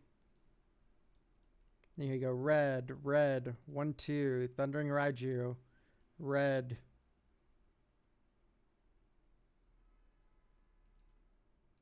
Guess you go 1, 2. Arcane Signet. Combat. Attack with this, this, this. This. Boop, boop, boop. Does 3 damage to each opponent.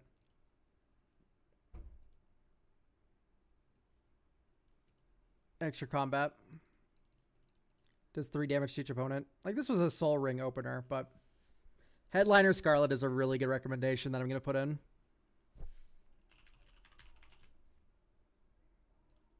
Headliner Scarlet in. I don't think you need the Ozolith. I'm going to be entirely honest. If your board gets blown up, it's like, hey, okay.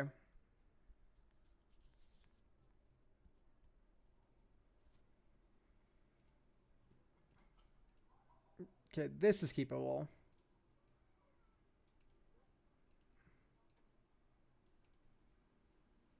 Although we are not doing anything forever, are we?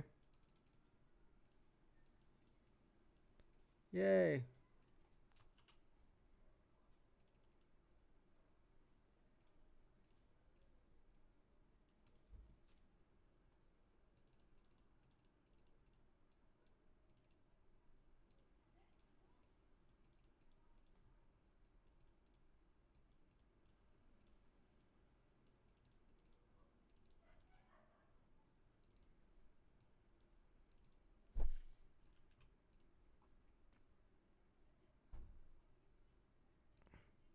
And then here's turn 7, where you go 1, 2, 3, 4 Chocobo Knights.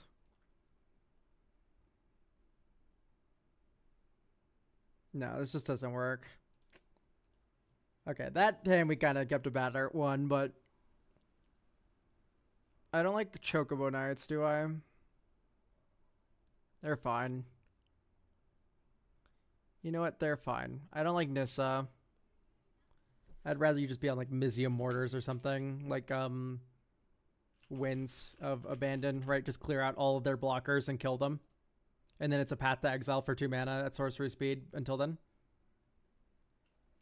Wait, no Goldspan Dragon? Goldspan is a very good recommendation. That should go in for sure. Okay, I don't like Wild Research that much. And honestly, I don't even know if Pyrohemia is correct.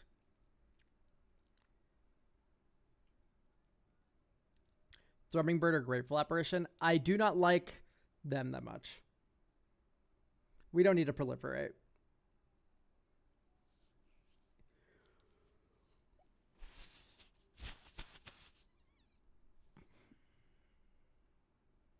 Maybe like a Angel of Indemnity.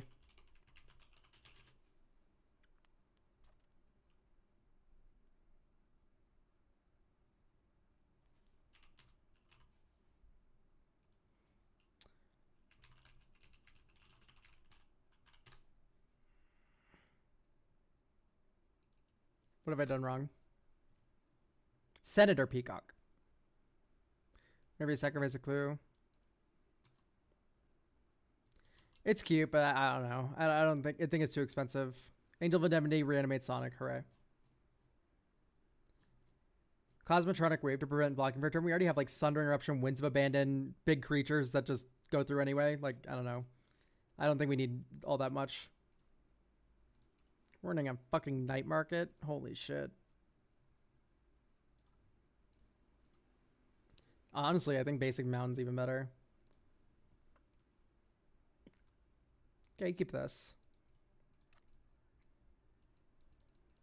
Fear of missing out. Discard this. Draw a card. Next turn. Okay, we lose.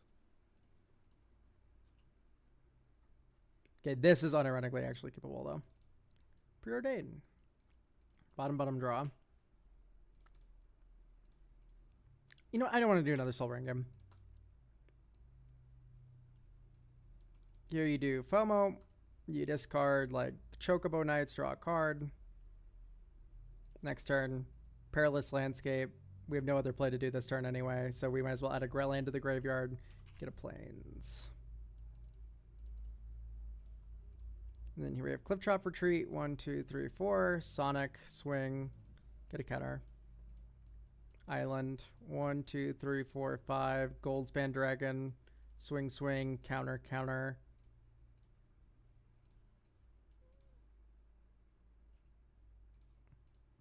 Exotic Orchard. 1, 2, 3.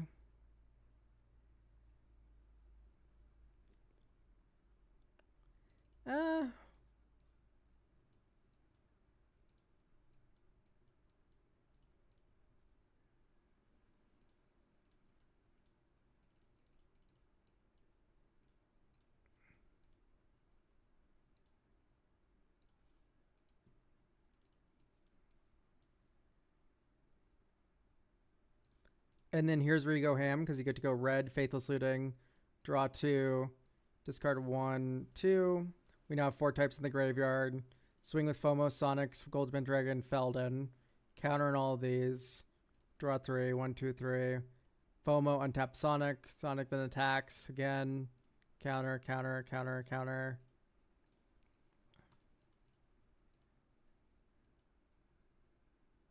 One, two, three, four, five, six. Here's Winds of Abandon to clear your opponent's boards. Aetheric Amplifier is a mana rock that doubles your counters.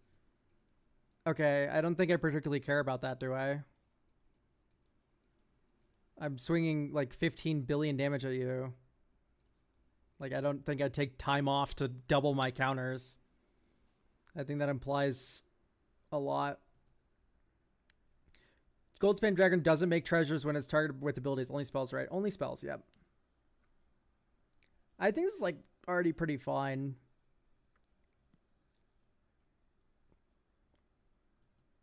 With counters on them, have flying and haste. We did add Cigar to summons. This already has flying haste. So you know what? I'm going to cut Cigar to summons. This is kind of doing that job better. Abzan Falconer is also kind of just here already. Can we add Lelia? Yeah, let's add Lelia. Lelia is really good. Lelia the Blade Reforged. Just a haste creature that gives you value. Thumbs up. I don't even know if I like Big Score and Unexpected Windfall. I think we just want to keep curving.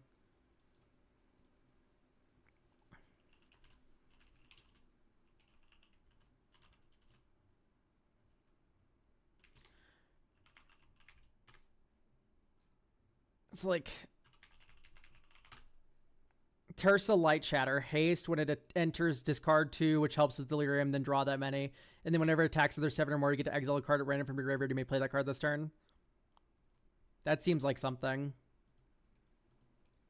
The fact that it enters and loots is really nice.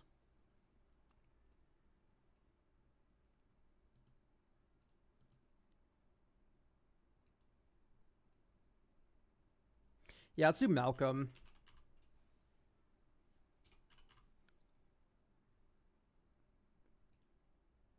Malcolm Alluring Scoundrel.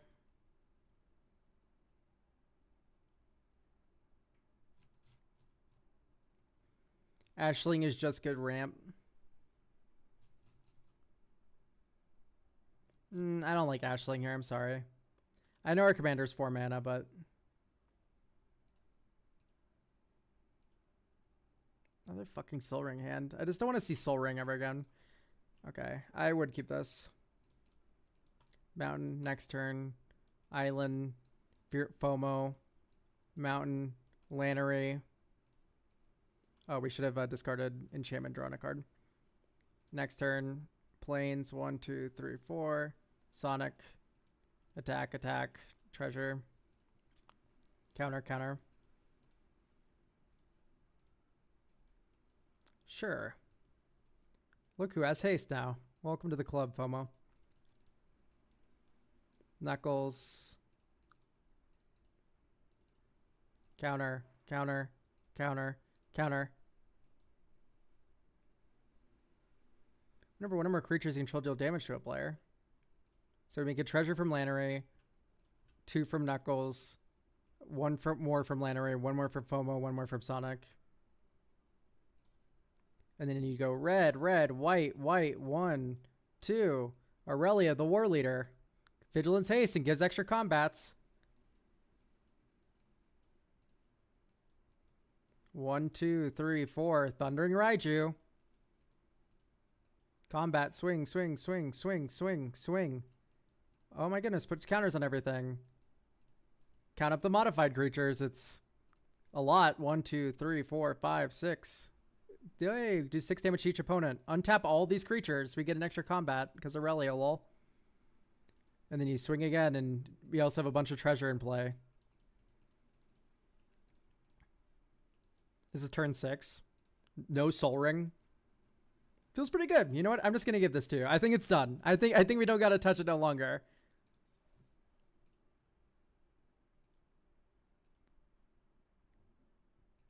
I think we got you covered there.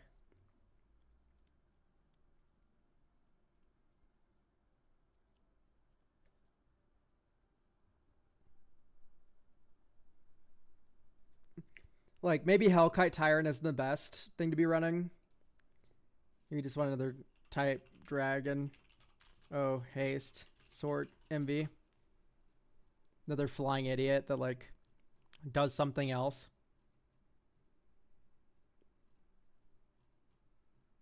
Like Glorybringer. I like Glorybringer. Clears the way.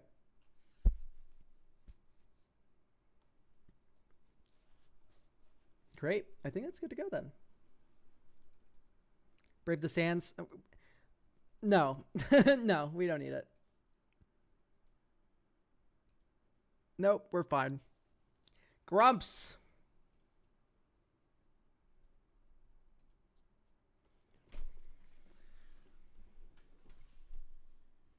Hello, Grumps.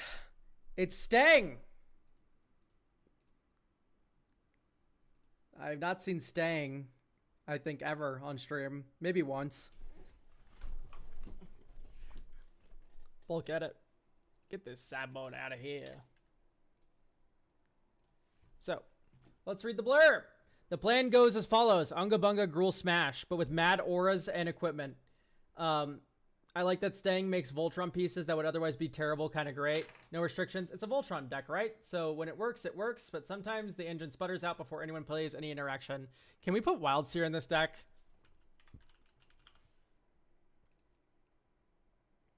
Enchantment spells you cast from your hand have Cascade. This isn't even like that good. It's just like I don't know if I've ever seen a deck in my entire life that actually can use Wild Seer, and this is one of them.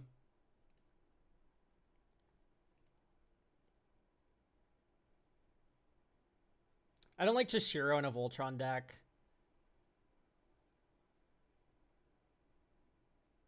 Attach to creatures you control. Ha ha ha. Lizard Blades is okay. I think there should just be a better option though, right? I don't like the cost reduction, things like that. Goblin or Narcomancer is great because it cost reduces everything. Okay. All right. So we have to put Wild Seer in. That's the first edition. I like the Nature's Lore. I think we need... Is this 3 visits? Yes, we have 3 visits. Stomp, 37 lands. I think we can do like a couple more lands. I don't know if I like Blasphemous Act as much as I would like a Mizium Mortars. I just think the one-sidedness of Mizium Mortars is so much better for your deck.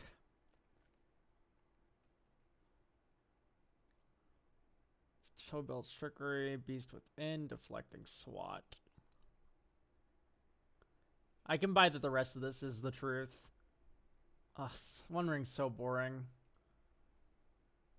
No offense, but it's the truth.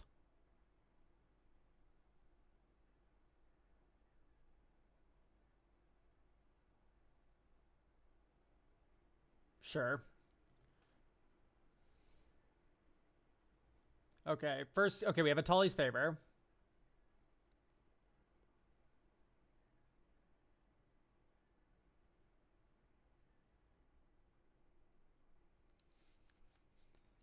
Let's go type. Aura O enters Sword Embeam. I imagine we already run all the auras with enters effects, but...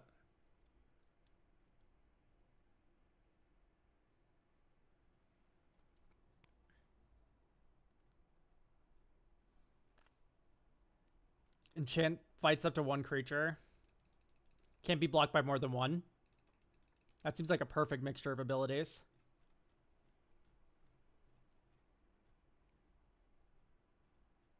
Is Greater Good good for sacking the Stang Twin? It is a bit of mana. That's my only concern. Is that it is indeed a bit of mana to do all that. Here, I think you do run like Shimmer Wild's Growth.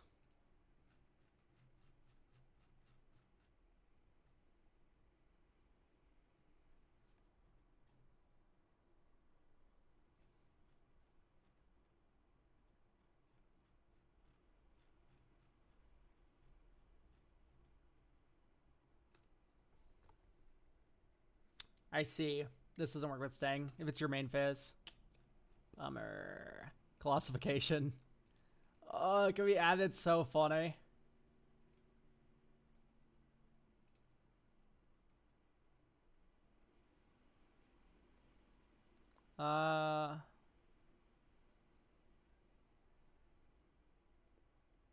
Maybe we do go down like a nature's lore.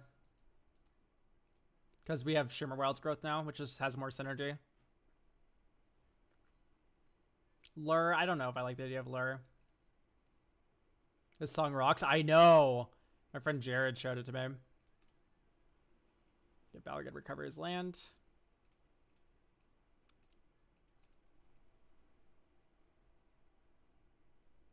Yeah, we're just gonna fetch for Surveil Land here. Commercial District. We don't run Commercial District? What the fuck, dude? It's the big 2026, dog. You need to be on Surveil Lands now.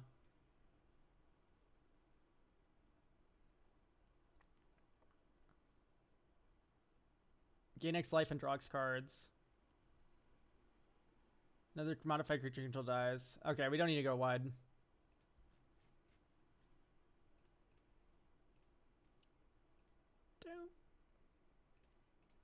Reliquary Tower. You need to be fucking for real, dude. you need to start squaring up, dog. You're running the 1 of 1 ring and you're putting fucking Reliquary Tower in your deck. I literally just cannot fathom it. I just cannot believe it. Imagine the work Reno Glory would do here. No Rich Cards expertise. You just don't need it. I don't know. It's fine. I mean, just drawing cards and making mana, though, is pretty nice, isn't it? Okay, you know what? We added the Melt Strider's Revolve. The Hunter's Bow kind of does the same thing. And then let's go Rishkars. Sure. We can do a Rishkars. I'd cut Greater Good. Nah. Nah, I disagree. Alright. Draw. Think everything's a forest. Think mountain. Sanctum Weaver. Fetch, get Stomping Ground. 1, 2, 3, 4. Stang. Crag Crown. Utopia Sprawl. Green. Bequeathal rather. And maybe we're supposed to...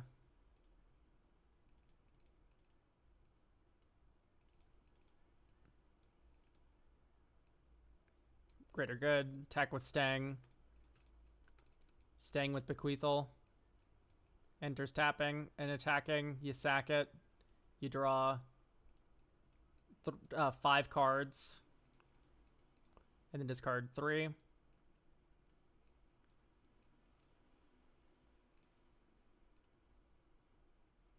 I just don't think I like Swiftfoot Boots.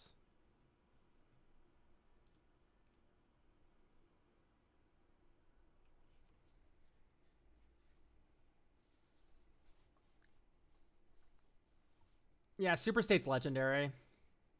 Do the copies of Stang Twins enter? Yeah, no, they do enchantment ETBs, yeah. So that's why we have like a Atali's Favor and stuff. We already have Ancestral Mask.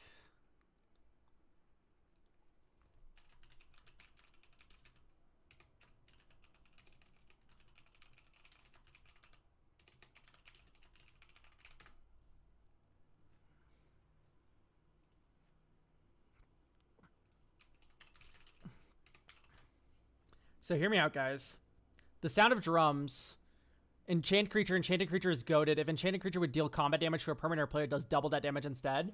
And so the joke is the Sound of Drums can be used as a goading aura, or you can use it on fucking Stang to just like, it's a double strike enchantment.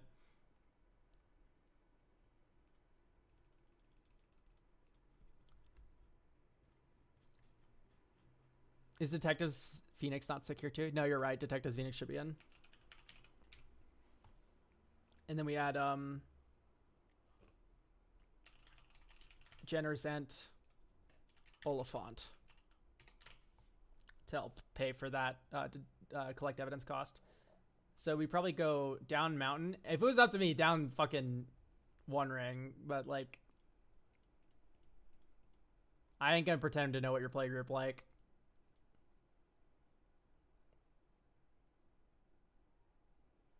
Maybe Song. Song's pretty good though.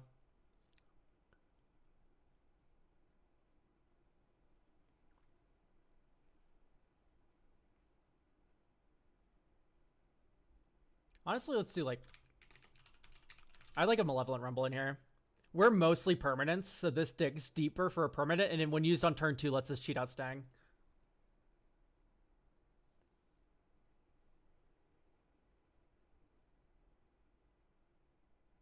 Maybe Audacity comes out.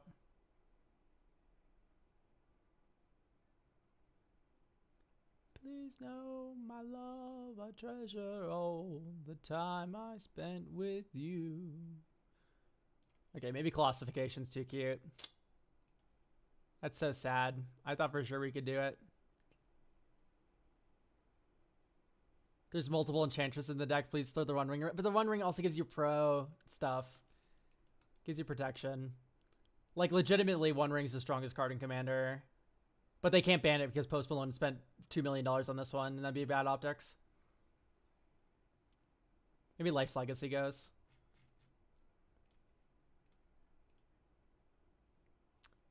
This hand sucks. This hand rocks. Bloodstained Mire, fetch, Commercial District, right? Like, this is just the power of Surveil Lands. Turn 1, when you have a fetch land in your hand, you can just go, yay. Graveyard. Next turn. Mossfire Valley, 1-2. Goblin and Archomancer. Carpulsion Forest, 1-2-3. Stang. Next turn. Stomping Ground.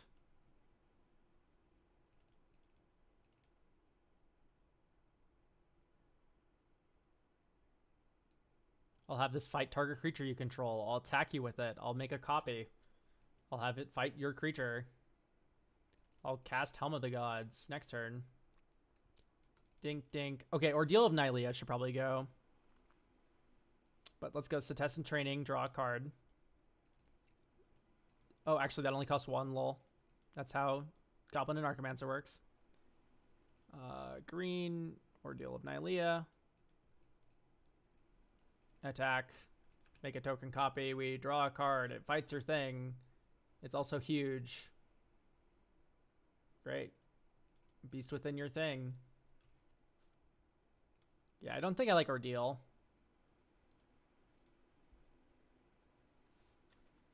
You get 2 lands every time you sack the Stang Quint. Is that true?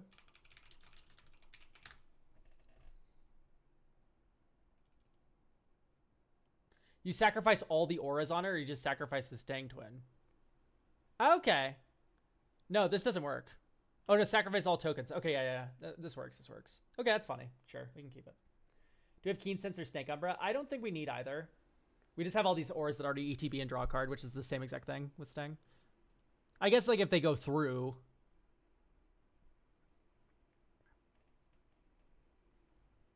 Smoke Steer, its aid is kind of funny in this deck. I guess it's okay. How would Stang work with Assault Suit? It works exactly how you want. You give it to your opponent. They get to attack with it. They make a copy of the Assault Suit. Oh, wait, no, but they wouldn't sack the Stang Twin token. Yeah, I don't know how that would work, but that's really funny.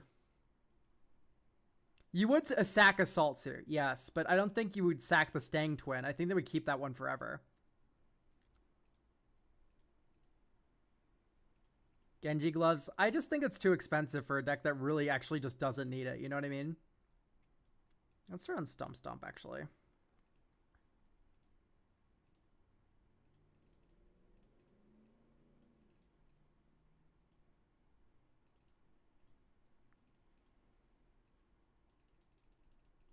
Commander.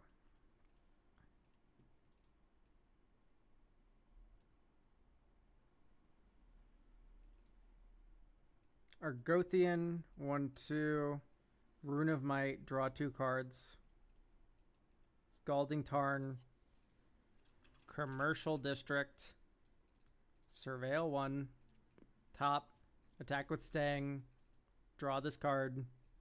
Next turn. Forest. 1, 2, 3, 4, 5. 6. Enchantress's Presence. Pain for all. Draw 2. Attack with Stang. Draw another card. Move to discard. Sorry, Wild's here. One of these days. In fact, maybe today, actually. Okay, Mossfire Valley.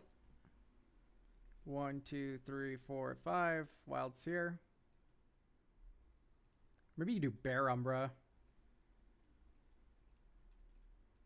Yay. Taxi, untap your lands.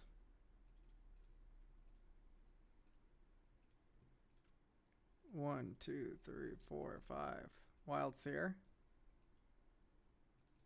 Cetessan Training. Oop, Cascade. Helm of the Gods. Draw a card. Great. Next turn.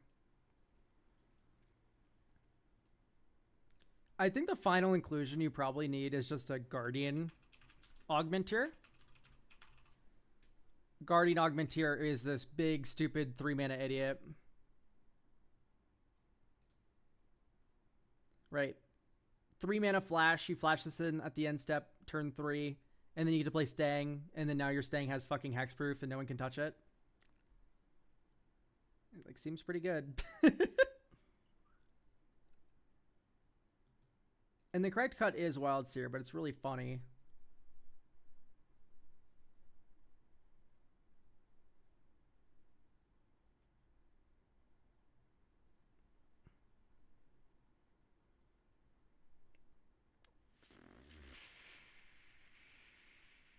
What to cut? What to cut? God damn it, I really don't want to cut Wild Seer, but I think it's just like correct. It makes me so sad.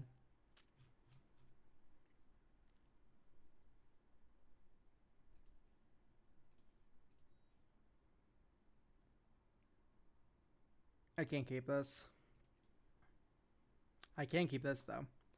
Verdant Catacombs, get Commercial District. Oh, wait, no. We want to get Stomping here.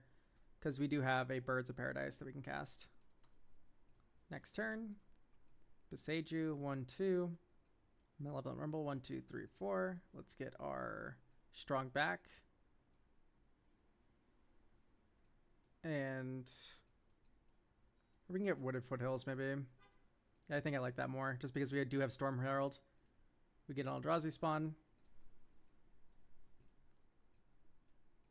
Play a tap land here. 1, 2, 3, 4. Stang. Next turn. Wooded Foothills. Crack. Fetch. Get Taiga. And then you go red. 1. Rune of Speed. Draw a card.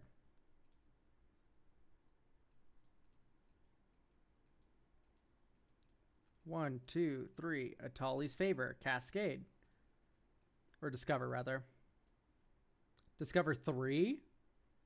Holy shit. Pain for all.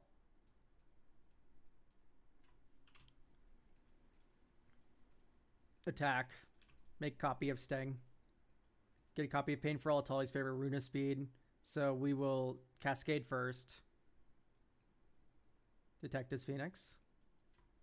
Then you draw. Next turn.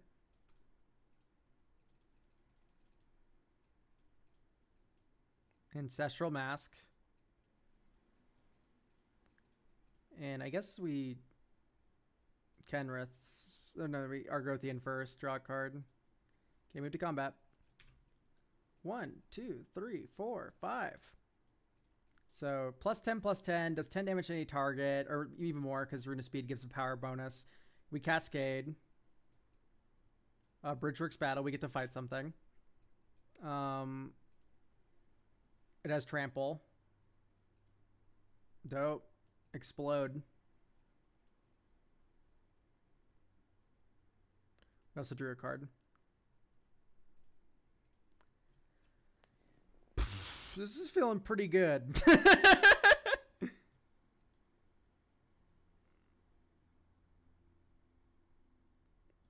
What do you think of Mozio Nudine? I tried to build him, but looking for ideas. I built, I already have an Iara, and it'd be doing the exact same thing, but I put Mozio in because you're able to curve Black Cat, Iara, Mozio, tap, sack, Black Cat. The Mozio and the Pest is 2 life gain that turn, so Black Cat comes back, and then you can start looping Black Cat so long as you drain 2 every turn. So Mozio's in there. And I probably wouldn't build Mozio as a commander personally because I already own the Iara deck, right? There would be a very big overlap, but I think Mozio makes for a cool commander. I'm a big fan of Vane Witch Coven as a card. Like, that card's very strong, and so Mozio's kind of similar. Anyway, honestly, I think this is good to go. I might just hand this to you and say we're redunzo. Because this is lethal. This is, like, super killer. I think the biggest thing I added was Guardian Augmenteer. Just like having this some games and you go like turn 3 this, turn 4 staying, and staying's protected is going to be so valuable.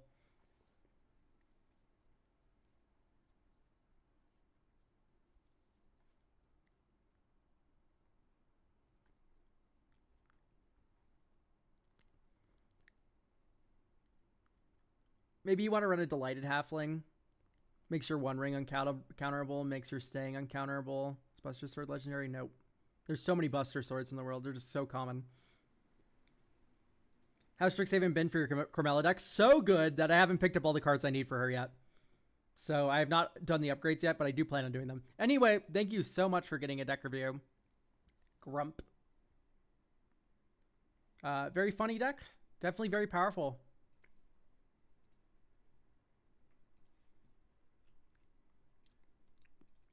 All right. Lastly, we have Cow Smacker. Is Cow Smacker here? We have a Finn deck. That has me excited.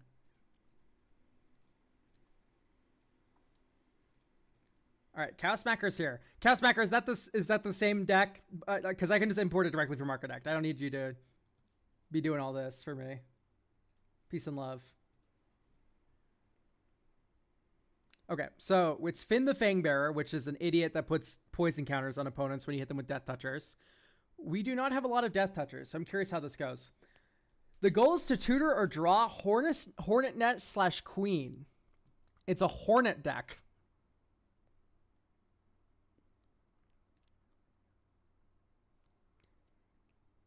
And try to get them ASAP, and try to get as much value out of them as possible. There's several fight spells. Evolution Sage is in the deck as an alternate win con if combat won't work out. Yeah, that makes sense. So like you have Evolution Sage to proliferate. Okay, this is a fun take on a Finn deck. Fucking unleash the bees. I do not like Mithril Coat because in my mind we're playing Finn only when we have enough Hornets to kill someone.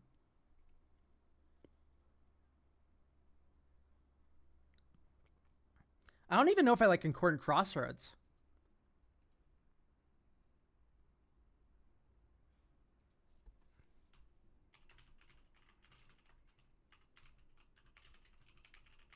Flying Insect Death Touch.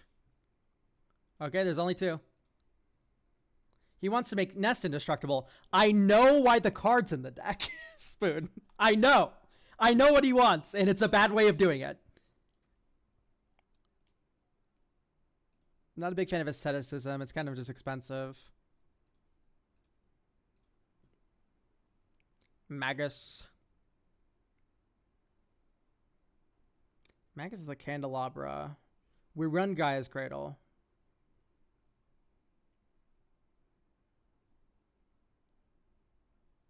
I don't get the Elvish Visionary.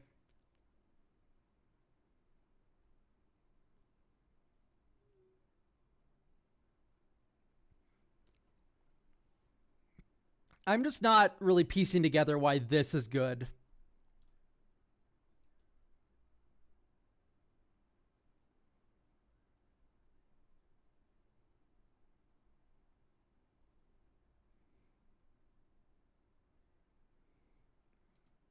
I don't know. Mr. Beast, I guess, is in here because it's fog countering.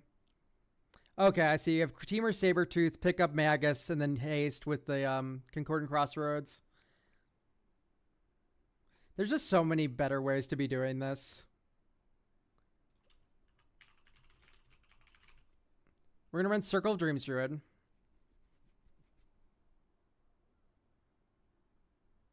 No restrictions, just try to keep it... Okay, so we're no restrictions. Circle of Dreams Druid.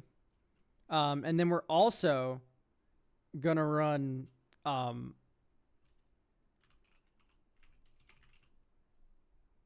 Nylea's, or no, it's Karametra's Acolyte. This card is broken. I'm very surprised. Okay, hang on. I don't like Buster Sword. I don't like Tome of Legends. I don't like Swiftfoot Boots. Maybe I like Swiftfoot Boots. Hang on, let me think. No, I like Swiftfoot Boots. Good job. Maze Mind Tome I don't like. Eye of Vecna I don't like. Wow, it's not 2015. You do not need to run Eye of Vecna or Endless Atlas. Expedition Map to get Gaia's Cradle, sure. I mean, that should probably just be Sowing, Myco Spawn. And then you already have the rest. Amulet of Vigor. I don't see the appeal. Blizzard Brawl is just like, whatever. What is the exact text of this card? It gets indestructible. Okay, never mind. That's actually kind of cool. My fault. My fault.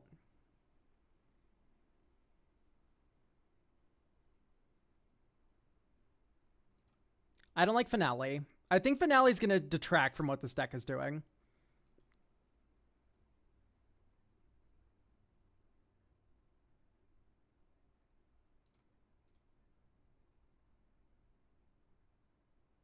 Okay, wait. We don't run Kudamas, but we run this is Pilgrimage. Sorry, this is kind of like a silent cutting moment right now, but I promise this will all make sense soon. Okay. The number one inclusion is going to be Yeva. Nature's Herald. This is numero uno.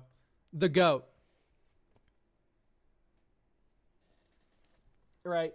There's no one second to Yeva. Number two. Arbor Elf. Why Arbor Elf? Utopia Sprawl. Wild Growth. Overgrowth.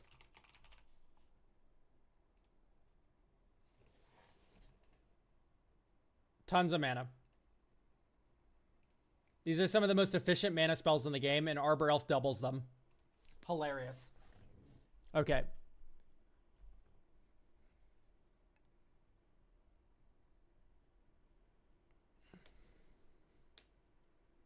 Now, if we want to do Temur Sabertooth stuff, we can still run Concordant. But my personal opinion is... No. Concordant is kind of cool, because you go Concordant...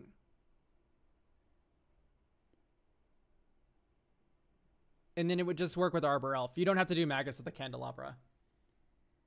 Right. And we're on Yavimaya already. Maybe Nylea's Intervention's good here. If we're on Microspawn, should we be on Crop Rotation? Yeah, but we're already game changered up, and I don't think I would change anything that's going on now. No Castle Garenbrig. I think I'm already slightly concerned about the number of forests we already run, so no. I would go down these cycling lands here, though. I'd especially go down the fucking land cyclers. I don't know why we're on these. Please enlighten me, because I cannot grapple with this at all. If you say deck thinning, I'm going to strangle you. I know the card you're talking about, but it's not 1 mana, it's 2 mana. That's a Fertile Ground. It's not a Utopia Sprawl. Mirri Landscape makes no sense here. Yeah, Springheart Nantuko. Holy shit. Springheart Nantuko's already in. He's right here.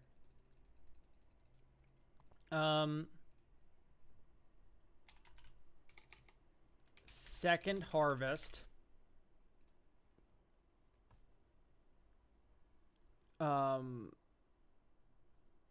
Second Harvest, Timeless Witness,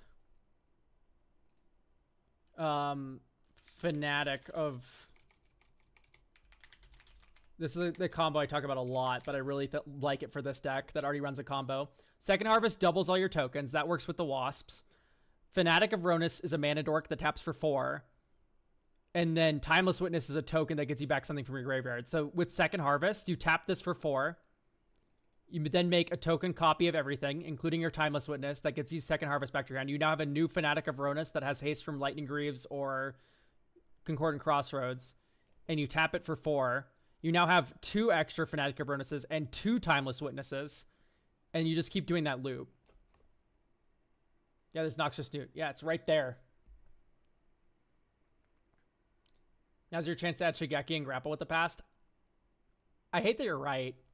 We already have traversed the Ubenwald. Do we run Shigeki? I would want Seedborn Muse. We don't run Seedborn Muse already. Stone Seed or Hierophant, maybe? I don't like all that. Would we count Inkmoth as a Hornet? No. I think Conjurer's Closet, like, is worthwhile.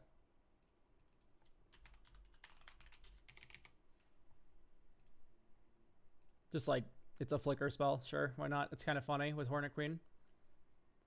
And then you would run Legolas's Quick Reflexes. It's okay.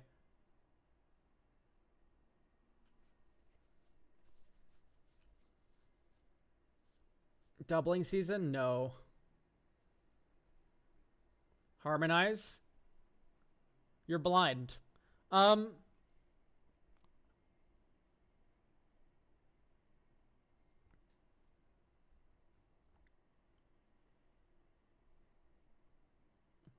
I think I would go with Augur of Autumn. And then you do Shifting Woodlands Ardian. Yeah, we can run Castle Garen Brig.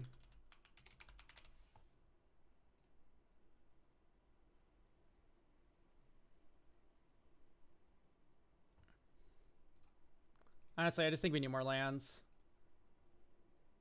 And then Bushwhack's another land, and Traverse is another land. So we have 40. All right.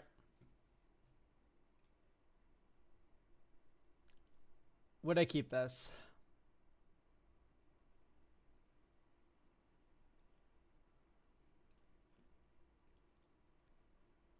I don't think so. I would keep this, though.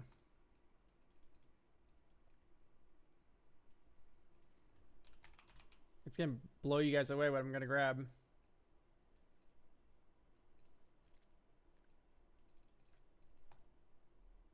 Although we do have the Timeless Witness.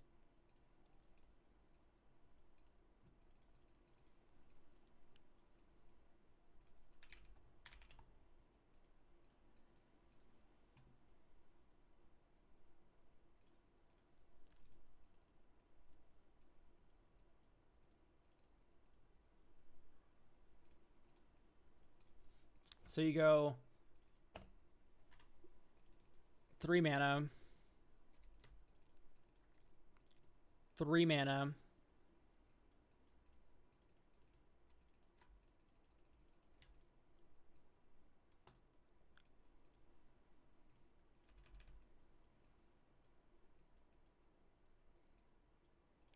then you go pass, then you go 1, 2, 3, 1, 2, Court of Calling.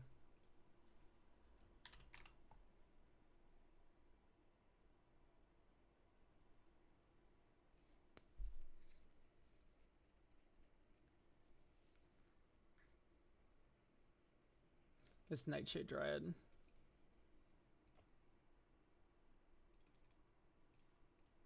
Okay. And this turn someone's dead. Isn't that crazy?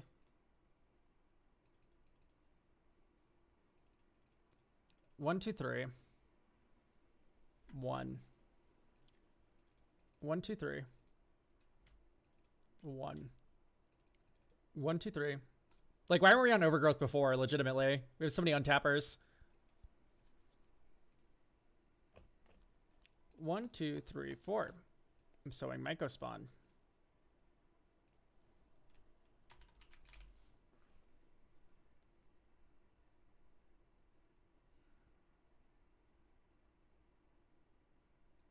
Guys, Cradle. It enters untapped.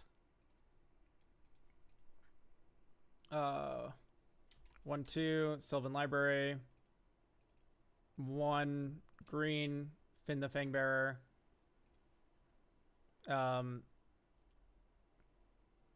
Add 5 million mana. Timeless Witness, internalize. Get back Court of Calling. Anyway, combat, you're dead. And right here is where it'd be interesting to have something that was like a protection creature. Type creature. Oh, enters. Oh, indestructible.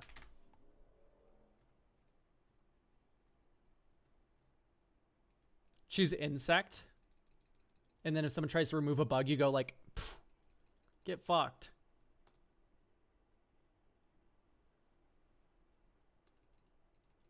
Is this anything? Sereth? Sereth is not a protection spell for attacking creatures. I don't know if you've read Sereth before. Can we add like Regal Force? Yeah, Regal would be a really good tutor target, wouldn't it be?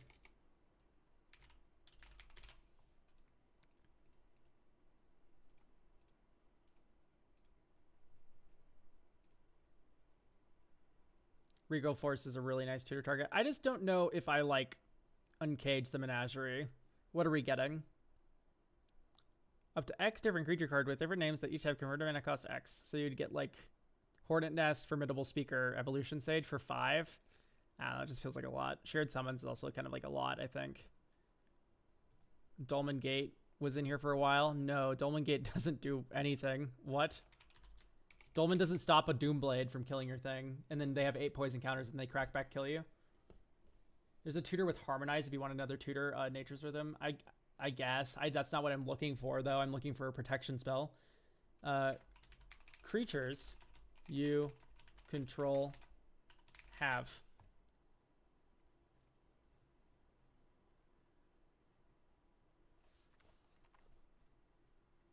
Have hexproof, but you need 10 or 11 creatures to convoke that out with Cord. No way.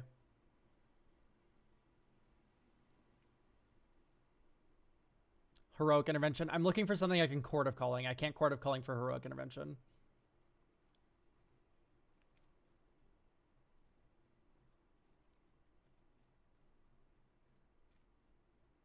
We're looking to protect the whole board, yes.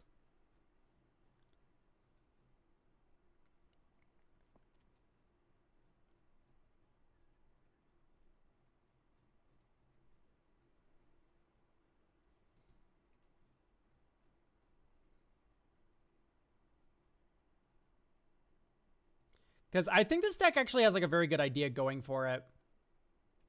Is Oron Frostfang really $44? I was about to fucking say.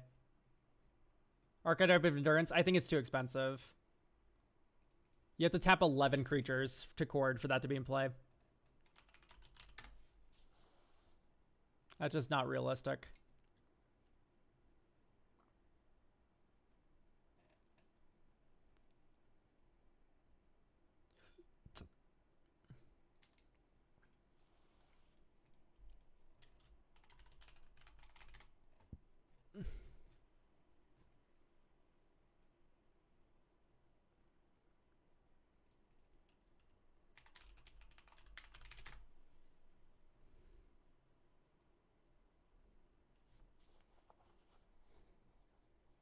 Soul of New Phyrexia. That's also very mana intensive, isn't it? Oak Street Innkeeper. During turns other than yours. There's an enchantment that gives a creature regenerate, I believe. I don't know if you know this, but you can't actually Court of Calling for enchantments unless they're also creatures. Yeah, so I think it is just like selfless safe, right? You choose insect.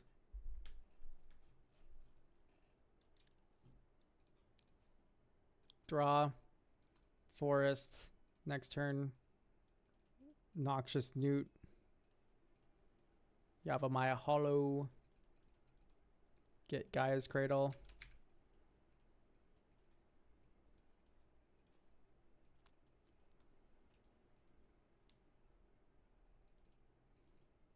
One equip. Green. Fight. Draw 2. Land for turn. 1/2. Nightshade Dryad.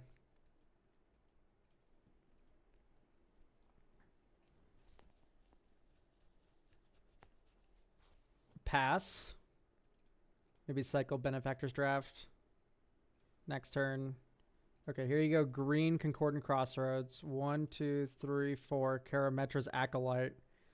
Tap for 1, 2, 3, 4.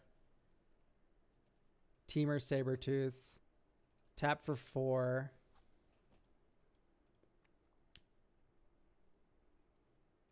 Finn the Fuckboy. Or maybe we have 4 floating. You pick up Sowing.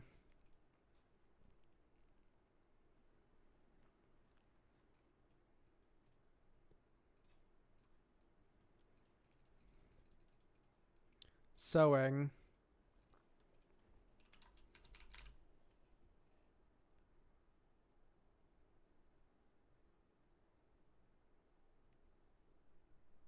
Deserted Temple. Oh, we're so close. We just need like a maybe like Beast Whisperer even. Just like whenever you cast a creature, draw a card. Holy shit. Why does it default to that one? The $900 foil printing of Beast Whisperer. It's the one you obviously want.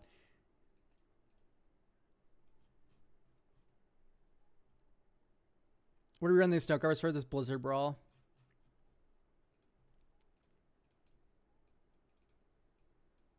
Wild Growth OP.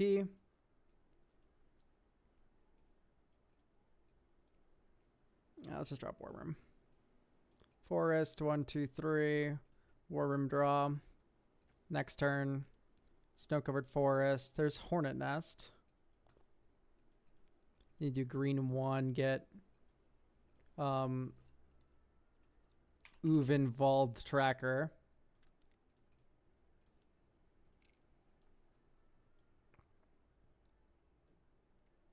And then here you go. 1, 2. Hornet Nest fights your Chungus. I see why you want to give this indestructible. So I guess what you do is you go 1, 2, 3, fights your thing, and then fights your thing. So we'll get 2, 3 insects first, and then we'll get fight the largest thing on the board. Another like 5 billion insects. 1, 2, 3, 4, 5, 6, 7. Regal Force, draw a billion. And then here you go, like Finn. 1, 2, 3, 4, 5. You want to try to kill spell me? That's okay. Selfless Safe Right, name insect. They're indestructible. That feels good. What's Homeward Path for? What do you think? What do you think Homeward Path is for? It's for someone gains control of our stuff. You're able to take it back. I ain't gonna pretend like it's like the best colors utility land, but maybe they play against like Emrakul the World Anew all the time and they get their board stolen. You know, so I'm not gonna judge that one.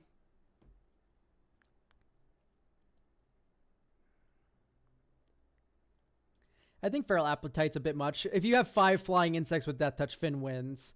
So I don't think we need like overruns per se. Yeah, let's run Nature's Rhythm.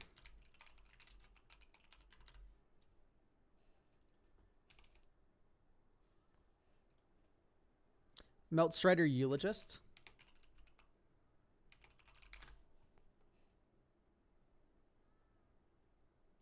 Why? Why are we running Maelstrom? What does this have to do with anything?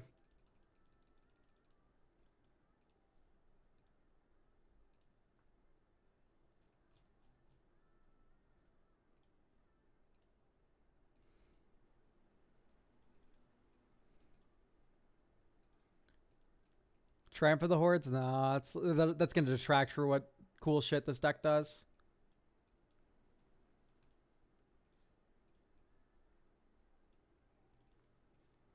Cast this, draw a card.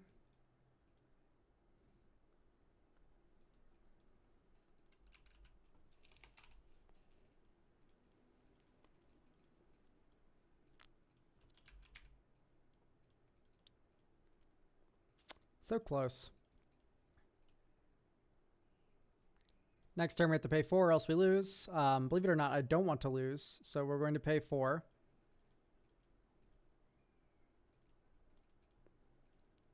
You have a Maya Hollow. And then you do 1, 2.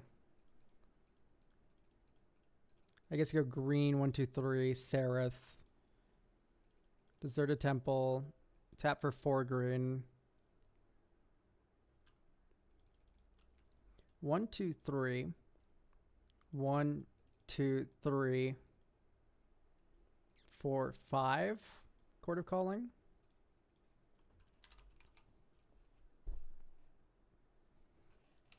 What can I get for 4?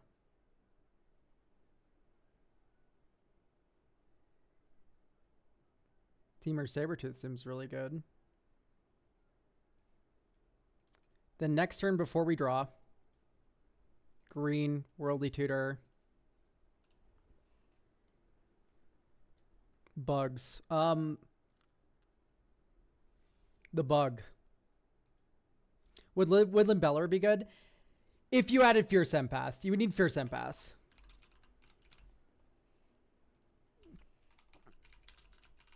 But I like the concept. So Woodland Bellower gets anything mana value 3 or less that's not legendary. That can get Eternal Witness. That can get Circle of Dreams Druid. That can get Fierce Empath. Fierce Empath can get Hornet Queen, Woodland Bellower, or Regal Force. So Pier's Whim comes out.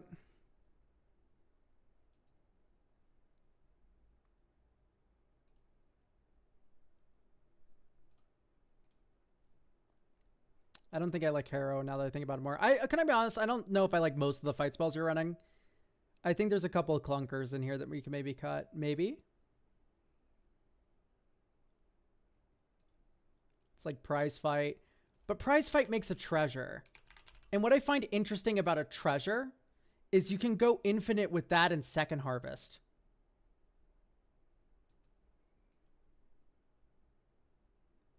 So maybe do like Gallic Readers.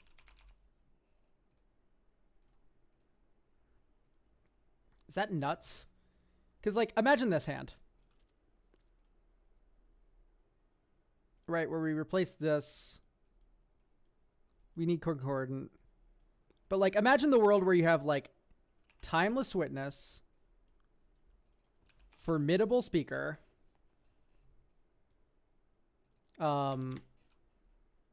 Prize Fight, Second Harvest,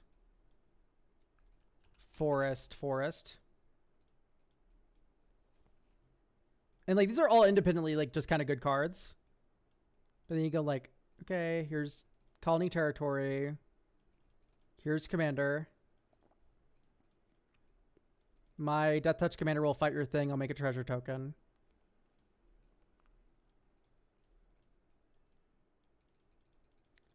Second Harvest, I'll make a copy of the treasure token. Timeless Witness, pick up the Second Harvest.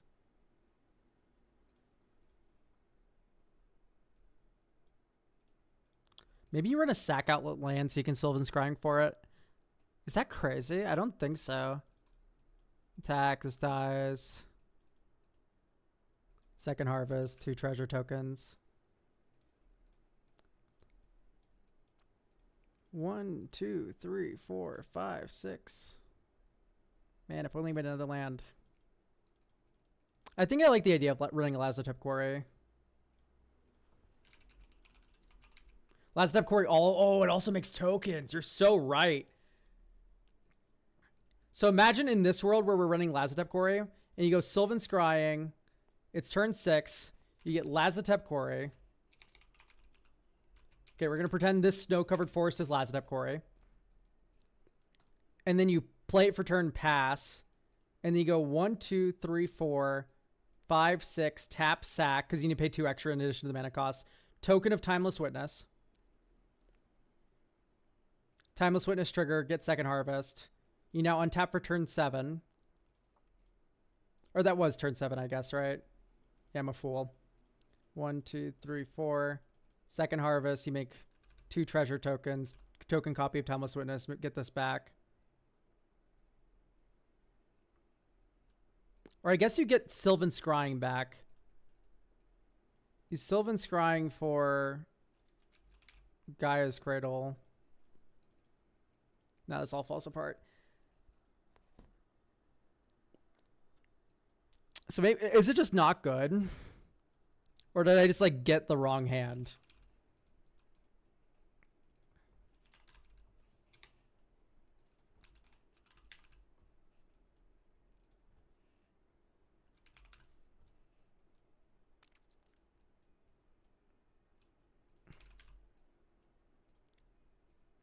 So like you'd need what's the name of the other stupid fucking card? Oh,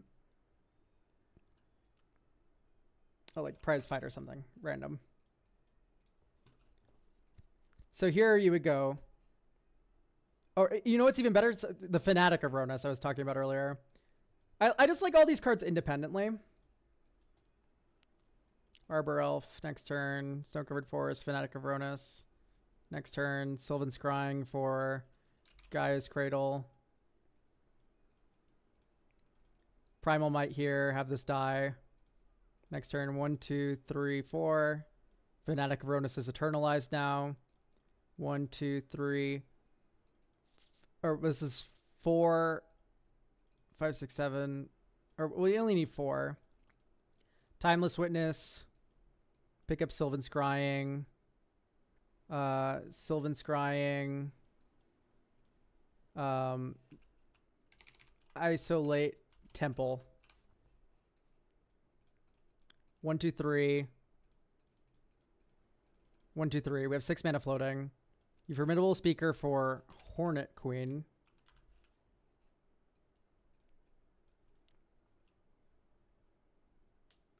Oh, it works with... Does it work with... It doesn't work with... No, it does. It does. It does. It works with Temur Sabertooth. Wait.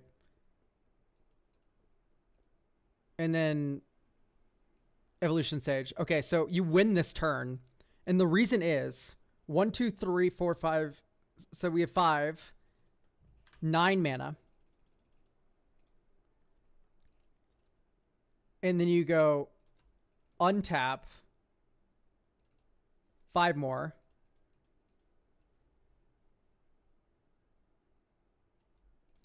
Untap 5 more. 1, 2, 3, 4. Temur Sabertooth. 1, 2, 3, 4. Second Harvest. Copy of Fanatic of Ronus. 1, 2. Pick up Timeless Witness. We need haste. I see. So if we had Concordant here, then this would be infinite, right? Because you could tap the Fanatic for another 4 green. 1, 2, 3, 4. Second Harvest. Well, at this point, you just have this. So yeah, I guess we just don't do this. This is just the wrong deck for Second Harvest. Okay, I'm willing to believe this is the wrong deck for Second Harvest. Maybe you still run Timeless though. But it's definitely wrong for Fanatic as well. So we have 2 more slots that we can play around with here. And I guess the answer is like, is it Kogla? Titanate? Return target human you control to its owner's hand.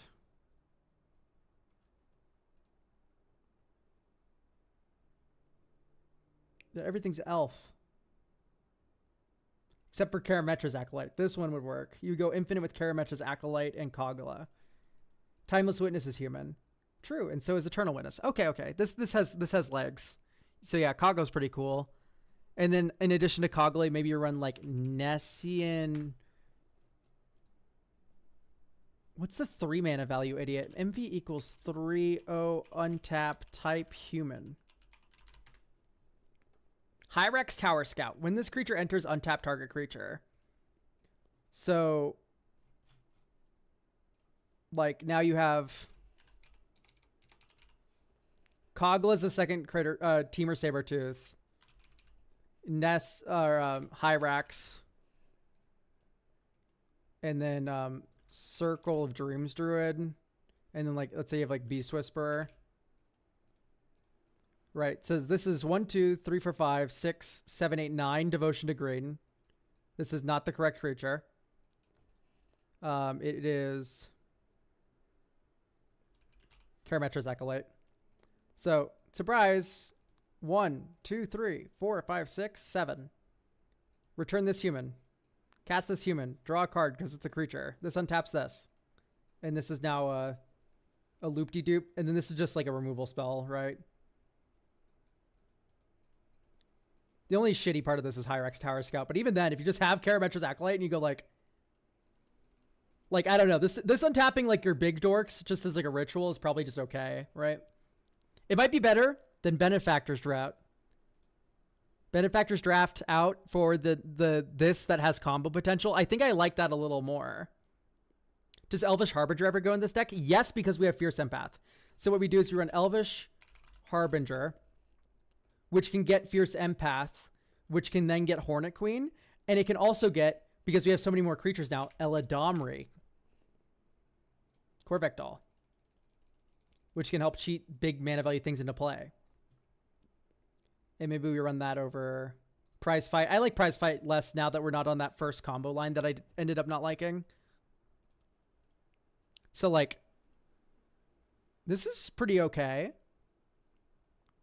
You go draw, Shifting Woodland, next turn, Forest, next turn, Forest, Augur of Autumn. Right, you just never cast Finn unless you need a Death Touch blocker or you already have the 5 ready to swing Locusts in play. Next turn. Okay, that's not a land, so we'll go War Room. Or let's go Fierce Empath for Hornet Queen. And then we look at the new top card. That's a land, so we play the Forest. And then here you go 1, 2, 3. Eladamri Corvectol. And we have 1, 2, 3. So we can now play this off the top because we have Coven. Next turn, we don't want to lose, so we go 1, 2, 3, 4. And then we play land for turn. And then you go green, tap, tap, tap. Instead of playing War Room here, we should play Yavimaya Hollow. So we activate Eladamri. And we go ahead and put Hornet Queen into play. And that's paying 4 Pact. 1, 2. Nykthos Shrine to Nyx. 1, 2, 3, 4, 5, 6, 7, 8, 9. So we have 7 more mana floating.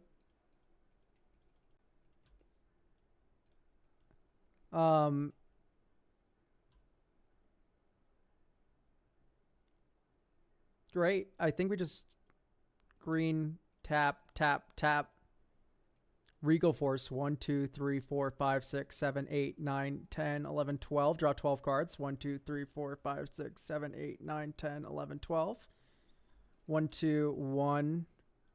Snow-covered forest gets an overgrowth. Move to combat. Kill an opponent.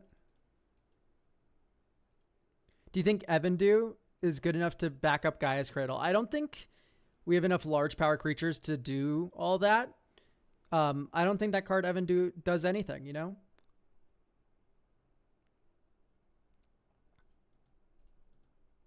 Okay, I don't think I like Boots. I like Greaves as a haste enabler, though.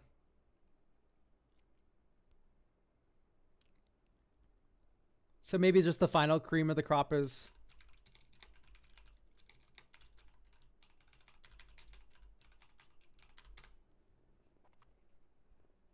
Infectious Bite.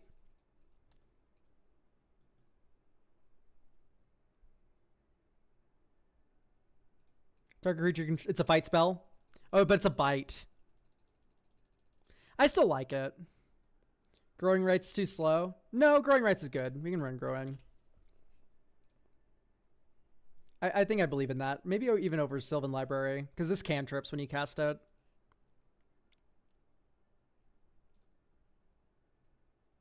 I normally like Nylea's intervention. I think here you just grab one Gaia's Cradle and then you're kind of happy. And then this is kind of like an extra Gaia's Cradle. And then I would like to have the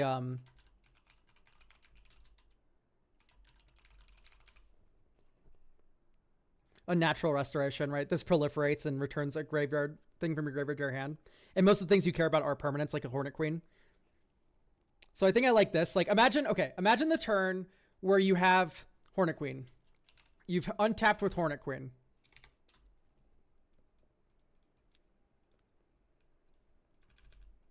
Okay, imagine this turn. You've untapped with Hornet Queen. You cast Finn. You move to combat. You attack with all of your insects, and they go, ah ha ha, you're trying to kill me, but I'm going to exile one of your insects, and now I only get 8 poison counters. And then you go, okay. And you go just fucking Infectious Bite plus...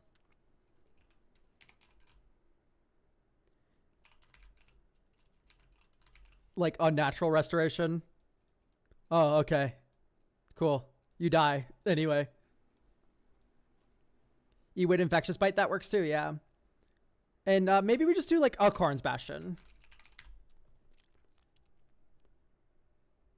Right, I like these things, this like in the land tutor package. Right, gives you some hope. That maybe not everything's over.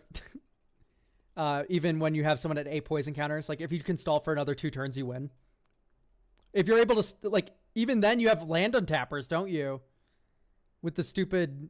Formidable Speaker and stuff. So like if you have enough untappers, you can kill someone with Karn's Bastion, or maybe even all of your opponents if you just swing like 2 insects at each of them. I think that's kind of funny. Okay, this is the most interesting Finn deck I've ever seen ever, so good job. I'm gonna hand this to you. Go Hornet Queen, people, dog. Enjoy. Thank you for getting a deck review.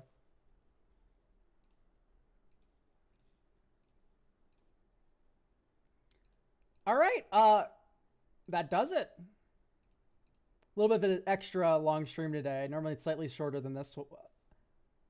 We still have 6 slots available. That is 1 slot for Sunday and 5 slots for Tuesday. Okay, that is not the correct link.